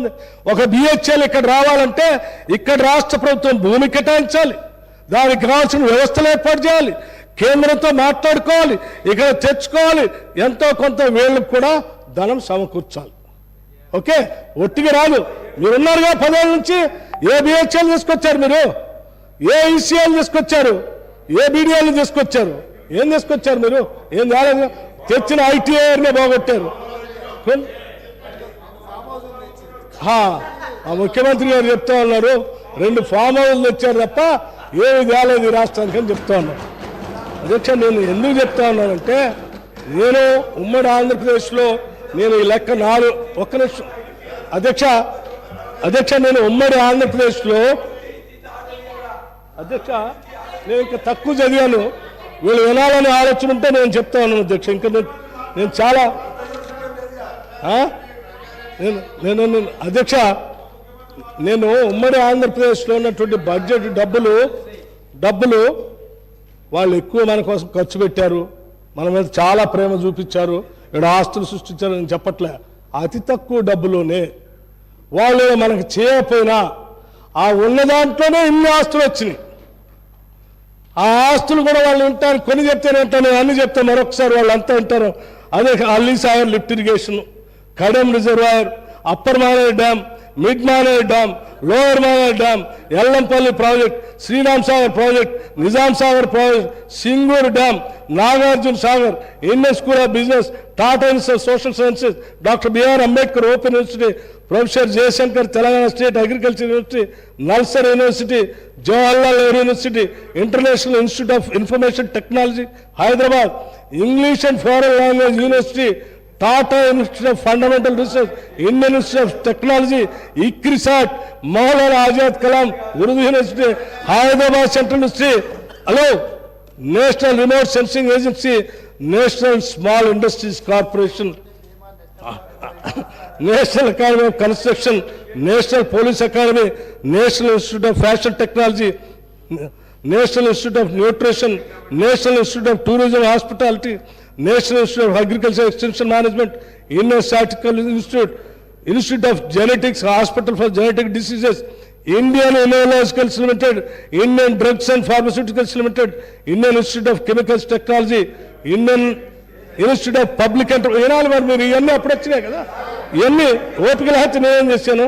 మీరు అడిగారు. Footwear design and development institute, doctor Marri Chennareddy human resource development institute of Telangana, advanced numerical research and analysis group, advanced systems laboratory, defence research and development organisation, director of rice research, central institute of medicine and aromatic plants, central research institute of dry land agriculture, central institute of tool design, central power research institute, centre for economics and social study, centre for DNA finger print diagnostic, centre for development advanced planning, centre for cellular molecular biological, Bharat dynamics administrative staff college of India, atomic minerals director of exploration, ఇంకా ఉన్నాయి. ఇంకా చెప్పంటే మిగతా కూడా చెప్తాను. అధ్యక్ష, ఇవన్నీ సృష్టించబడటానికి ఇన్ని సృష్టించబడ్డాయంటే అధ్యక్ష, ఆనాడు అతి కొద్దిగా ఉన్న సంపత్తో అధ్యక్ష శ్రీహరి గారు మీకు అవకాశం వచ్చినప్పుడు మాట్లాడండి. అధ్యక్ష, ఇప్పుడు చెప్పండి. మీరు అతి తక్కువ డబ్బులతోనే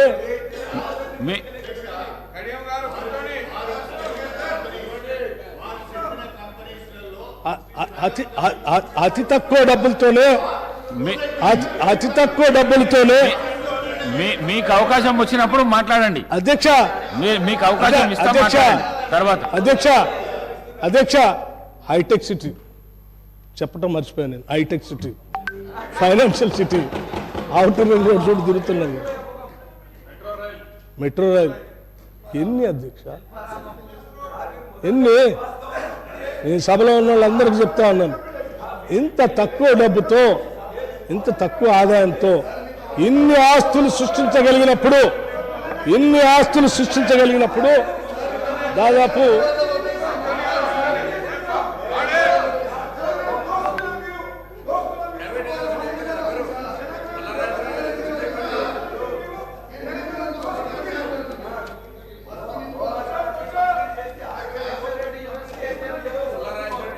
రాజేశ్వర రెడ్డి గారు అధ్యక్ష ప్లీజ్ అధ్యక్ష నేను ఎందుకు చెప్పానంటే వాళ్ళు అనుకున్నారు ఇందాక, వాళ్ళు ఏమనుకున్నారంటే కంబైన్డ్ రాష్ట్రంలో ఆంధ్రప్రదేశ్లో ఉన్నటువంటి వాటాను 41% చేసి 5 లక్షలు 4 లక్షలు చిల్లర చూపించాడు. ఇది కావాలని చేస్తున్నారు, ఎవరో ప్రేమతో రాసి ఇచ్చారని చదువుతున్నారు. నేను ప్రేమతో రాసి చూపించింది చదివించింది కాదు. నేను ఎందుకు చూపించానంటే ఇంత తక్కువ ఖర్చుతోనే ఇన్ని ఆస్తులు సృష్టించబట్టడానికి అవకాశం ఉన్నప్పుడు 2014 నుంచి 2023-24 వరకు ఎన్ని లక్షల కోట్లు బడ్జెట్ అధ్యక్ష మంది? ఎన్ని లక్షల కోట్లు ఏడిపోతా ఉన్నాయి? ఏమన్నా ఒక్కటైనా చూడటానికి కనపడుతుంది అధ్యక్ష? పోదాం, సాగర్ దగ్గర పోదాం, నిలబడదాం, అది కనిపిస్తుంది. అందులోంచి పారే నీళ్లు కనిపిస్తాయి, లెఫ్ట్ కెనాల్ కనిపిస్తుంది, రైట్ కెనాల్ కనిపిస్తుంది, దాని కింద లక్షల ఎకరాలు పారే పండే బోలు కనిపిస్తాయి. మీరేమన్నా సృష్టించారా? మీరు వచ్చిన తర్వాత ఏమన్నా ఒక పరిశ్రమను తీసుకొచ్చారా? మీరేమన్నా కోర్ ఇండస్ట్రీ పెట్టారా? ఏం లేదు కదా. పోనీ ఏమైనా బౌలార్థ సాధక ప్రాజెక్ట్ ఏమైనా తీసుకొచ్చారా? మీరు వచ్చిన తర్వాత చేసింది ఏంటంటే ఒక పాలమూరు రంగారెడ్డి, ఇంకొకటి కాళేశ్వరం. పాలమూరు రంగారెడ్డి, సీతారామ, ఇంకొకటి కాళేశ్వరం. అధ్యక్ష పాలమూరు రంగారెడ్డి ఇంతవరకు పంపులో పెట్టలే. మీరు చాలా రోజులు తోవలేదు, అక్కడే ఉన్నాయి. సీతారామ బ్యారేజ్ అనేది ఇంతవరకు. కాళేశ్వరం కట్ట కాళేశ్వరం అంటే మొత్తం ఇక్కడ హరీష్ రావు గారు ఉన్నారు, అప్పుడు వారే ఇరిగేషన్ మంత్రిగా కూడా ఉన్నారు, ఆర్థిక శాఖ మంత్రిగా పనిచేశారు, ఇరిగేషన్ మంత్రిగా పనిచేశారు. సరే, అప్పుడు వారు రోజువారీ దాన్ని రివ్యూ కూడా చేసేవాడు. సరే, కాళేశ్వరం అంటే దేశంలో ఉన్నటువంటి ప్రజలందరూ బస్సులు తీసి పెట్టి చూపించారు. మేము కూడా చూద్దామని బయలుదేరాం. మేము ఉన్న 5 సభ్యులే ఆ భద్రాచలం నుంచి బయలుదేరి చూద్దామని. భద్రాచలం దాటేవా లేదు, అరెస్ట్ చేసి లోపల జైలు పోలీస్ స్టేషన్ పంపించారు. ఏందయ్యా అంటే మీరు చూడటానికి వెళ్ళలేదన్న. మేము అప్పుడే అనుకున్నాం ఏదో ఉంది ఇక్కడ. చూస్తే ఎన్నికల కంటే ముందు కొద్దిగా ఆ మేడిగడ్డ దగ్గర 15 నుంచి 25 పిల్లర్స్ మధ్యలో మొత్తం కుంగిపోయింది. ఇవాళ మీరు మొత్తం 10 సంవత్సరాల్లో మీరు దృష్టి పెట్టి కట్టిన ప్రాజెక్టు కాళేశ్వరం, మేడిగడ్డ, అన్నారం, సుందేళ్ళు. ఈ మేడిగడ్డ, అన్నారం, సుందేళ్లలో అన్ని లోపల ఇసుకలోకి పోయా. వాళ్ళు నేషనల్ డ్యామ్ సేఫ్టీ అథారిటీ వాళ్ళు ఢిల్లీ నుంచి వచ్చారు. నేను నా సొంత కవిత్వం, నేను టెక్నికల్లీ ఐఎమ్ నాట్ సౌండ్ అధ్యక్ష.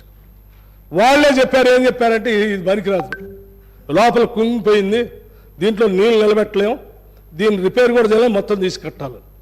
దీనిలోనే పైన మేడిగడ్డ పైన అన్నారం, సుందేళ్ళు కూడా ఉంది, అవి కూడా ఇదే స్థాయిలో కట్టుంటారు, వాటిని కూడా తీయాలని వాళ్ళు చెప్పినట్టుగా వార్తా కథనాల్లో వచ్చినాయి. నేను చదివిని వాటిని మీ ద్వారా సభ దృష్టి తీసుకొస్తాను. అంటే ఈ 10 సంవత్సరాల మన సంపద, ఈ 10 సంవత్సరాల బడ్జెట్ మొత్తం మీరు సృష్టించిన ఆస్తుల్లో మీరు చూపించేది ఒక కాళేశ్వరం ఒకటే. ఆ ఒక్క కాళేశ్వరం పరిస్థితి కూడా ఇది. నేను పొద్దు నుంచి 2 రోజుల నుంచి ట్రై చేస్తున్నాను అధ్యక్ష. కాళేశ్వరం నుంచి, అదే మేడిగడ్డ నుంచి శ్రీపాద ఎల్లంపల్లిలోకి, నేను చెప్పడం మర్చిపోయాను, శ్రీపాద ఎల్లంపల్లి కూడా మేము కట్టింది. సో అందులోకి నీళ్లు ఎంత లిఫ్ట్ చేస్తూ ఉన్నారు పైకి, కిందికి శ్రీపాద ఎల్లంపల్లి నుంచి నీళ్లు కిందికి ఎన్ని వదిలేరంటే చెప్పట్లేదు అధ్యక్ష. 3 సంవత్సరాల నుంచి ఎన్నిసార్లు ఫోన్ చేశాను, ఎవరి దగ్గర లెక్కలేదు. అంటే అక్కడ నీళ్లు పంపు చేసింది లేదు, కింది పొలాలు పారింది లేదు, కానీ కరెంటు బిల్లులు మాత్రం విపరీతంగా వచ్చినాయి అధ్యక్ష. ఇది ఈ రాష్ట్రంలో వచ్చినటువంటి బడ్జెట్. ఆ బడ్జెట్లో వీళ్ళు తీసుకొచ్చిన అప్పులు. ఇందా హరీష్ రావు గారు మాట్లాడుతూ అప్పుల గురించి మాట్లాడుతూ, ఏంటి బడ్జెట్ అప్పులు, బడ్జెటేతర అప్పులు, లేకపోతే కార్పొరేషన్స్ కోసం తీసుకొచ్చిన అప్పులు, లేకపోతే కార్పొరేషన్ వాళ్లే కట్టుకోవడానికి అవకాశం ఉంటే మరి మీరు రాష్ట్ర ప్రభుత్వ అప్పులుగా ఎట్లా చూపిస్తారని. అధ్యక్ష, నేను ఒక చిన్న విషయం అడగదలుచుకున్నాను. అదేరా ఇప్పుడే చూశాను, నేను డిపిఆర్ ఇచ్చారు బ్యాంకులకి. అధ్యక్ష, డిపిఆర్లో ఏమి ఇచ్చారంటే బ్యాంకులకి కాళేశ్వరం 2020-21లో వాటర్ ట్యాక్స్ ఖరీఫ్ 18 కోట్లు వసూలు చేస్తాం. 2021-22లో 18 కోట్లు వసూలు చేస్తాం. 2022-23లో 18 కోట్లు వసూలు చేస్తాం. వాటర్ ట్యాక్స్ రబీ 2020కి 2 కోట్లు, 2021కి 2 కోట్లు, 2022 2 కోట్లు, 2023 3 కోట్లు, 2024కి 3 కోట్లు, అట్లాగే ఖరీఫ్లో 20 కోట్లు. ఇట్లా ఎక్స్పోజర్ ఇస్తూ 2030 వరకు ఇచ్చారు అధ్యక్ష. ఇది డిపిఆర్ కాళేశ్వరం కోసం రుణాలు తెచ్చుకోవటం కోసం వాళ్ళు బ్యాంకులకు ఇచ్చింది. అట్లాగే భగీరథకు కూడా అదే చెప్పారు అధ్యక్ష. ఏం చెప్పారో, రూరల్ హౌస్ హోల్డ్ 2020, 1920, 2024, 21, 22, 23 రూరల్ హౌస్ హోల్డ్కి, మున్సిపల్ కార్పొరేషన్కి, మున్సిపల్ రిక్వైర్మెంట్కి, ఇండస్ట్రియల్ పర్పస్ కోసం ఎంతెంత వసూలు చేస్తాం కడతామని దీనికి కూడా ఇచ్చారు. ఇది వాళ్ళు ఇచ్చిన రిపోర్ట్. అది అంటే నేను ఏమంటున్నా అంటే, సరే హరీష్ రావు గారు అన్నారు మేము ఎక్కడ చుక్క నీళ్ళకు కూడా బిల్లు పెట్టలేదు, నీళ్ళు వసూలు చేయలేదు, ఎక్కడ మేము బ్యాంకులకి ఆ జనం దగ్గర నుంచి వసూలు చేయలేదు. మేము చెప్పేది కూడా అదే అధ్యక్ష.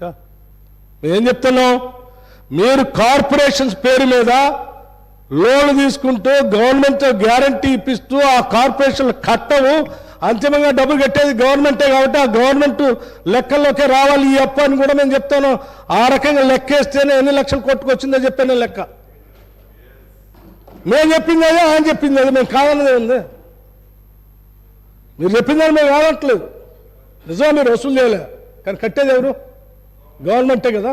మరి గవర్నమెంటే కడుతున్నప్పుడు ఎఫ్ఆర్బిఎం లిమిట్కి వారు రెవెన్యూ జిఎస్డిపికి కూడా నిష్పత్తి చెప్పలేదని చెప్పారు. నేను అది కూడా చెప్తాను అధ్యక్ష.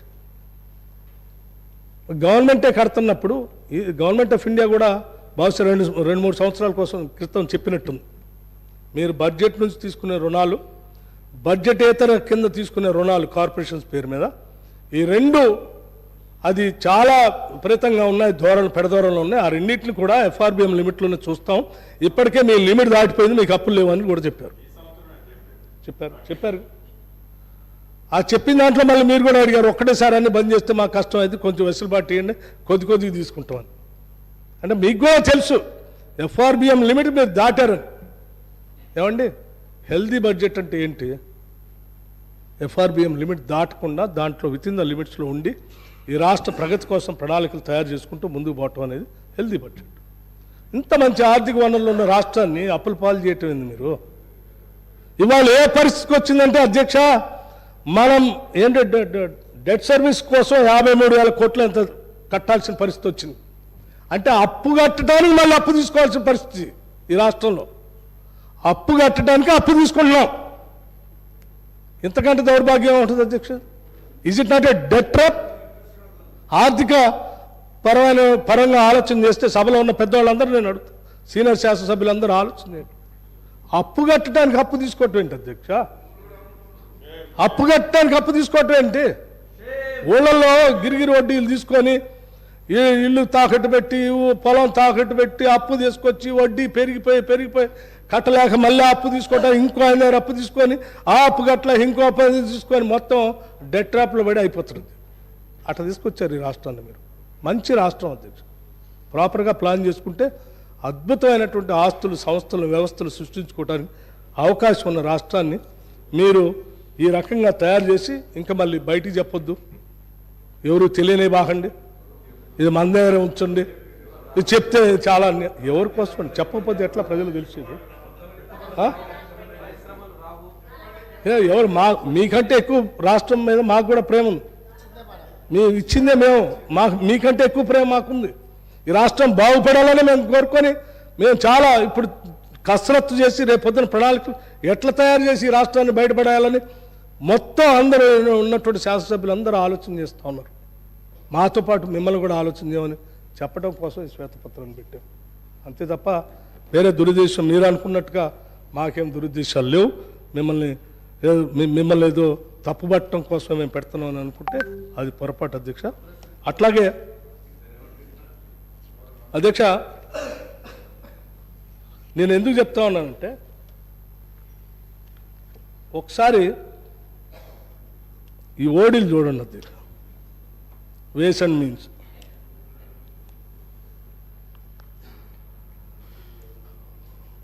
ఆర్బీఐ దగ్గర మనం ఎంతో కొంత డబ్బు దాచుకుంటాం, సరే మన రాబడి కూడా ఆడికి వస్తుంది. అవసరాల కోసం ఎప్పుడైనా డబ్బు అవసరం ఉంటే డబ్బు ఇస్తారు.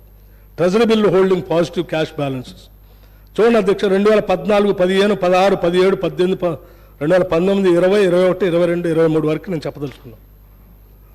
2014, 15లో special drawings limits negative cash balance ఏం ఇబ్బంది లేదు. 2013, 14లో 14, 15లో 15, 16లో ఒక్క నిమిషం 2015, 16లో 2%, 2016, 17 27 రోజులు 27 రోజులు తెచ్చుకున్నాం.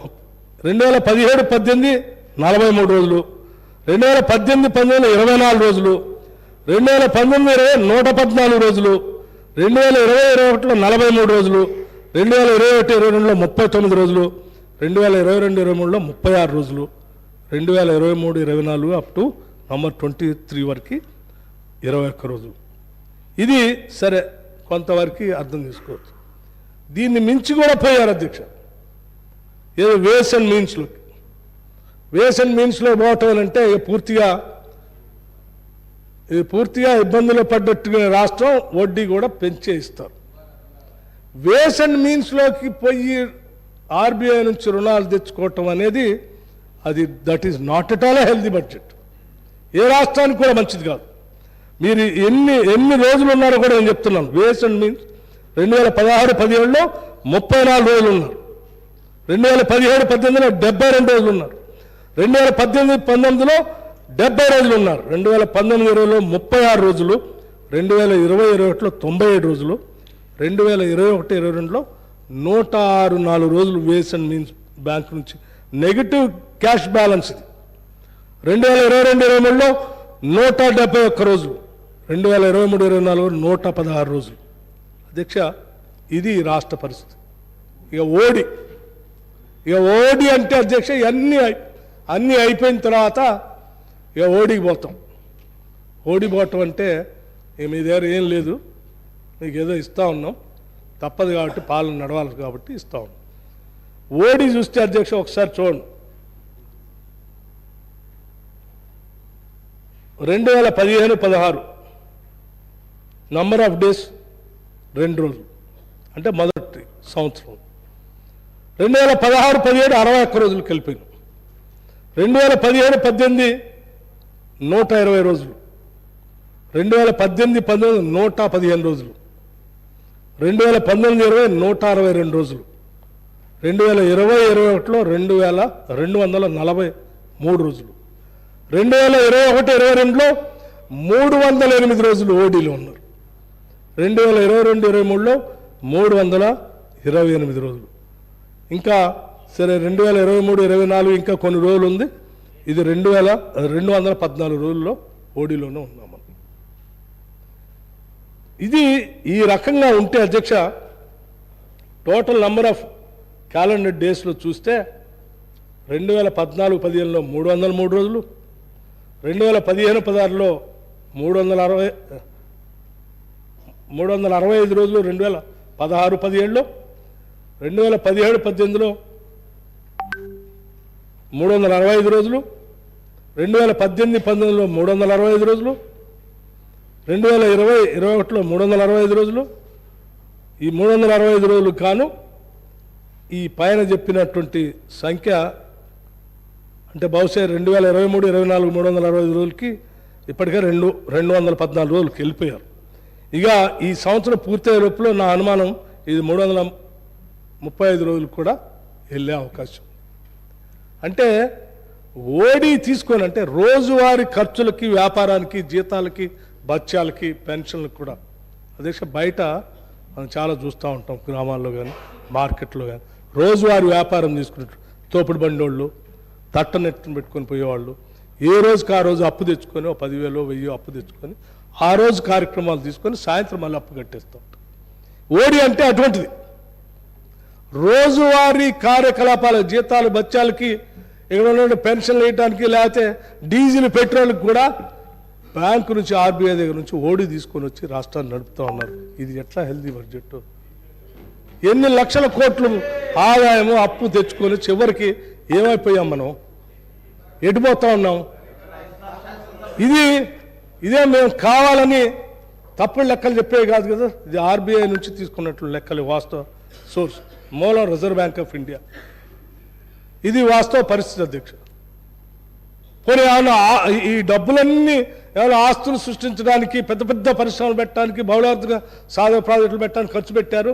రోజువారీ ఖర్చులు లేవు, ఓడి తెచ్చుకున్నాం అంటే అర్థం ఉంది. పోనీ అయ్యి లేవు, ఇయ్యి మరి ఏడిపోయినాయి ఈ డబ్బులన్నీ? ఈ డబ్బులన్నీ ఎక్కడ పోయినాయి, ఏమైపోయినాయి? ఇది కదా మన తెలంగాణ రాష్ట్ర ప్రజలందరూ తెలుసుకోవాల్సింది, కావాల్సినటువంటి అవసరం ఉందని ఈ విషయాలు చెప్పాలనే ఇవాళ శ్వేతపత్రాన్ని ప్రవేశపెట్టాను తప్ప ఎవరి మీదో మాకు ఇప్పటివరకు ఏ ఇబ్బంది లేదు, బాధ లేదు అధ్యక్ష. అలాగే అధ్యక్ష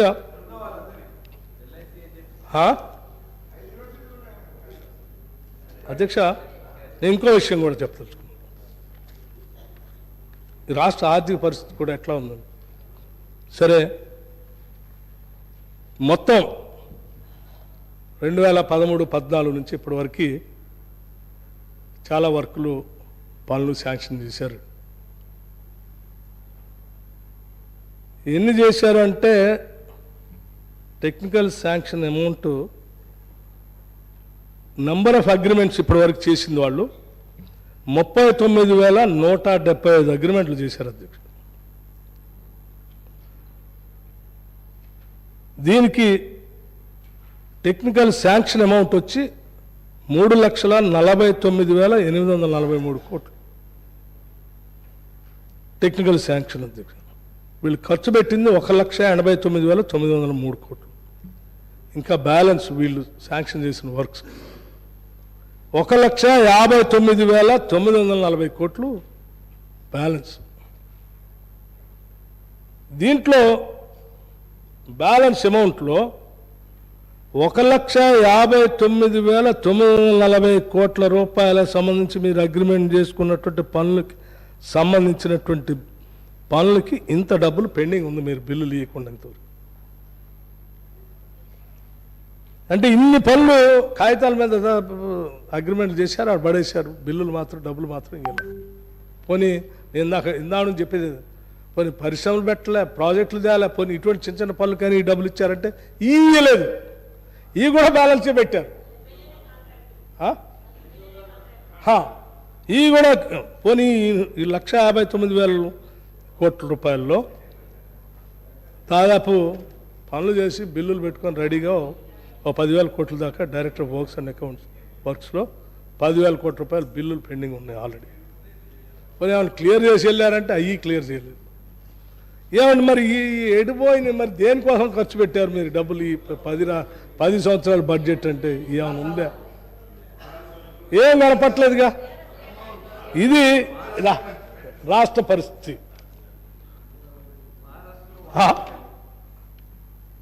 అందుకే నేనేమంటున్నా అంటే మీ దృష్టికి తీసుకొచ్చేది అధ్యక్ష, ఇవాళ రుణభారం 34% పెరిగింది.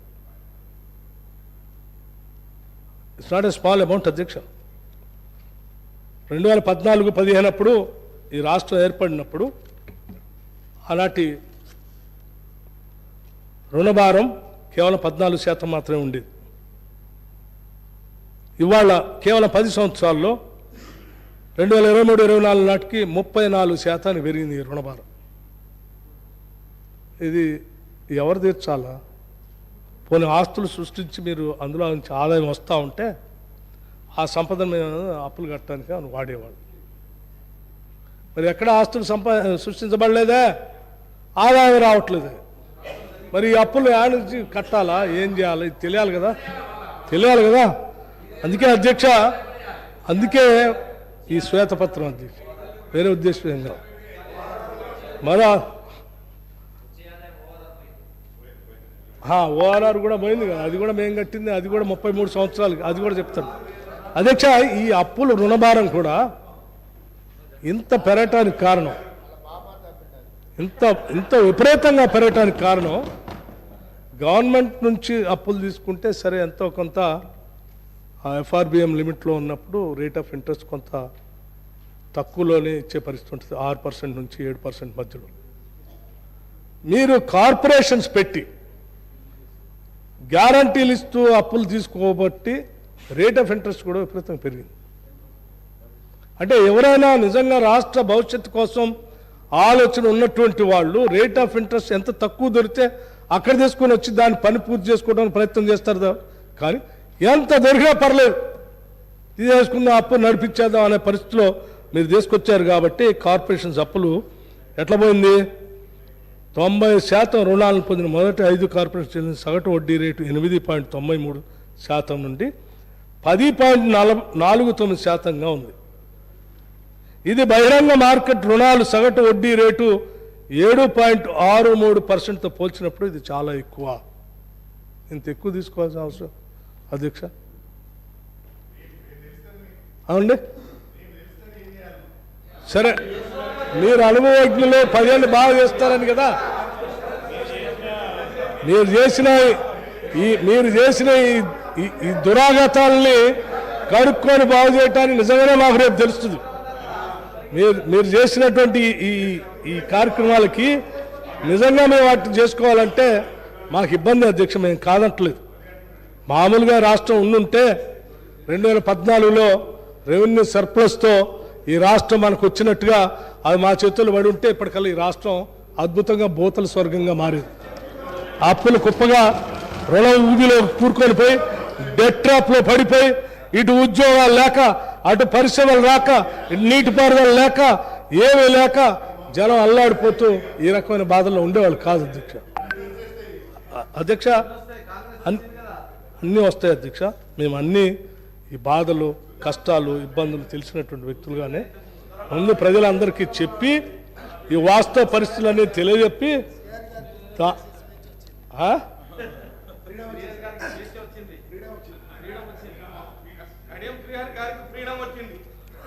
సరే, ఒక కడియం శ్రీహరి గారికి ఏం కర్మ, రాష్ట్రంలో ఉన్న 4 కోట్ల మందికి ఫ్రీడమ్ వచ్చింది. వాళ్ళు 10 ఏళ్ల నుంచి అధ్యక్ష, నేను గతంలో అటు అపోజిషన్ లీడర్గా ఉన్నప్పుడు పాదయాత్ర చేశాను అధ్యక్ష. ఆదిలాబాద్ నుంచి ఖమ్మం దాకా ఎక్కడికి నడిచినా ప్రతి దగ్గర నాకు ముందు చెప్పింది ఏంటి అని సమస్య అంటే, ఎన్ని సమస్యలు ఉన్నా పర్లేదు సార్, వాళ్ళు మాట్లాడదామంటే భయం అవుతా ఉంది. ఏందని స్వేచ్ఛ లేదు సార్, ఉద్యోగం రాలేదని అడుగుదామంటే ఏం కేసు పెడతారో తెలియదు. నా భూమి సరిగా రెవెన్యూ రికార్డ్స్లో ఎక్కట్లేదంటే ధరణిలో కటింగ్ పెడతారేమో తెలియదు. ఇంకేమని చెప్దామంటే నీకు పెన్షన్ కటింగ్ పెడతాం అంటున్నా. ఇంకేమని చెప్దామంటే పోలీస్ కేసు పెట్టి పరీక్ష పనికి రాకుండా చేస్తారు. అంత భయంగా రాష్ట్ర వ్యాప్తంగా ఆదిలాబాద్ నుంచి ఖమ్మం వరకు ఇది నడిచిన ప్రతి దగ్గర చెప్పినట్టు సమస్య. వాళ్ళు చెప్పింది ఒకటే, మేము ఎన్ని సమస్యలైనా భరించడానికి సిద్ధమే, కానీ తెలంగాణ ప్రజలుగా మేము కోరుకున్నది ఏంటంటే మాకు నచ్చినట్టుగా మేము మాట్లాడతాం, నిర్భయంగా స్వేచ్ఛగా మా భావ స్వేచ్ఛని వ్యక్తపరుస్తాం. అది మా తెలంగాణ, మాకున్నటువంటి సాంప్రదాయం, సంస్కృతి. ఈరోజు దాన్ని కోల్పోయాం. దాన్ని తిరిగి పొందడం కోసం ఏ స్థాయికైనా పోరాడదాం సార్. మిగతా సమస్యలన్నీ పరిష్కారం తర్వాత చూసుకుందాం, రాష్ట్రం వస్తే అన్నీ వస్తాయి, ముందు స్వతంత్రం రావాలని చెప్పి ప్రతి ఒక్కళ్ళు చెప్పారు. చెప్పినట్టుగానే మొన్న సాధారణ ఎన్నికల్లో ఆదిలాబాద్ నుంచి ఖమ్మం వరకు రాష్ట్ర ప్రజలు తీర్పిచ్చారు, స్వతంత్రాన్ని కోరుకున్నారు, స్వతంత్రం తెచ్చుకున్నారు. అందుకే ఈరోజు ఒక పెద్దలు మాజీ ఉప ముఖ్యమంత్రులు కడియం శ్రీహరి గారితో పాటు రాష్ట్రంలో ఉన్నటువంటి 4 కోట్ల మందికి వాళ్ళ స్వాతంత్రం వచ్చింది. చివరికి బీఆర్ఎస్ పార్టీలో ఉన్న శాసనసభ్యులకి మాజీ మంత్రులకు కూడా పూర్తి స్వేచ్ఛ వచ్చింది. ఇది ఎప్పుడైనా మనం ఇట్లా నవ్వుకుంటా 10 ఏళ్ళు ఎప్పుడైనా ఈ రాష్ట్రంలో 10 సంవత్సరాలు ఈ రాష్ట్రంలో ఎప్పుడైనా ఈ సభలో ఈ రకంగా సహేతుకంగా నిర్భయంగా భయం లేకుండా నవ్వుకుంటా సభలో ఎప్పుడైనా చర్చించుకున్నామా? ఉందా అధ్యక్ష? ఎప్పుడు లేదు కదా. సో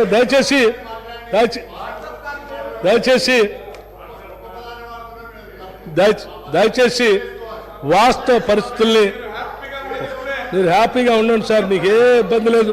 మీకు స్వేచ్ఛను ప్రసాదిస్తాం. మీరు స్వేచ్ఛగా బ్రహ్మాండంగా స్వేచ్ఛగా మీరు ఈ రాష్ట్రం కాంగ్రెస్ ఇందిరమ్మ రాజ్యంలో స్వేచ్ఛగా హాయిగా బతుకొచ్చండి. ఎవరు ఏది కావాలంటే మాట్లాడచ్చు. మొన్నే మా ముఖ్యమంత్రి గారు చెప్పారు, ప్రజాస్వామ్యంలో మాట్లాడే హక్కు, ప్రశ్నించే హక్కు కూడా ఉండాలని. ఒకవేళ ఆ ప్రశ్నించే హక్కు అవసరం ఇక్కడ దొరకపోతే నిరసన తెలిసేటువంటి హక్కు కూడా ప్రతిపక్షాలకు ఉండాలని. ఆ నిరసన తెలిపే హక్కును కూడా లేకుండా మీరు చేశారు. కానీ మేము మాత్రం అన్ని తెరిచి పెడుతున్నాం. ప్రతిపక్షాలు వాళ్ళు స్వతంత్రంగా చెప్పుకోవచ్చు. అవసరమైతే నిరసన తెలియజేయటం కోసం మీరు బంద్ చేసినటువంటి ప్రదేశాన్ని ఓపెన్ చేసి ప్రశాంతంగా మేము నిరసన కూడా తెలియజెప్పుకోవచ్చు అని చెప్పి మననే ప్రకటన కూడా చేసి ఫైన్ రైట్ ప్రకటించాం కదండి. నిరసన తెలియజేసుకోవడానికి కూడా స్వేచ్ఛను ప్రకటించాం కదా. మీరు నిరసన తెలియజేయడానికి కూడా స్వేచ్ఛను ప్రసాదించాం. అందుకే మీరు స్వేచ్ఛగా ఇందాక పొద్దున పోడియం దాకా రాగలిగారు. అంటే మీకు స్వేచ్ఛ ప్రసాదించమని హాయిగా. అధ్యక్ష నేనేమన్నా వెట్టి చాకిరి కూడా రద్దు చేశామని చెప్తా ఉన్నాను. అధ్యక్ష అంతిమంగా అట్లే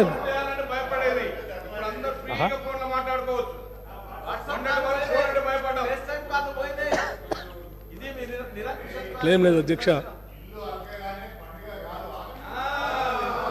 ఎందుకు మేము అట్లా అనుకోవట్లేదు అధ్యక్ష. మేము పండగని అనుకోవట్లేదు. ఇది మాది బాధ్యతగా భావిస్తూ ఉన్నాం. చాలా బాధ్యత ఉందని భావిస్తున్నాం. మా వెన్నులో భయం పెట్టుకొని మాట్లాడుతున్నాం. మేము అందించే పాలన కూడా మా వెన్నులో భయం పెట్టుకొని ప్రజలకు జవాబుదారితనంగా ఉంటూ వాళ్ళకి ఎట్లా కావాలో అటువంటి ఇందిరమ్మ రాజ్యాన్ని అందించడం కోసమే ఉన్నాం తప్ప ఇదేదో పండగనో లేకపోతే ఉత్సవాలనో లేకపోతే మాకు అధికారం వచ్చిందో కిరీటాలు వచ్చిందని మేము అనుకోవట్లేదు. మాకు ఇది కొత్త కూడా కాదు అధ్యక్ష. లేదు, ఇక్కడ ఉన్నటువంటి శాసనసభ్యులంతా కూడా చాలా సీనియర్ శాసనసభ్యులే. మేము ఇచ్చినటువంటి శ్వేతపత్రాన్ని పూర్తిగా అధ్యయనం చేస్తారని నేను ఆశిస్తూ ఉన్నాను. ప్రతి పేజీ విలువైంది. సరే, కొద్దిమంది సభ్యులు హరీష్ రావు గారు ఇందా మాట్లాడుతూ దీంట్లో తప్పులు తడకలు ఉన్నాయని చెప్పారు. తప్పులు తడకలు ఏం లేవు హరీష్ రావు గారు.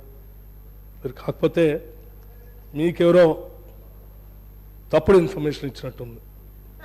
దాన్ని సరి చేసుకోవాల్సిందిగా మీకు కోరుతూ, ఉదాహరణకి మీరు కర్ణాటక బడ్జెట్కి సంబంధించి మాట్లాడుతూ ఎస్టిమేటెడ్ బడ్జెట్కి యాక్చువల్ బడ్జెట్కి చాలా తేడా ఉంది, నేను క్యాగ్ రిపోర్ట్లోనే ఇందులో చూశాను, ఆ తప్పు ఉందని చెప్పారు. 2021-22 బహుశా మరి కర్ణాటక రాష్ట్రానికి సంబంధించిన బడ్జెట్ పేపర్ల కాపీనే నేను తెప్పించా. ఈ పుస్తకంలో శ్వేతపత్రంలో చూపించింది కేవలం దీంట్లో ఉన్నది బడ్జెట్ పేపర్లు, వాళ్ళ రాష్ట్ర బడ్జెట్ పేపర్లు. ఇది కర్ణాటకలో కూడా ఉంది, కర్ణాటక భాషలో కూడా ఉంది. ఇది 2021-22కి సంబంధించి 2,31,642 కోట్లు స్పష్టంగా బడ్జెట్ ఎస్టిమేట్స్ స్పష్టంగా రాసింది. ఇది కావాలంటే నేను వారికి కాపీ పంపిస్తాను, తీసుకోమ్మా. చానా ఎక్స్క్యూజ్, ఇది వారి ద్వారా గౌరవ సభ్యులకు పంపించండి. అట్లాగే అధ్యక్ష ఇంకొన్ని విషయాలు కూడా చెప్పారు హరీష్ రావు గారు మాట్లాడుతూ.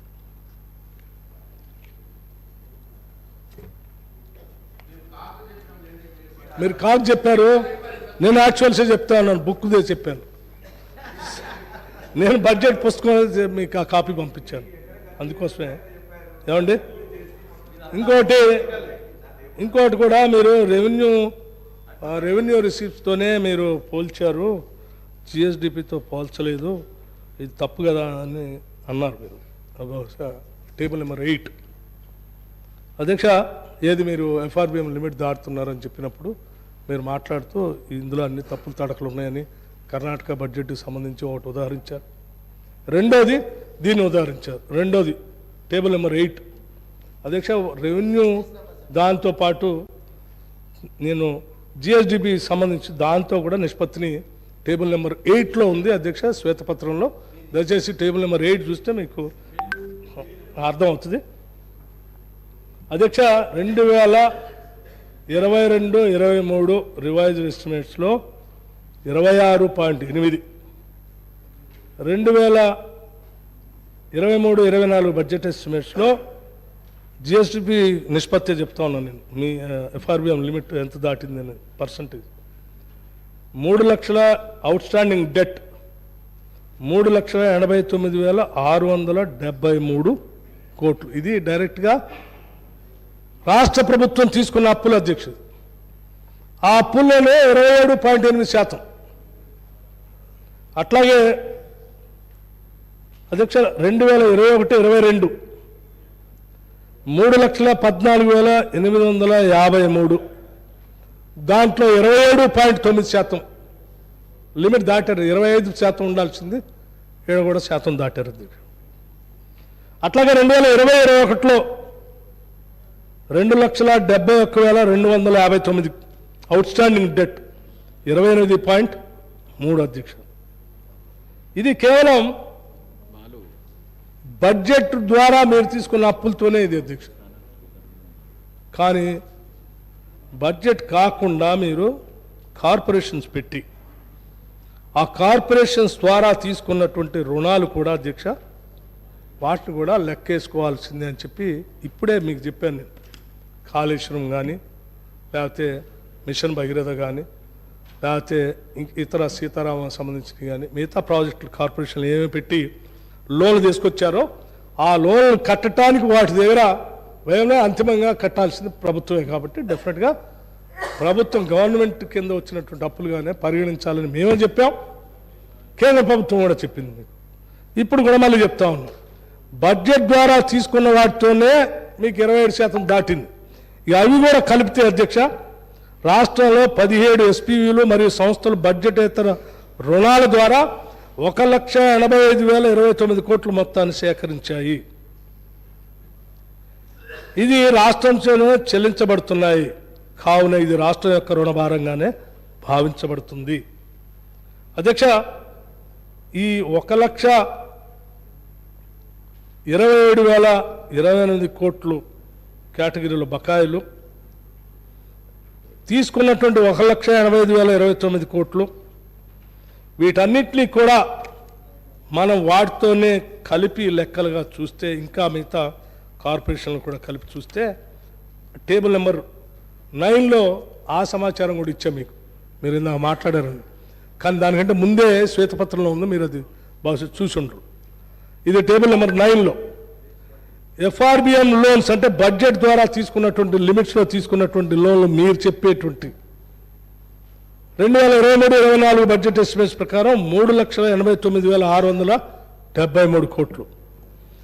Government guaranteed loans raised by SPVs అంటే corporation but are serviced by government అంటే గవర్నమెంట్ ద్వారా కట్టే 1,27,208 కోట్లు.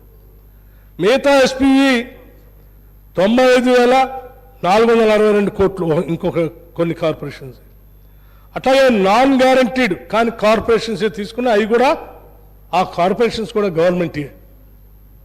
కాబట్టి వాటిని కూడా మనం వాళ్ళు కడుతున్నప్పటికీ గవర్నమెంటే, ఓనర్షిప్ ఈజ్ ద గవర్నమెంట్. వాళ్ళ 59,414 కోట్లు.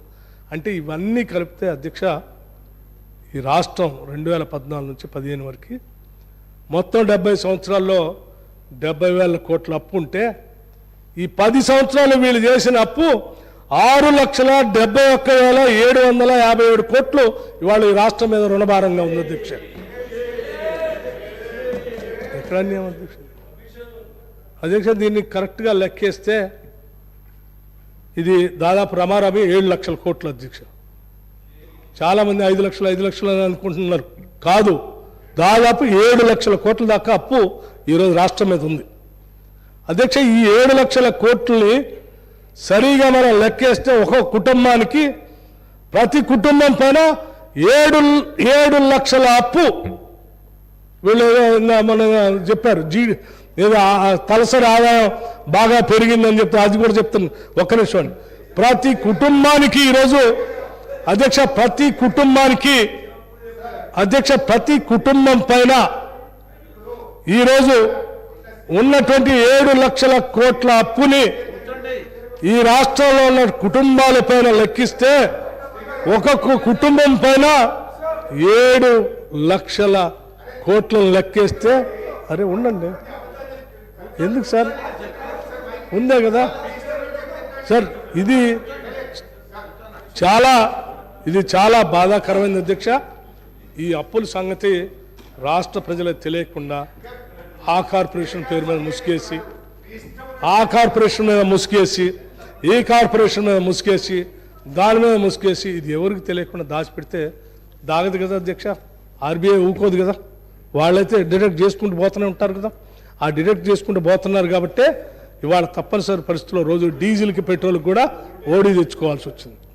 ఎవరైనా డీజిల్కి పెట్రోల్కి జీతాలకు కూడా ఓడి తెచ్చుకునేటువంటి పరిస్థితి రావటం నిజంగా బాధాకరం అధ్యక్ష.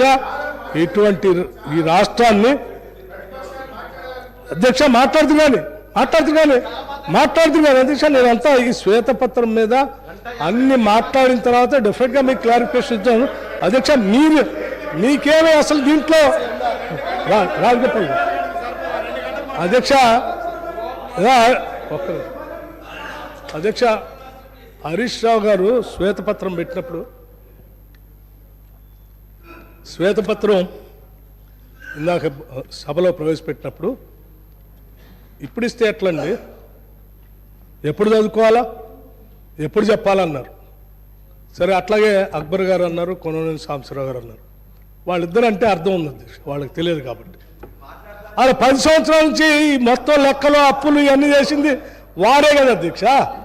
వారికి తెలియదు ఏముంది ఇందులో, వారు చేసిందే. నేను పుస్తక రూపంలో పెట్టిన, ఇంకా ఆయన చదువుకోవాల్సిన అవసరం లేదు, ఏం చేయాల్సి, వారికి అన్ని సంపూర్ణంగా తెలుసు. వారికి ఇందులో ఏ ఒక్కటే తెలియకుండా లేదు.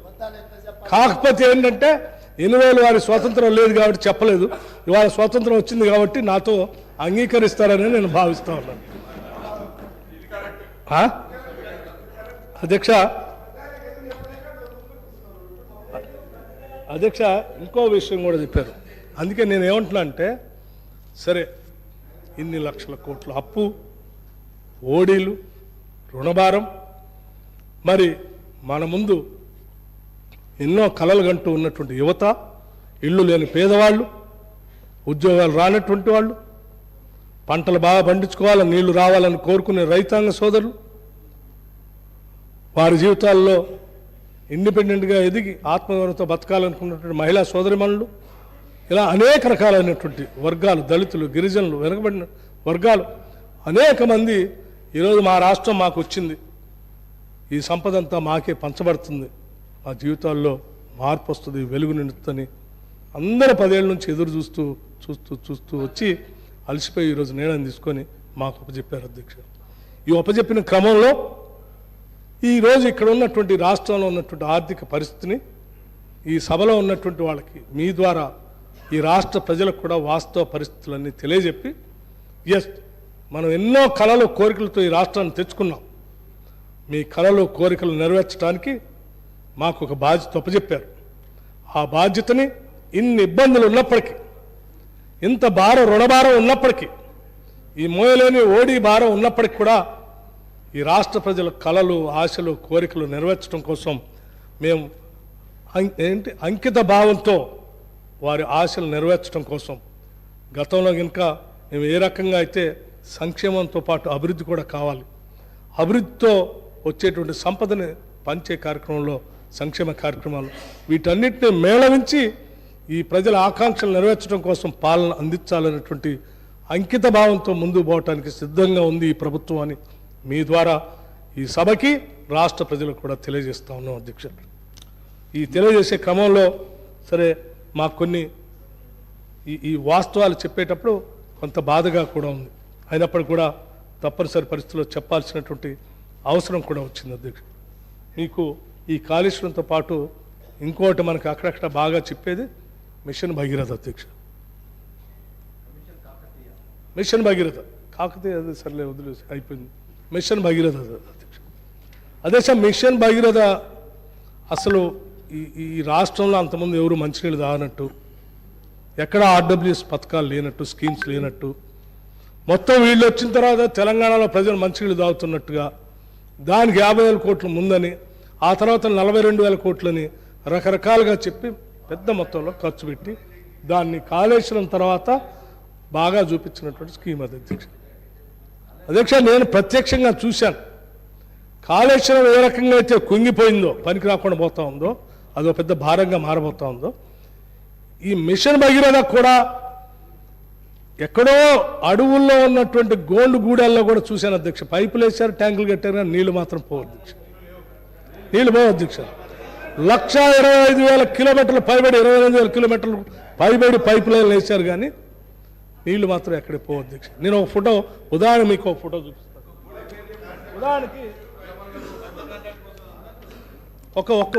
ఉదాహరణకి ఒక ఫోటో చూపిస్తాను. అంటే నేను చాలా ఊళ్ళు నా దగ్గర నేను చూసినవి ఉన్నాయి, కానీ ఒక్కటి ఉదాహరణ ఖానాపూర్ నియోజకవర్గం. ఇక్కడ మా శాసనసభ్యుడు కూడా అక్కడ ఉన్నటువంటి గోండు స్నేహితులు, గిరిజనేతలు అందరూ కలిసి పెద్ద ఎత్తున మంచి భారీ మెజార్టీతో గెలిపించి పంపించారు. బొజ్జు గారు ఖానాపూర్ నియోజకవర్గం ఇంద్రవల్లి మండలం దస్రాపూర్ గూడ గ్రామంలో ఆ రోజు మీరు మిషన్ భగీరథ 42,000 కోట్లతో కట్టించామన్నారు కదా, ఆడ దూరంగా నాకు ట్యాంక్ చూపించారు ఆ ఊర్లో, కానీ నీళ్ళు రావండి. కానీ ఎంతో దూరం మేము ఊరు బయట దాకా 1 కిలోమీటర్ దాకా నడిచి వచ్చి ఇగో ఈ బావిలో నీళ్లు చేదుకొని ఈ నీళ్ళనే తీసుకొని పోతున్నామని చూపించారు. This is what mission Bhagiratha. ఇది ఒక ఊరు సమస్య కాదు, అన్ని గ్రామాల్లో అధ్యక్ష. ఈ బావికి ఎప్పుడో అలాంటి కాంగ్రెస్ ప్రభుత్వాలు ఐటీడీఎల్ ద్వారా తవ్వించినటువంటి బావులు అధ్యక్ష. ఇలా చూసుకుంటూ వస్తే నేను ఇంకో దగ్గర అయితే మరి బహుశా బెల్లంపల్లి అనుకుంటా, ఎమ్మెల్యే క్యాంప్ ఆఫీస్లో పెద్ద ట్యాంక్ కట్టారు. దీనిగా నీళ్ళు కనెక్షన్ ఇచ్చారంటే దీనికి కూడా లేవు అధ్యక్ష. గ్రామాల్లోనే కాదు, బెల్లంపల్లి హెడ్ క్వార్టర్లో కూడా ఇట్లా మిషన్ భగీరథ పరిస్థితి. అందుకే నేను మీ ద్వారా కోరుతా ఉన్నాను, అసలు మిషన్ భగీరథ మీద సమగ్రమైనటువంటి విచారణ జరిపించాలని కూడా నేను ఈ ద్వారా కోరుతా ఉన్నాను అధ్యక్ష. ఇది అట్లాగే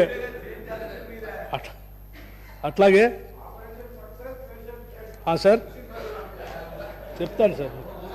అట్లాగే అధ్యక్ష హరీష్ రావు గారు చెప్తూ సార్ నేను ఒక్కోదానికి కొద్దిగా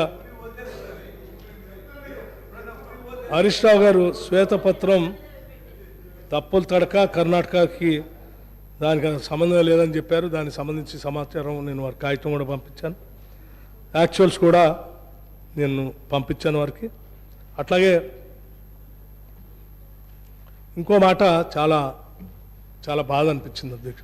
సరే నేను ఫస్ట్ టైం మంత్రిని అధ్యక్ష.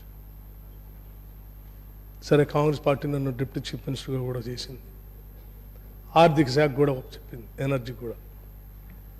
సరే ఇంత పెద్ద బాధ్యత చెప్పారు కదా, తెలంగాణ రాష్ట్ర ప్రజలకు సంబంధించి సమగ్రమైన సమాచారాన్ని బాగా కసరత్తు చేసి వాస్తవ విషయాలు మాత్రమే సభకి రాష్ట్ర ప్రజలకి తెలియజెప్దామని చాలా కొంత కసరత్తు చేసామని. ఎంత కసరత్తు చేసినా కానీ ఆ ఆర్థిక శాఖకు సంబంధించిన అధికారులతో కూర్చోకపోతే ఈ శాఖకు సంబంధించిన సమాచారం అంత తొందరగా బయటకు వచ్చేటట్టు లేదు అధ్యక్ష. అయితే మొత్తం అధికారులందరినీ పిలిచాను. ఇప్పుడు నేను కూర్చొని ఈ శ్వేతపత్రం తయారు చేసిన అధికారులు మొత్తం తెలంగాణ రాష్ట్రంలో గత 10 ఏళ్ళుగా వాళ్ళతో పనిచేసినటువంటి అధికారులతోనే కూర్చొని వాళ్ళు ఆ తయారు చేసిన రికార్డుతోనే నేను తయారు చేశాను. కానీ వారు మాట అన్నారు, తెలంగాణ అధికారుల మీద నమ్మకం లేక ఎక్కడో ఆంధ్ర సంబంధించిన అధికారులతో మాట్లాడి ఇది శ్వేతపత్రం తయారు చేసినట్టుగా ఉంది. అధ్యక్ష పేరు కూడా చెప్తా అన్నారు. సరే, నేను అడగదలుచుకోలేదు, ఎందుకంటే వారి మీద నాకు గౌరవం ఉంది. ఉండదు అధ్యక్ష, నేను ఒక విషయం చెప్పదలుచుకో.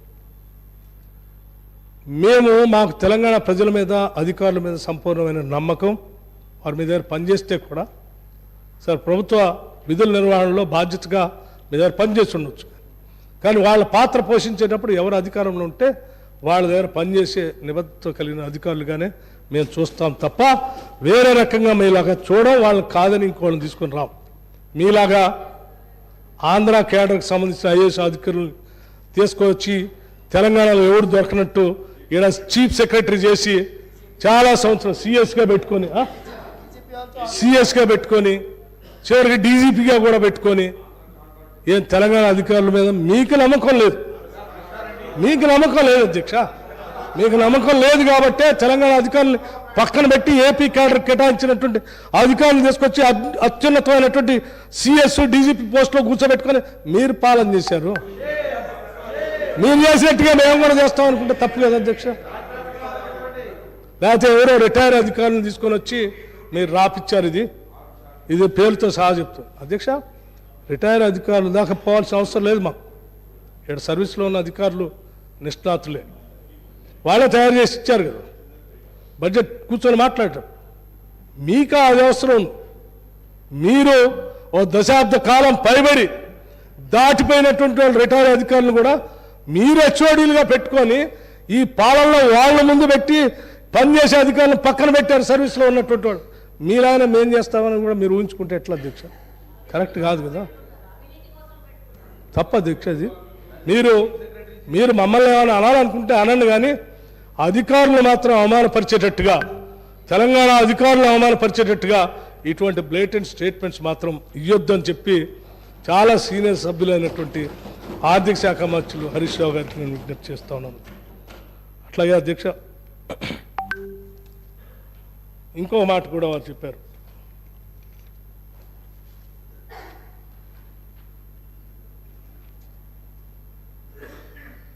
సరే, దాన్ని నేను సమాధానం చెప్పి ఉమ్మడి ఆంధ్రప్రదేశ్లో 41% ఎట్లా లెక్క తీశారు అంటే మీరు చెప్పింది కరెక్ట్, 41 కాదు 31, లేకపోతే అది కూడా చెప్పాను. ఇంకో మాట, ఇది కూడా కొంత బాగా అనిపించింది. మీరు వాస్తవాలు చెప్పకుండా మమ్మల్ని బ్లేమ్ చేయటం కోసం ఈ శ్వేతపత్రం పెట్టారు. ఇది కరెక్ట్ కాదు కదా అధ్యక్ష. మేము చూపించిన ఈ శ్వేతపత్రంలో ఇచ్చిన ఏ ఒక్క లెక్క మేము ఎవరూ రాసింది కాదు అధ్యక్ష.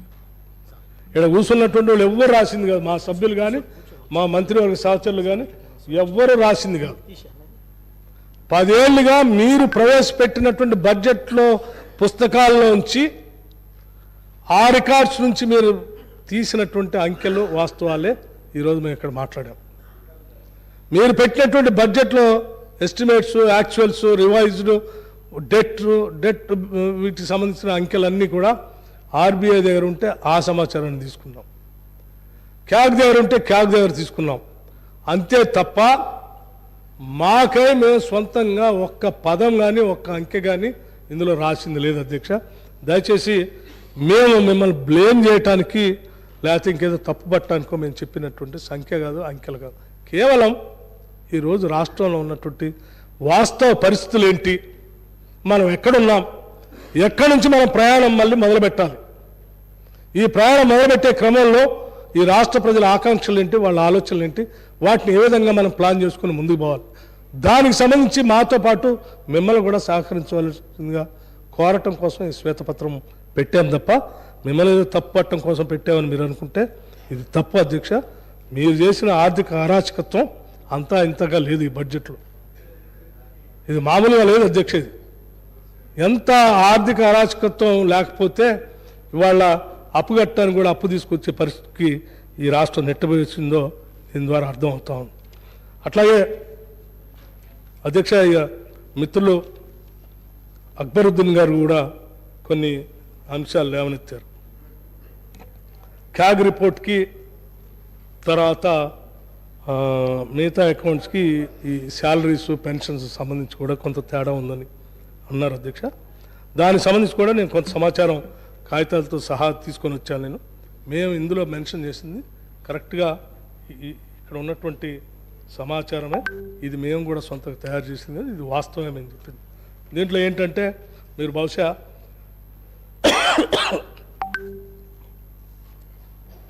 క్యాగ్ రిపోర్ట్లో 010 హెడ్ ఆఫ్ అకౌంట్లో ఉన్న వాళ్ళకి మాత్రమే జీతాలు ఇస్తారు అధ్యక్ష. అంటే గవర్నమెంట్ డైరెక్ట్గా అందులో ఉద్యోగస్తులుగా ఉన్నటువంటి వాళ్ళకి మాత్రమే జీతాలు ఇస్తారు. వాళ్ళే మాత్రమే లెక్కేసుకొని ఇంతే ఉంది కదా శాలరీస్, మీరు ఇంతెందుకు చూపిస్తున్నారు అంటున్నారు. కానీ 311 హెడ్ ఆఫ్ అకౌంట్లో యూనివర్సిటీకి సంబంధించి, ఎయిడెడ్ స్కూల్స్ సంబంధించి, అట్లాగే కాంట్రాక్ట్ లెక్చర్స్ సంబంధించి, అవుట్ సోర్సింగ్ సంబంధించి, హానరోరియం సంబంధించి, వీళ్ళందరికి సంబంధించి ఈ 311 హెడ్ ఆఫ్ అకౌంట్లో ఉంటుంది. వాటిని కూడా కలుపుకొని శాలరీస్ దాంట్లో చూపించాం. దీన్ని గమనించాల్సిందిగా వారిని కోరుతా ఉన్నాను. అట్లాగే రెండోది ఆర్బీఐని తీసుకున్నారు మీరు డెట్ బ్యాలెన్స్ సంబంధించి. నేను క్యాగ్లో చూసి వచ్చి చెప్పాను, అంత లేదు ఇంత లేదు అని చెప్తా ఉన్నాను అధ్యక్ష. జనరల్గా ఈ దేశంలో సరే మిగతా వ్యవస్థలు సంస్థలు ఉన్నప్పటికీ కూడా RBI is our debt manager. మన అప్పుల్ని ఎప్పటికప్పుడు దాన్ని పర్యవేక్షిస్తూ ఎవరి దగ్గర ఎంత ఉంది, ఏ రాష్ట్రానికి ఎంత ఉంది, ఎంతవరకు ఓడి ఇవ్వచ్చు, ఎంతవరకు వేస్ అండ్ మీన్స్ ఇవ్వచ్చు, ఎంతవరకు ఏం చేయొచ్చు, దీన్ని ఎట్లా బ్యాలెన్స్ చేయాలనేది మేనేజ్ చేసేదే ఆర్బీఐ. ఆర్బీఐ దగ్గర ఉన్నదే మనం అంతిమంగా లెక్కలుగా తీసుకుంటాం కాబట్టి దీనికి సంబంధించి కూడా మేము ఆర్బీఐ సోర్స్ని తీసుకొని చెప్పాం. ఈ టేబుల్ నెంబర్ 8లో కూడా ఉంది అధ్యక్ష. ఇవన్నీ ఈ వాస్తవ విషయాలే మేము చెప్పింది. ఎక్కడ కూడా వీటిలో వేరే రకమైనటువంటి తప్పుడు సమాచారం కానీ, కావాలని చెప్పిన సమాచారం కానీ, లేకపోతే మేము గత పాలకుల్ని బ్లేమ్ చేయాలనే ఆలోచన కానీ మాకు ఎవ్వరి మీద ఏ ద్వేషం లేదు, ఏ కోపం లేదు. రాగద్వేషాలకు అతీతంగా ఇక్కడ ఉన్నటువంటి శాసనసభ్యులంతా కూడా, లేకపోతే ప్రభుత్వంలో ఉన్న పెద్దలు కూడా విశాలమైనటువంటి హృదయంతో రాష్ట్ర ప్రజలందరూ మనవాళ్లే, అందరి కోసం మనం ఆలోచన చేయాలి, అందరి కోసం మనం పనిచేయాలన్నటువంటి దృక్పథంతోనే మేము ముందుకు పోతాం తప్ప వేరే రకమైనటువంటి ఆలోచన. ప్రతిపక్షాలు ఉండాలని మేము కోరుకుంటాం. ప్రతిపక్షాలే మాకు శత్రువులు కాదు, వాళ్ళే మేము శత్రువులుగా కూడా ఎప్పుడు చూడం. కాకపోతే వాళ్ళు మా ప్రత్యర్థులుగా మాత్రమే చూస్తాం తప్ప శత్రువులుగా ఎప్పుడు చూడం. ప్రత్యర్థులు వేరు, శత్రువులు వేరు. శత్రువులుగా అంటే ఏం మాట్లాడినా శత్రుత్వంగానే చూస్తారు. ప్రత్యర్థులు అంటే మీ భావజాలం మీది, మా భావజాలం మాది, మా ఆలోచన విధానం మాది, మీ ఆలోచన విధానం. ప్రజలకు అంతిమంగా మా ఆలోచన విధానం ఇది, మా ఆలోచన ఇంధన రాజ్యం, మా ఆలోచన అందరికి ఇళ్ళు ఇవ్వటం, మా ఆలోచన అందరికీ ఉద్యోగాలు ఇవ్వటం, మా ఆలోచన అందరికి భూములు పంచటం, మా ఆలోచన అందరికీ పొలాలకు నీళ్లు ఇవ్వటం, మా ఆలోచన ఈ రాష్ట్రంలో ఉన్నటువంటి మహిళలందరికి కూడా 6 గ్యారంటీల్లో మహాలక్ష్మి అనేటువంటి పథకం పెట్టి ముందుకు తీసుకొని పోవటం, ఈ రాష్ట్రంలో ఉన్నటువంటి వాళ్ళందరినీ సమగ్రమైన అభివృద్ధితో ముందుకు నడిపించడం అనేది మాకున్నటువంటి ఆలోచన. ఇంక్లూజివ్ గ్రోత్తో, అంటే డిస్పారిటీ లేకుండా సమసమానత్వం కోసం ఒక సామాజిక న్యాయంతో ముందుకు పోయేదే మా ఆలోచన. మా ఆలోచన భిన్నంగా మీరు ఉంటారు కాబట్టి మిమ్మల్ని వ్యతిరేకిస్తాం, అంతేగాని ప్రత్యర్థులుగా చూస్తాం తప్ప శత్రువులుగా మేము చూడం. ఒకవేళ మీరు అలా అనుకుంటే పొరపాటు, మీరు దాని నుంచి విరమించుకోవాలని కోరుతూ ఈ శ్వేతపత్రాన్ని సభలో ఉన్నటువంటి వాళ్ళందరూ లోతుగా అధ్యయనం చేయాలని, ఇక్కడ నుంచి మన ప్రయాణం ఈ రాష్ట్ర భవిష్యత్తు కోసం ప్రతి ఒక్కళ్ళు అంకిత భావంతో పనిచేయాలని, ప్రతినిభూని ముందుకు నడవాలని మీ ద్వారా సభలో ఉన్నటువంటి పెద్దలందరికీ విజ్ఞప్తి చేయటం కాదు, ఈ రాష్ట్రంలో ఉన్నటువంటి ప్రజలందరికీ కూడా విజ్ఞప్తి చేస్తూ ఉన్నాం. వాస్తవ విషయాలు తెలిసే దీని నుంచి మనం నిర్మాణం చేసుకుంటూ ముందు పోదామని చెప్తూ సెలవు తీసుకుంటున్నాను. జై Hind, thank you very much, నమస్తే.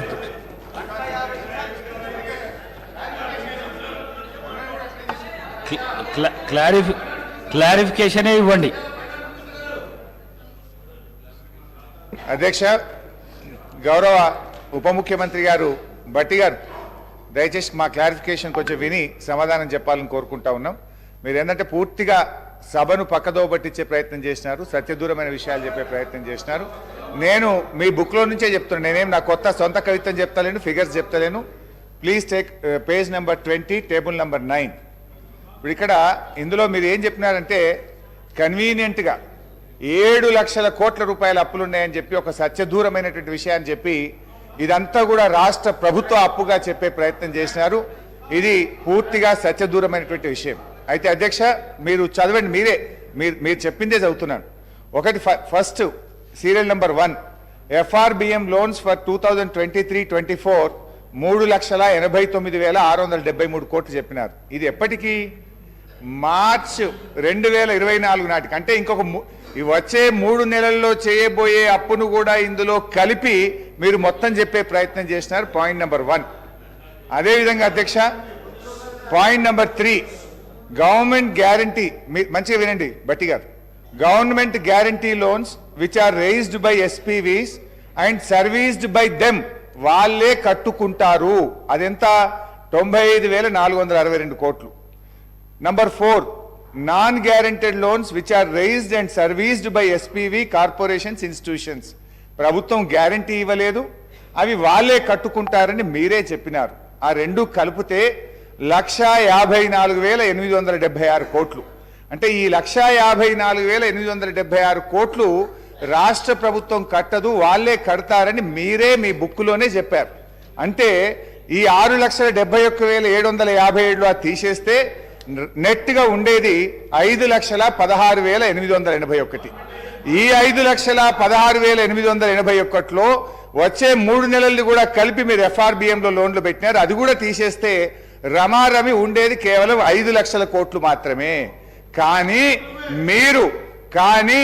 మీరు ఇది 7 లక్షల కోట్లని 2 లక్షల కోట్ల రూపాయలు పెంచి చెప్పి ఇది సభ ద్వారా రాష్ట్ర ప్రజల్ని తప్పుదో పట్టించేటువంటి ప్రయత్నం చేసినారు. This is point number 1. అధ్యక్ష ఇకపోతే గౌరవనీయులు దీని మీద క్లారిఫై చేయాలి. గౌరవనీయులు అధ్యక్ష భట్టి గారు ఎంతసేపు మా మీద ఏం చేసిందని చెప్పే ప్రయత్నం చేస్తూ ఉన్నారు. అధ్యక్ష ఈరోజు మీరు మీ ప్రజెంటేషన్లో మీరు పెట్టాల్సినవి పెట్టిన సంతోషం. మీరు రాష్ట్రం స్వంత ఆదాయ వనరుల్లో ఎట్లా వృద్ధి సాధించింది, 2014లో ఎంత ఉంది, 2023-24లో ఎంత ఉంది, దేశంలో మనం ఎక్కడున్నామని చెప్పుంటే మేము సంతోషపడే వాళ్ళం. ఇవాళ దేశంలోనే అత్యధికంగా స్వంత ఆదాయ వనరుల్లో వృద్ధి రేటు సాధించిన రాష్ట్రం తెలంగాణ రాష్ట్రం. పర్ క్యాపిటా ఇన్కమ్లో దేశంలో చిన్న రాష్ట్రాలు మినహాయిస్తే నంబర్ 1 స్థానంలో ఉన్నాం. అది పెరిగిన ఆస్తుల గురించి మీరు చెప్పే ప్రయత్నం చేయలేదు. అదేవిధంగా క్యాపిటల్ ఎక్స్పెండిచర్, ఎంత పెద్ద ఎత్తున క్యాపిటల్ ఎక్స్పెండిచర్ చేసినాం చెప్పే విలువ చేయలేదు. అదేవిధంగా ఆస్తుల విలువ కల్పించిన ఆస్తుల విలువను మీరు చెప్పే ప్రయత్నం చేయలేదు. అదేవిధంగా పెరిగిన జిఎస్డిపిని కూడా మీరు ఎక్కడ కూడా చూపించే ప్రయత్నం చేయలేదు. డెట్ టు జిఎస్డిపి చూపించారు కానీ ఇతర రాష్ట్రాలతో కలిపి చూపించినప్పుడు దేశంలో మనకంటే 22 రాష్ట్రాలు అప్పులు ఎక్కువగా తీసుకున్నటువంటి విషయాన్ని మీరు దాచిపెట్టేటువంటి ప్రయత్నం చేసినారు. పెరిగిన పంటల ఉత్పత్తి కానీ ప్రజలకు కలిగిన వసతులను కానీ దీన్ని ఎక్కడ కూడా మీరు చెప్పేటువంటి ప్రయత్నం చేయలేదు. మీరు ఏం చేసిండ్రని మాట్లాడుతూ ఉన్నారు. అధ్యక్ష ఈరోజు రాష్ట్రంలో 47 లక్షల మంది వృద్ధులకు వితంతువులకు ప్రతి నెల 2,000 రూపాయలు ఆసరా పెన్షన్ ఇచ్చి వారిని మేము కాపాడే ప్రయత్నం చేసినాం. 69 లక్షల మంది రైతులకు 72,000 కోట్ల రూపాయలు రైతు బంధును మేము ఇచ్చాం. 13,50,000 పేదింటి ఆడపిల్లల పెళ్లిలకు కళ్యాణ లక్ష్మి మేము సహాయం అందించాం. రాష్ట్రంలో ఆసుపత్రులు బాగు చేశాం. 50,000 కోట్ల రూపాయలు రైతులకు ఉచిత విద్యుత్ ఇచ్చే ప్రయత్నం చేసినాం. ఇలా చెప్పాలంటే చాలా విషయాలున్నాయి అధ్యక్ష. అయితే క్లారిఫికేషన్ అడుగుతాను అధ్యక్ష. భట్టి గారు గౌరవనీయులు డిప్యూటీ సీఎం గారు ఇవాళ గ్యాప్ ఇన్ బడ్జెట్ విషయంలో వారు చెప్పే ప్రయత్నం చేశారు. మొదటి సంవత్సరం 2014-15లో మన కొత్త రాష్ట్రము, అసలు కొత్త రాష్ట్రానికి ఎంత ఆదాయం వస్తుంది, ఎంత వనరులు వస్తుంది అని ఒక అంచనా ఉంటుంది అధ్యక్ష. డెఫినెట్గా మొదటి ఇయర్ గ్యాప్ ఉండడం అనేది అత్యంత సహజమైనటువంటిది. 2016-17లో 93% రీచ్ అయినాం. 2019-20లో 97% రీచ్ అయినాం. తర్వాత కరోనా వచ్చి పెద్ద నోట్ల రద్దు వల్ల ఆర్థిక మాంద్యం ఏర్పడి కేంద్ర ప్రభుత్వం యొక్క సహాయ నిరాకరణ వల్ల తదుపరి కొద్ది సంవత్సరాల్లో గ్యాప్ ఉండొచ్చు. కానీ అదేదో ఒక తప్పుగా వారు చూపించేటువంటి ప్రయత్నం చేస్తూ ఉన్నారు అధ్యక్ష. ఇంకో విషయం, వారు కేంద్ర ప్రభుత్వ సంస్థలు అవి రాష్ట్రానికి ఏం సంబంధం అధ్యక్ష? కేంద్ర ప్రభుత్వం నిధులు పెట్టి కేంద్ర ప్రభుత్వం కట్టిన దాన్ని కూడా మేమేదో ఉమ్మడి రాష్ట్రంలో రాష్ట్ర ప్రభుత్వ నిధుల చేత దాన్ని చేసినామని చూపించేటువంటి ప్రయత్నం చేసినారు, విచ్ ఈస్ టోటల్లీ ఇన్కరెక్ట్ అధ్యక్ష వారు ఇంకోటి అన్నారు, మిడ్ మానేర్. ఇవాళ మిడ్ మానేర్ మీరు సగంలో వదిలిపెట్టిన మిడ్ మానేర్ అయినా, ఎల్లంపల్లి అయినా, దేవాదులైనా, నెట్టంపాడైనా, కల్వకుర్తి అయినా, ఇవాళ తుమ్మిళ్ళ కానీ, ఇవాళ భక్త రామదాస్ కానీ, ఇవన్నీ మేము పూర్తి చేసి ఇవాళ రైతులకు నీళ్ళు ఇచ్చినటువంటి విషయాన్ని మీరు దాచిపెట్టేటువంటి ప్రయత్నం చేస్తా ఉన్నారు అధ్యక్ష. అదేవిధంగా ఈరోజు ఓడీ విషయంలో కూడా గౌరవనీయులు ఉప ముఖ్యమంత్రి గారు మాట్లాడారు అధ్యక్ష. ఓడీ అనేది ఏమన్నా నేరమా అధ్యక్ష? It is the facility given by the RBI. రాష్ట్రాలకు తమ తమ అవసరాలకు ఉపయోగించుకోవడానికి ఇవాళ ఆర్బీఐ ఇచ్చినటువంటి ఫెసిలిటీని మనం ఉపయోగించుకున్నాం. నేను అడుగుతా ఉన్న బట్టి గారిని, ఈ సభకు మీరు హామీ ఇస్తారా? మేము భవిష్యత్తులో ఈ ఓడీ వాడము, ఈ ఫెసిలిటీ మేము వాడము, వేస్ అండ్ మీన్స్ కు మేము డబ్బులు వాడము, ఓడీలోకి రాష్ట్రం వెళ్ళదు అని చెప్పి మాకేమైనా ఈ సభ ద్వారా హామీ ఇస్తారా అని చెప్పి గౌరవనీయులు బట్టి విక్రమార్క అధ్యక్ష. వారిని చెప్తా ఉన్నాను అధ్యక్ష. నేను ఒక బ్యాక్వర్డ్ తెలంగాణ రాష్ట్రంలో బలహీన వర్గాల శాఖ మంత్రి చెప్తా ఉన్నా. గతంలో 2014 వరకు కాంగ్రెస్ ఉమ్మడి ప్రభుత్వంలో స్కాలర్షిప్ల పేమెంట్కు గ్రీన్ ఛానల్ పేమెంట్ అవుతుండే. వీళ్ళు వచ్చినాక మెస్ ఛార్జీలకు పేమెంట్ ఇచ్చే పరిస్థితి లేదు అధ్యక్ష.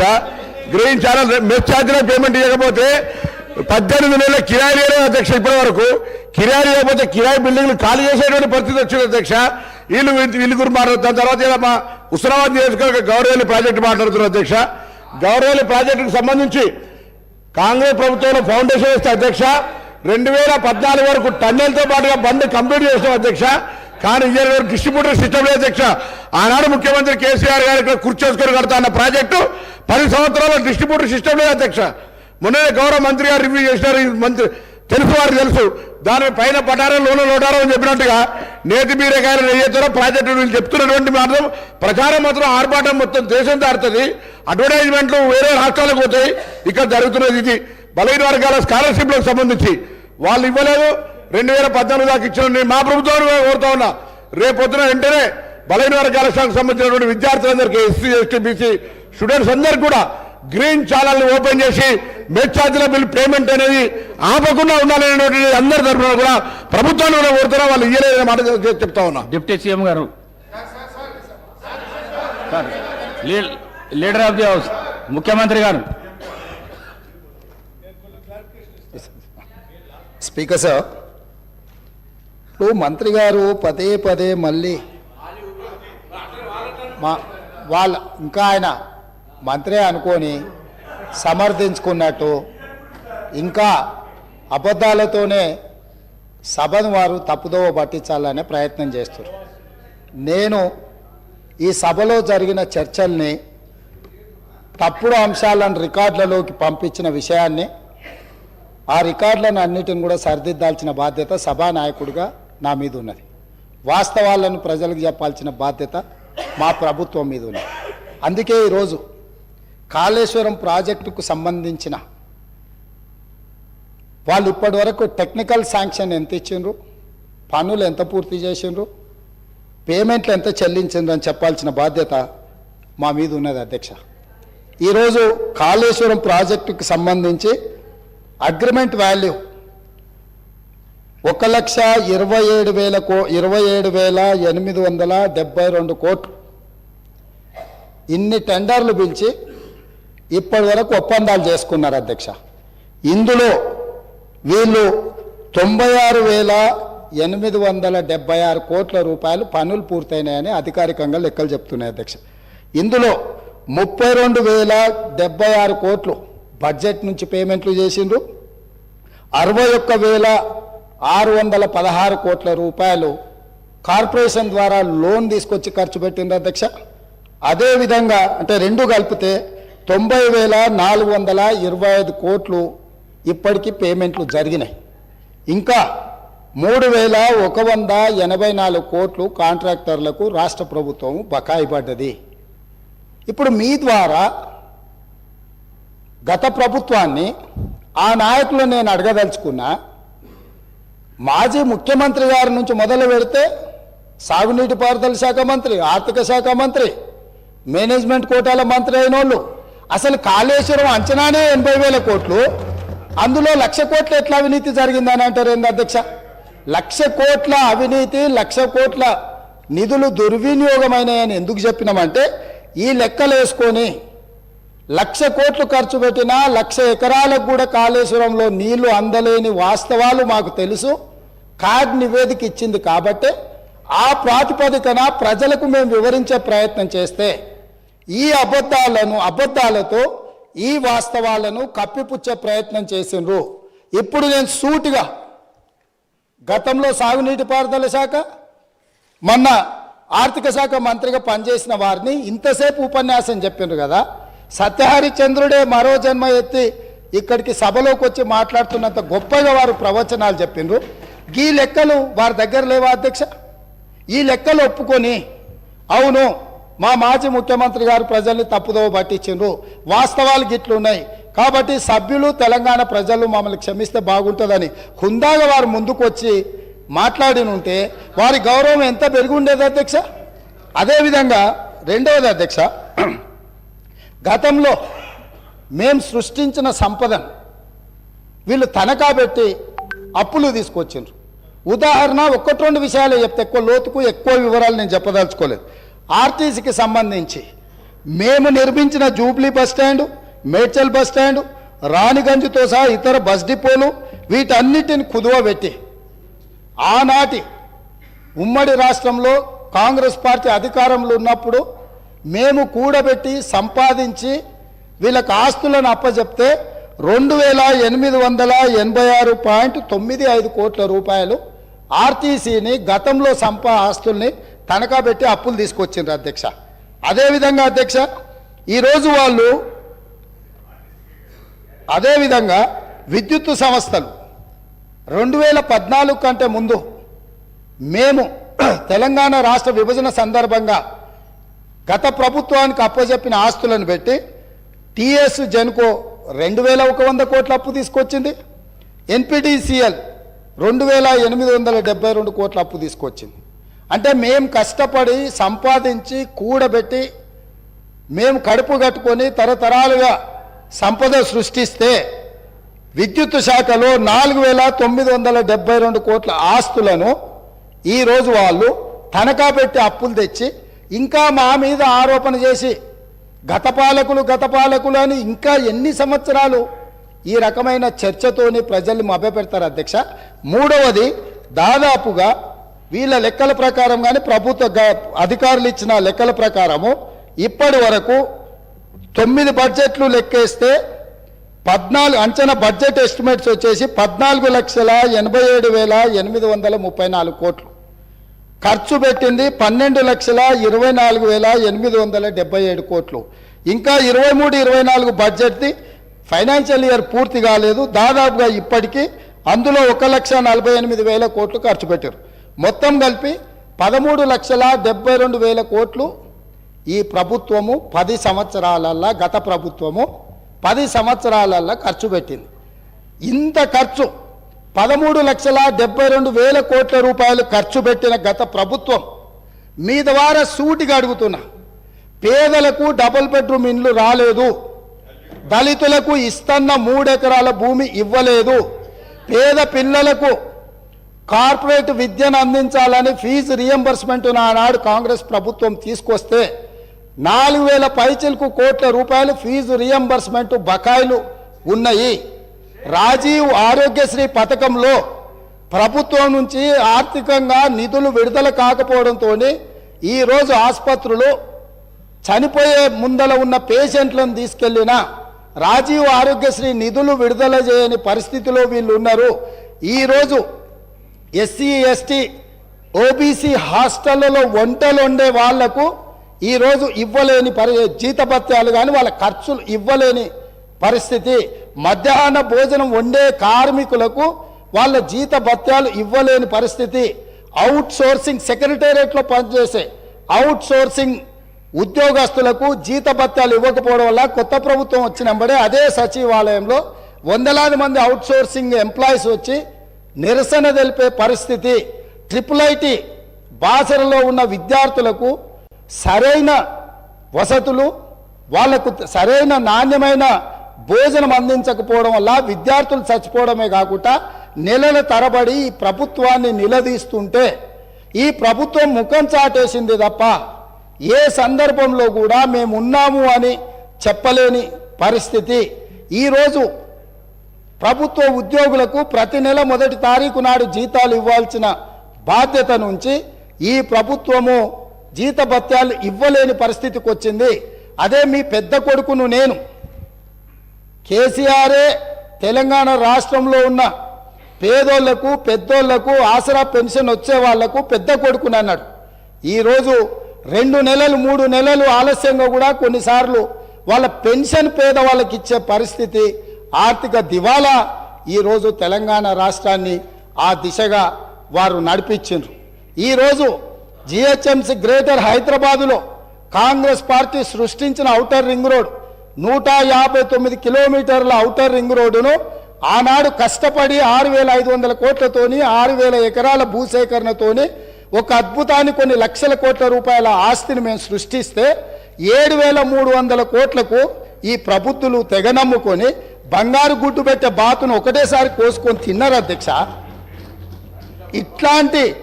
ఇట్లాంటి మన ఎన్నికల కంటే ముందు డిసెంబర్ తర్వాత జనవరి తర్వాత పిలవాల్సిన వైన్ షాప్ల టెండర్లు 4 నెలల ముందు పిలిచి అప్లికేషన్కు 50,000 రూపాయలు వసూలు చేసి 2,500 కోట్ల రూపాయలు పేదోళ్ళ సొమ్ము కొల్లగొట్టిర్రు అధ్యక్ష. సో ఇవాళ 4 నెలల ముందే ఇట్లాంటి పాపాలకు పాల్పడి ఉన్నదంతా తెగ నమ్ముకొని వచ్చేవాడు కనీసం నిలదొక్కుకోవడానికో గౌరవంగా బ్రతకడానికో ఉపయోగం లేకుండా రాష్ట్రాన్ని ఆర్థిక విధ్వంసం చేసి ఇంత నిర్వాకం చేసిన మేము సంవయనంతో జాగ్రత్తగా బాధ్యతాయుతంగా ఈ వాస్తవాలను ప్రజలకు చెప్పడం ద్వారా ఎట్లా మనం ముందుకెళ్దామో, ఇప్పటికైనా మీ ఆలోచన మార్పు రావాలి, మీ విధానం వల్ల తెలంగాణ ప్రజలకు మేలు జరగాలి, మీరు సహకరించండి అని మేమంటుంటే 14 లక్షల కోట్లు మేము దిగమింగినాం, మీరేం చేసిందని మమ్మల్ని అడుగుతారు. ఏం చేసినామో ఉప ముఖ్యమంత్రి గారు స్పష్టంగా చెప్పారు. మీరు ఎన్నికలలో ఇచ్చిన హామీలలో ఇంకా మాట్లాడాల్సి వస్తే ప్రతి నియోజకవర్గానికి 1,00,000 ఎకరాల నీళ్ళు ఇస్తామన్నారు అధ్యక్ష. ఏ నియోజకవర్గమైనా వెళ్దాం పదా, ప్రతి నియోజకవర్గంలో 100 పడకల ఆసుపత్రి కడతామన్నారు, ప్రతి మండలంలో 30 పడకల ఆసుపత్రి నిర్మిస్తామన్నారు అధ్యక్ష. ఇట్లా చెప్పుకుంటూ వెళ్తే కేజీ టు పీజీ ఉచిత నిర్బంధ విద్య అన్నారు అధ్యక్ష. మైనారిటీలకు 12% రిజర్వేషన్ అన్నారు, గిరిజనులకు 12% రిజర్వేషన్ ఇస్తామన్నారు. ఇక ఇంటికో ఉద్యోగం గురించి నేను చెప్పాల్సిన పని లేదు. తెలంగాణ రాష్ట్రం వచ్చినప్పుడు ఇదే సభలో మేము అక్కడుండి మేము చిన్నారెడ్డి గారు మేమందరం ప్రశ్న అడిగితే మాజీ ముఖ్యమంత్రి చంద్రశేఖరరావు గారు ఇక్కడనే నిలబడి మొట్టమొదటి శాసనసభ సమావేశంలో రాష్ట్ర విభజన సందర్భంగా 1,07,000 పైచిలకు ఉద్యోగ ఖాళీలు వచ్చినాయి, ఇంకొక సంవత్సరం లోపల పరిపాలనా సౌలభ్యం కోసం ఇంకొక 50,000 ఉద్యోగాలు భర్తీ చేసుకోవాలి, సంవత్సరం తిరిగే వరకు 1,50,000 ఉద్యోగాలను భర్తీ చేస్తాను ఇక్కడి నుంచి ఆనాడు చంద్రశేఖరరావు గారు అన్నారు. వీరే నియమించిన PRC committee chairman Biswal IAS officer గారు ఏం నివేదిక ఇచ్చిండ్రు, 1,91,378 ఉద్యోగ ఖాళీలు ఉన్నాయని 2020-21లో వారు నివేదిక ఇచ్చారు. తెలంగాణ రాష్ట్రం వచ్చినప్పుడు 1,07,000 పైచిలకు ఉద్యోగ ఖాళీలు ఉంటే 5 సంవత్సరాల ప్రయాణం తర్వాత 6వ సంవత్సరము 1,91,000 ప్రభుత్వ ఉద్యోగాలు ఖాళీలు ఉన్నాయని మీరు నియమించిన పిఆర్సీ చైర్మన్ బిస్వాల్ గారు ఇచ్చిన కమిటీతోని ఈరోజు నివేదిక వచ్చిందంటే మీరు వచ్చినాక కొత్త ఉద్యోగాలు నియమించినరా, ఉన్న వాళ్ళ ఉద్యోగాలు ఊడిపోయినాయా?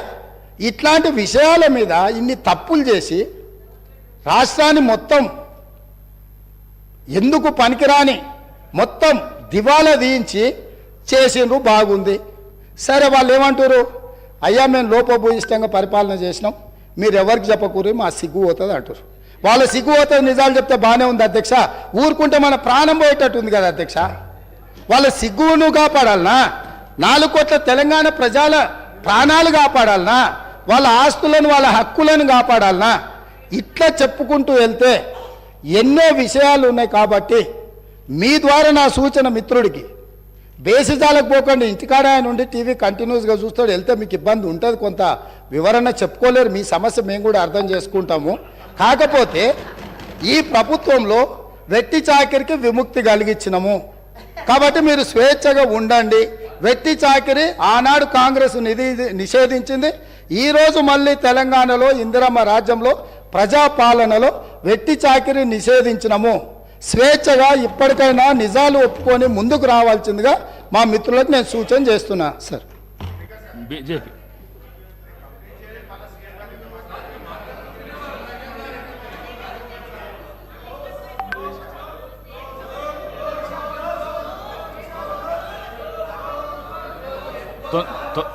తొందరగా ముగియాలి అధ్యక్ష. ఒక్క విషయం సార్ స్పీకర్ సార్, ఒక్క విషయం దయచేసి మీరు ఆలోచించండి. నేను ఉదయం మాట్లాడుతుంటే 9 మంది ముఖ్యమంత్రి గారితో సహా 9 మంది మంత్రులు లేచి మాట్లాడితే నేను ఎంత డిస్టర్బెన్స్ అధ్యక్ష. అంటే బేసికల్లీ మీరు ఏంటంటే నన్ను మాట్లాడనీయకుండా పదే అడ్డుపడే ప్రయత్నం. ఇప్పుడు కూడా నేను మాట్లాడుతూ ఉంటే 2 సార్లు ముఖ్యమంత్రి గారు లేస్తారు, 2 సార్లు ఉప ముఖ్యమంత్రి లేస్తారు. అంటే మీరేంటంటే ఒక స్ట్రాటజిక్గా ప్రతిపక్షాన్ని మాట్లాడనీయొద్దని పదే నేను లేవగానే ఒక మంత్రి గారు లేస్తారు, ఆయనకు 10 నిమిషాలు ఇస్తారు, లేవగానే ఇంకో మంత్రి గారు లేస్తారు, ఒక 10 నిమిషాలు ఇస్తారు. ఇది కరెక్ట్ కాదు అధ్యక్ష.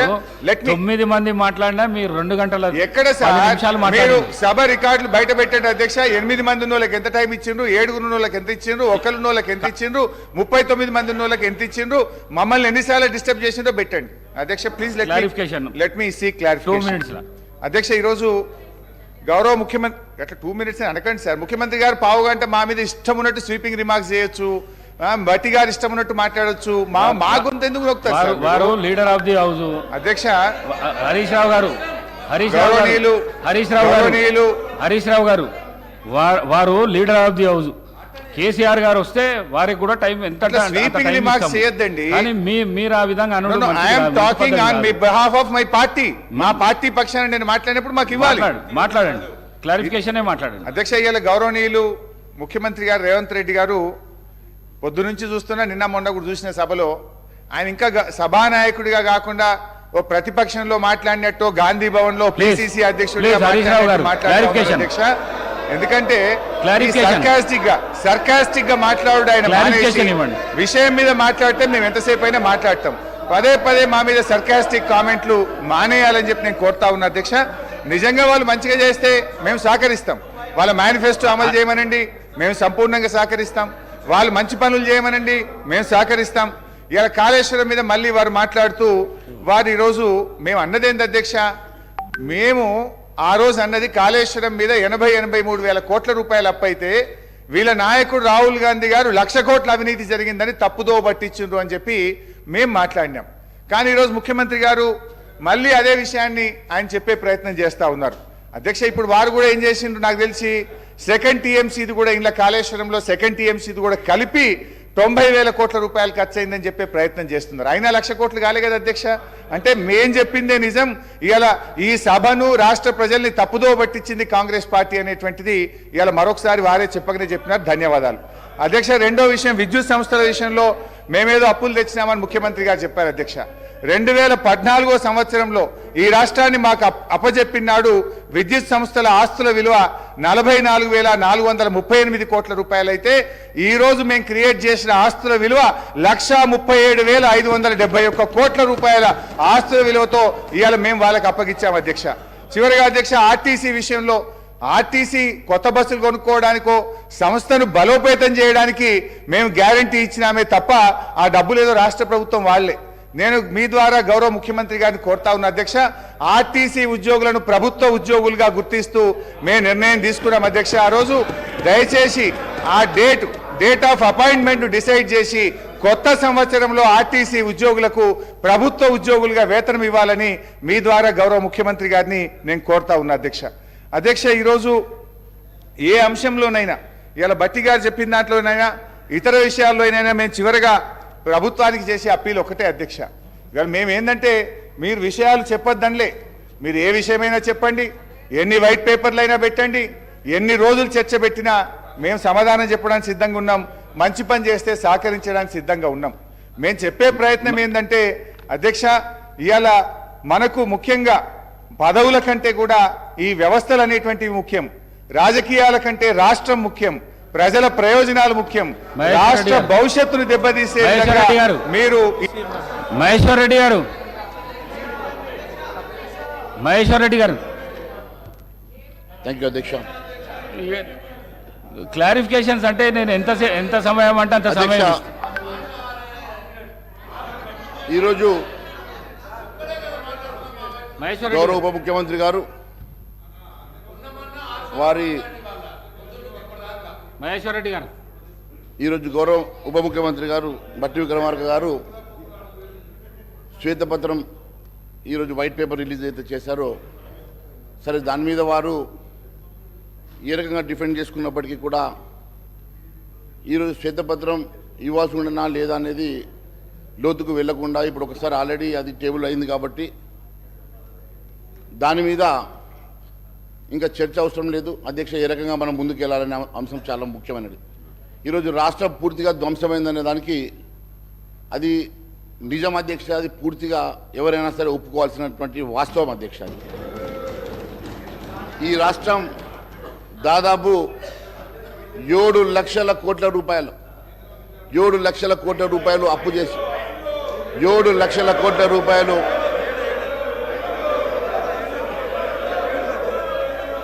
సో ఎన్ని లక్షలైనా అధ్యక్ష, ఎన్ని లక్షలైన అధ్యక్ష, ఈ రాష్ట్రంలో తెలంగాణ రాష్ట్రం ఏర్పడ్డప్పుడు ఉన్నటువంటి అప్పులకి దాదాపు 10 రెట్లు అధ్యక్ష, దాదాపు 10 రెట్లు. మరి ఆ ప్రపోర్షనల్గా రెవెన్యూ పెంచుకున్నామా, ఆ ప్రపోర్షన్గా ఆస్తులు పెంచుకున్నామా అనే దానికి కూడా వారు సమాధానం చెప్పాల్సిన అవసరం ఉంది అధ్యక్ష. యావత్ రాష్ట్రం ఈరోజు పచ్చి నిజాలు ప్రతి వ్యక్తికి, తెలంగాణలో ఉన్నటువంటి ప్రతి వ్యక్తికి ఈరోజు తెలిసిపోయింది అధ్యక్ష. ఈరోజు జరిగినటువంటి ధ్వంసాన్ని ఏ రకంగా పునర్నిర్మాణం చేసుకోవాల్సినటువంటి అవసరం ఉన్నదో, మరి ఏ రకంగా పునర్నిర్మాణం చేస్తారో మరి ముఖ్యమంత్రి గారు కూడా ఈ సభకు, ఈ రాష్ట్ర ప్రజలకు చెప్పాల్సినటువంటి అవసరం ఉన్నది అధ్యక్ష. కేవలం ఈ రాష్ట్రం ధ్వంసమైంది, అప్పుల పాలైంది, కేవలం అప్పుల ఊబిలో మేము ఉన్నాం అని చెప్పేసి తప్పించుకునే ప్రయత్నం చేస్తే భారతీయ జనతా పార్టీ ఊరుకునే సమస్య లేదు అధ్యక్ష. ఖచ్చితంగా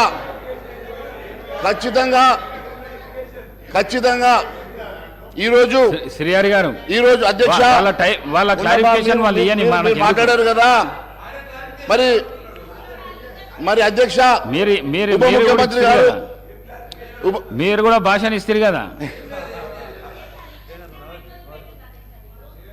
మరి మాట్లాడుతూ ఉప ముఖ్యమంత్రి గారు ఒక విషయం పదే సంక్షేమ కార్యక్రమాల విషయంలో కేవలం ఇంద్రమ ఇళ్ల గురించి, ప్లాట్ల గురించి మాట్లాడుతున్నారు అధ్యక్ష. ఇంకా చాలా అంశాలు కూడా ఉన్నాయి, అవన్నీ కూడా కలిపి మాట్లాడితే బాగుండేది అధ్యక్ష. అవన్నిటికీ కావాల్సినటువంటి రెవెన్యూ రిసోర్సెస్ని కూడా మీరు ఏ రకంగా మరి జమ చేస్తారో, సమకూర్చుకుంటారో కూడా ప్రజలకు చెప్పాల్సిన అవసరం ఉంది అధ్యక్ష. కేవలం మాట్లాడుతూ ఇంద్రమ ఇల్లు గురించి నిన్నైనా ఈ రోజైనా వారు దాని మీదనే కాన్సన్ట్రేట్ చేస్తూ ఉన్నారు. చాలా సంతోషం. ఇంద్రమ ఇల్లు అవసరమే, ఇంద్రమ ఇల్లు మేము ఖచ్చితంగా ప్రజలు కావాలని కోరుకుంటా ఉన్నారు. కానీ నిరుద్యోగ భృతి అధ్యక్ష 35 లక్షల ఈరోజు నిరుద్యోగ భృతి కోసం ఎదురు చూస్తూ ఉన్నారు అధ్యక్ష. అదే మాదిరి ఈరోజు మరి ముఖ్యమంత్రి గారు కూడా చాలా అంశాలు మాట్లాడుతూ వారు మరి ఆరోగ్యశ్రీ విషయంలో కానీ, ఫీ రియంబర్స్మెంట్ విషయంలో కానీ ఉన్నటువంటి మరి డ్యూస్ గురించి మాట్లాడుతూ ఉన్నారు. సో వారు తప్పులు చేశారు కాబట్టి, వారు ఫీ రియంబర్స్మెంట్ ఇవ్వలేదు కాబట్టి, వారు రైతు రుణమాఫీ చేయలేదు కాబట్టి మేము కూడా ఆ బాటలో నడుస్తామని దయచేసి ఆలోచన చేయవద్దని చెప్పి నేను సూచిస్తా ఉన్నాను అధ్యక్ష. ఖచ్చితంగా తెలంగాణ రాష్ట్ర ప్రజలు మిమ్మల్ని నమ్మి, మీ హామీలను నమ్మి మీకు ఓటేసి పదవి ఇచ్చి అధికారం ఇచ్చారు కాబట్టి మీరు ఖచ్చితంగా ప్రజలకు న్యాయం చేయాల్సినటువంటి బాధ్యత మీ మీద ఉన్నది అధ్యక్ష. ఖచ్చితంగా మరి ఈరోజు మీరు ఇచ్చినటువంటి వైట్ పేపర్ ఏదైతే మీరు ఈరోజు టేబుల్ చేశారో దాంట్లో పెట్టినటువంటి చాలా అంశాల లోపల మరి ఈరోజు మరి మీరు మాట్లాడుకున్నారు, దాంట్లో కొంచెం నంబర్స్లో వాళ్ళకు మధ్యలో తేడా ఉన్నప్పటికీ కూడా ఏదేమైనా ఒకటి మాత్రం వాస్తవం అధ్యక్ష, 6,50,000 7 లక్షల, కానీ 7 లక్షల కోట్ల అప్పు అనేది 7 లక్షల కోట్ల అప్పు అనేది వాస్తవం అధ్యక్ష.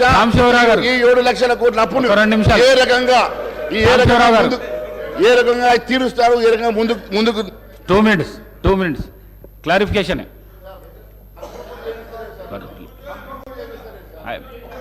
అధ్యక్ష,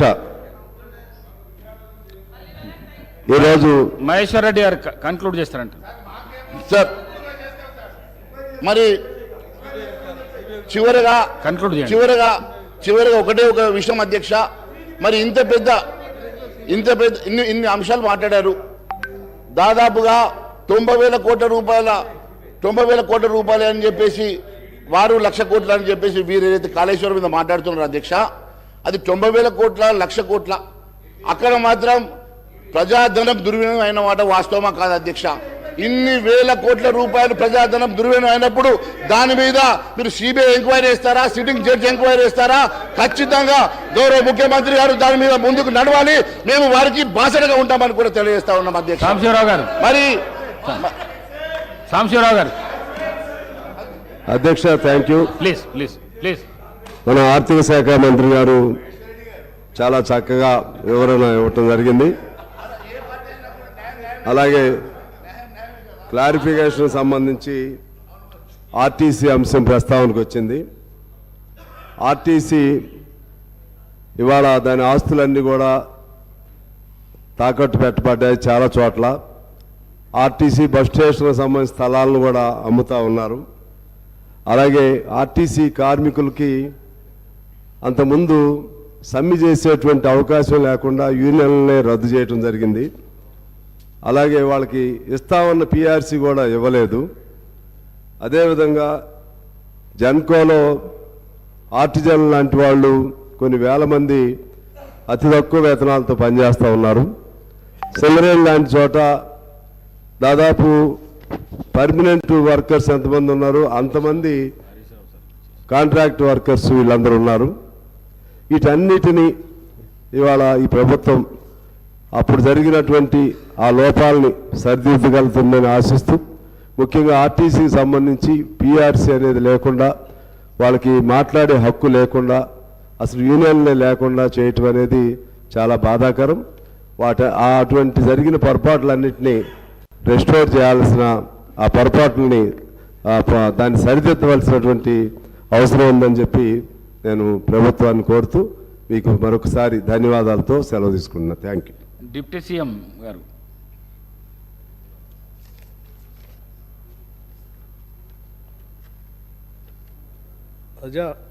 అధ్యక్ష, హరీష్ రావు గారికి నేను చాలా వివరంగా మొత్తం శ్వేతపత్రం గురించి వివరించాను అధ్యక్ష. అయినా కానీ వారు ఇంకా కొన్ని క్లారిఫికేషన్స్ కావాలని అడిగారు. ఆ సహచార మంత్రులు కూడా చెప్తా ఉన్నారు. ఎఫ్ఆర్బిఎం లిమిట్స్లో రాష్ట్రం తీసుకున్న అప్పులన్నీ, సరే కార్పొరేషన్స్ ద్వారా తీసుకున్న అప్పులన్నీ, ఇంకా కొన్ని ఆ కార్పొరేషన్స్ వాళ్ళు అప్పులు తీసుకుంటే ప్రభుత్వాలు గ్యారంటీ ఇచ్చి కార్పొరేషన్స్ కట్టకపోతే ప్రభుత్వం కట్టేయండి, ఇంకా కొన్ని కార్పొరేషన్స్ వాళ్ళే తీసుకొని వాళ్ళే కట్టేయండి. 3 అడిగారు అధ్యక్ష. ఈ 3 నేను అదే చెప్తున్నాను. అదే చెప్తున్నాను. ఈ 3 ఎక్కడ అప్పు తీసుకున్నా ప్రభుత్వం తీసుకున్నట్టే అధ్యక్ష. అప్పు తీసుకున్నావా లేదా అనేదే ముఖ్యం అధ్యక్ష. అప్పు తీసుకున్నావా లేదా ఒక్క నిమిషం అండి. ప్రభుత్వం ద్వారా డైరెక్ట్ తీసుకుంటే ప్రభుత్వం కడుతుంది. కార్పొరేషన్ లోన్ ఇచ్చి ప్రభుత్వం గ్యారంటీ ఇస్తే ప్రభుత్వం కడుతుంది. ప్రభుత్వం ఓనర్షిప్తో ఉన్న కార్పొరేషన్లు తీసుకుంటే ఓనర్ నువ్వే కాబట్టి కార్పొరేషన్ కట్టినా నువ్వు కట్టినట్టే. ఎట్ట చేసినా ఏం చేసినా అంతిమం కట్టేది ప్రభుత్వమే. సో ఈ ప్రభుత్వం ఇప్పుడు తీసుకున్న అప్పులు ఏ రకంగా తీసుకున్నా కానీ మీరు వెసులుబాటు కోసం ఏంటంటే ఏదో ఎఫ్ఆర్బిఎం లిమిట్లో నుంచి బయటకు వచ్చి ఏదో రకంగా మేనేజ్ చేద్దాం, అది చేద్దాం, ఇది చేద్దాం అని రకరకాల మాయ చేసి తీసుకున్నారు. కానీ వాస్తవం మాత్రం ఏంటంటే మొత్తం కలిపి తీసుకున్న అప్పులు 6,71,757, రామారమి 7 లక్షల కోట్లు అప్పు. ప్రతి ఫ్యామిలీకి 7 కోట్లు అప్పు. ఇది వాస్తవమే కదా? సరే, ఇది వాస్తవమే కదా? హరీష్ రావు గారు, ఉత్తమ్ కుమార్ రెడ్డి గారు చెప్తా ఉన్నారు, మన శ్రీధర్ బాబు గారు కూడా చెప్తా ఉన్నారు. అప్పే కదా? తీసుకున్నామా లేదా? మీరు ఒప్పుకున్నారు కనీసం మీరు ఇప్పటికైనా సభలో నేను చాలా ధన్యవాదాలు చెప్తున్నాను అధ్యక్ష. ఇప్పటికైనా ప్రభుత్వం కార్పొరేషన్ ఏదో ఒకటి ఈ రాష్ట్రం 7 కోట్ల అప్పు అయితే చేసిందని వారు ఒప్పుకున్నారు. దానికి ధన్యవాదాలు. 7 లక్షల కోట్లు 7 లక్షల కోట్ల అప్పు తీసుకున్నందుకు ఒప్పుకున్నారు. ధన్యవాదాలు. ఇక అట్లాగే ఇంకో మాట అడిగారు అధ్యక్ష. ఆ జిఎస్డిబిది కూడా చెప్పారు, అది కూడా మీరు ఇంకో మాట కూడా చెప్పారు అధ్యక్ష. అదేంటే రెవెన్యూ బాగా ఆదాయం వస్తూ ఉంది, రెవెన్యూ రిసీప్ట్స్ బాగా పెరిగినాయి, జిఎస్డిపి కూడా బాగా పెరిగింది. నేను ఇంకో మాట్లాడుతున్నామని, ఎవరైనా రెవెన్యూ రిసీప్ట్స్ బాగా పెరిగితే, జిఎస్డిపి బాగా పెరిగితే, ఆదాయం బాగా పెరిగితే అప్పులు తగ్గాల. ఆదాయం అద్భుతంగా పెరుగుతూ ఉంటే అప్పులు తగ్గాలి. ఎవడో అప్పులు ఎక్కువ చేసుకోరు. అప్పులు ఎప్పుడు చేస్తారు? మీకు ఆదాయం రానప్పుడు అప్పులు ఎక్కువ చేస్తారు. ఓ పక్కనే ఆదాయం విపరీతంగా పెరుగుతుందని చెప్తాం, జిఎస్డిపి పెరుగుతుందంటాం, అప్పులు మాత్రం 7 లక్షల కోట్లు చేస్తున్నట్టు.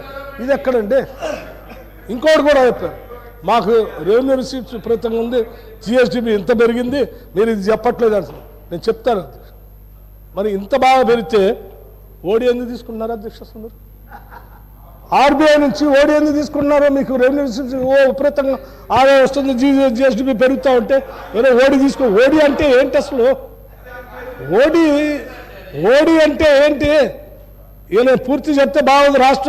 రాష్ట్ర ప్రయోజనాలు దెబ్బతింటాయి కాబట్టి, రాష్ట్ర ఇమేజ్ భారతదేశంలో బయటపడకూడదు కాబట్టి నేను పూర్తిగా లోతుకెళ్ళి చెప్పట్లేదు. ఓడి అంటే ఏంటి? దివాళా తీయటం, దివాళా తీయటం, బ్యాంక్రప్ట్ కావటం, ఇది పరిస్థితి తీసుకొచ్చారు. మళ్ళీ ఒకసారి సమాధానం చెప్పండి, మరొకసారి చెప్పండి అని. ఒకసారి చెప్తేనే బాధగా ఉంది నాకు, రెండోసారి చెప్తే ఇంకా బాధగా ఉంటుంది. వద్దండి సార్. ఇంకోటి ఏడుపు వస్తుంది. కాళేశ్వరం గురించి చెప్పారు. కాళేశ్వరం ముఖ్యమంత్రి గారు ఏదో మసిపూసి మాట్లాడుక చేశారు. రాహుల్ గాంధీ గారు వచ్చారు, 1,00,000 కోట్లు అవినీతి జరిగిందని అన్నారు.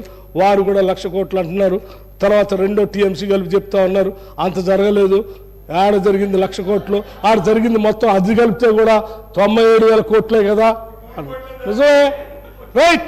1,00,000 కోట్లు కాదు కానీ 97,000 కోట్లు అయితే జరిగిందని ఒప్పుకున్నారు కదా. మొత్తం అన్యాయం అయిపోయింది. దానికి కూడా సంతోషమే. సరే, మేము 1,00,000 కోట్లు కాదండి ఒప్పుకుంటాం. 97,000 కోట్లు అయితే వినియోగం అయిపోయింది. 97 అన్నారు కదండి. అయ్యో రామ, ఇప్పుడే చెప్పారు కదా సార్, 97 కదండి. 97 మీరే అంటారు కదండి. టెక్నికల్ శాంక్షన్ 1,27,872 కోట్లు, తర్వాత 96,876 కోట్లు, బడ్జెట్లో ఇచ్చింది 32,076 కోట్లు, లోన్ 61,616 కోట్లు, పెండింగ్ బిల్స్ 3,124 కోట్లు. మొత్తం కలిపితే మీరు చెప్పిన లెక్క మీరన్నదే 97,000 కోట్లు. చాలా సంతోషం. కనీసం ఇప్పటికైనా కాళేశ్వరం పేరు మీద 97,000 కోట్లు ఈ రాష్ట్ర సంపదని దుర్వినియోగం అయిపోయింది అధ్యక్ష. ఒప్పుకున్నారు, దానికి కూడా వారి సంతోషం. ఇంకో మాట అన్నారు, ఏమంటే మీరు మాటిస్తారా వేసన్ మీన్స్కి ఓడిపోకుండా ఉంటారా అని. ఏం మాట ఇచ్చాము అధ్యక్ష? మీ దెబ్బకి మాటిచ్చేటట్టుంది అది. కాదు మొత్తం రాష్ట్రాన్ని మొత్తం ఖతం చేసి ఏమీ లేకుండా చేసి మీరు మాటిస్తారంటే ఎస్. 2014లో ఒక్క నిమిషం మేము మాత్రం మీలాగా చేయం అధ్యక్ష. చాలా ఆర్థిక క్రమశిక్షణతో ఈ రాష్ట్ర ఆర్థిక పరిస్థితిని పట్టాలు ఎక్కిస్తాం, అభివృద్ధి పదంలో నడిపిస్తాం. ఆ అభివృద్ధి ఆస్తులు సృష్టించి వాటి ద్వారా వచ్చే సంపత్తో సంక్షేమ కార్యక్రమాలు కూడా చేస్తాం. రెండింటినీ కలగలిపి ముందుకు తీసుకొని పోతాం. అంతే తప్ప మీలాగా అట్లా చేయం. మిత్రుడు ఇంకో మాట అన్నారు, మీరు అసలు మాట్లాడటానికి అవకాశం ఇవ్వట్లేదు. హరీష్ రావు గారు, నేను చెప్తా ఉన్నాను, మీరు ఎప్పుడు మాట్లాడతా అంటే అప్పుడు అవకాశం ఇస్తాం. ఈ సభే కాదు, ఒక్క నిమిషం, ఈ సభే కాదు సార్, ఒక్క నిమిషం, ఈ సభే కాదు సార్ అధ్యక్ష. మేము ప్రజలందరూ మాటలు ఈ ప్రభుత్వాలు వినాలని చెప్పి మేము చాలా స్పష్టంగా నిర్ణయం తీసుకున్నాం. దానికి మేము ప్రజావాణి అని కూడా పెట్టాం. చివరికి సభ లేకపోతే మమ్మల్ని కలవటానికి అవకాశం లేకపోతే, సభ లేకపోతే ప్రజావాణి కూడా ఓపెన్గా ఉంటుంది అధ్యక్ష. ప్రజలే కాదు, అందరం కలిసి కూర్చొని మాట్లాడుకోవచ్చు. ఎప్పుడంటే అప్పుడు కలవచ్చు. ఏమండి, ఎనీ ప్రాబ్లం? కలుస్తారు లేదు, అందరం కలుస్తామండి. మా ద్వారాలు ఎప్పుడు తెరిచే ఉంటాయి. మేము ద్వారాలు మూసి ఉంచము. 24 గంటలు ఓపెన్గా ఉంటే ఎప్పుడైనా ఎక్కడికైనా రావచ్చు, కలవచ్చు అధ్యక్ష. 100% కలుస్తాం. ఇక మిత్రులు, ఇది హరీష్ రావు గారు. అట్లాగే మహేశ్వర్ రెడ్డి గారు, మిమ్మల్ని కాదు అందరినీ కలుస్తామని చెప్పాము. మహేశ్వర్ రెడ్డి గారు చెప్పిన సలహాలు కూడా తీసుకుంటాం అధ్యక్ష. తప్పనిసరిగా మీరు ఎప్పుడు సలహా చెప్పినా ప్రభుత్వానికి ప్రజలకు పనికొచ్చేది ఏది ఉన్నా కానీ డెఫినెట్గా గౌరవ సభ్యులు చెప్పేవన్నీ తీసుకుంటాం. మాకేం భేషజాలు లేవు. డెఫినెట్గా ప్రతిపక్షాలను మేము గౌరవిస్తాం. ప్రతిపక్షాలు ఉంటేనే ప్రజాస్వామ్యం ఉండట్టు. మేము ప్రజాస్వామ్యం లేకపోతే మేము బతకలేము అధ్యక్ష. ఈ రాష్ట్రంలో ప్రజాస్వామ్యం కావాలని కోరుకుంటున్నాం. కాబట్టి మేము 100% మేము ప్రతిపక్షాలు మాటలకి మీరు చెప్పే విషయం గౌరవిస్తాం. అట్లాగే నిరుద్యోగ భృతి ఎప్పుడు ఇస్తారని అడుగుతూ ఉన్నాడు మిత్రుడు. మేము నిరుద్యోగ భృతి 6 గ్యారంటీల్లో కానీ మేము దీంట్లో కానీ మేము చెప్పలేము. మేము ఉద్యోగాలు ఇస్తామని చెప్పాం. ఒక్క నిమిషం, దీన్ని కొంచెం ఒక్క నిమిషం సార్, ఇది మీరు మళ్ళీ ఒకసారి కావాలంటే వెరిఫై చేసుకొని మాట్లాడండి. అట్లాగే సరే, ఈ 7 లక్షల కోట్లు అప్పుల భారం తగ్గించుకోవడం కోసం ఈ సలహాలు సూచనలు కూడా కావాలి. అట్లాగే మిత్రుడు పెద్దలు సాంబశివరావు గారు కూడా ఆర్టీసీ కార్మికుల గురించి, మిగతా కార్మికుల గురించి కూడా చెప్పారు. తప్పనిసరిగా ఆ కార్మికులు, కర్షకులు, పేదవాళ్ళు, మధ్యతరగతి కుటుంబాలు, మహిళలు అందరి గురించి కూడా ఈ ప్రభుత్వం సహేతుకంగా మంచి మనసుతో వాళ్ళ సమస్యల పరిష్కారం చేయడం కోసం ఆలోచన చేస్తుంది. తప్పనిసరిగా ఎప్పుడు మీరు complete Telangana people please conclude చేయండి ప్లీజ్. మా ఆర్థిక పరిస్థితుల్ని, ఆ ఆర్థిక పరిస్థితుల ద్వారా మేము సంపాదించేది, లేకపోతే సాధించేది, సమకూర్చేది అంతా ప్రజలకే పంచుతాం. మేము అంతిమంగా ప్రజలకే పంచుతాము. ఈ సంపద, ఈ వనరులు అన్ని ప్రజలకే అంకితం, ప్రజలకే పంచుతాం. ఇది ప్రజల ప్రభుత్వం. నమస్కారం. Thank you. Now the house is urgent to meet again at 11 a.m. on Thursday, the 21st December 2020.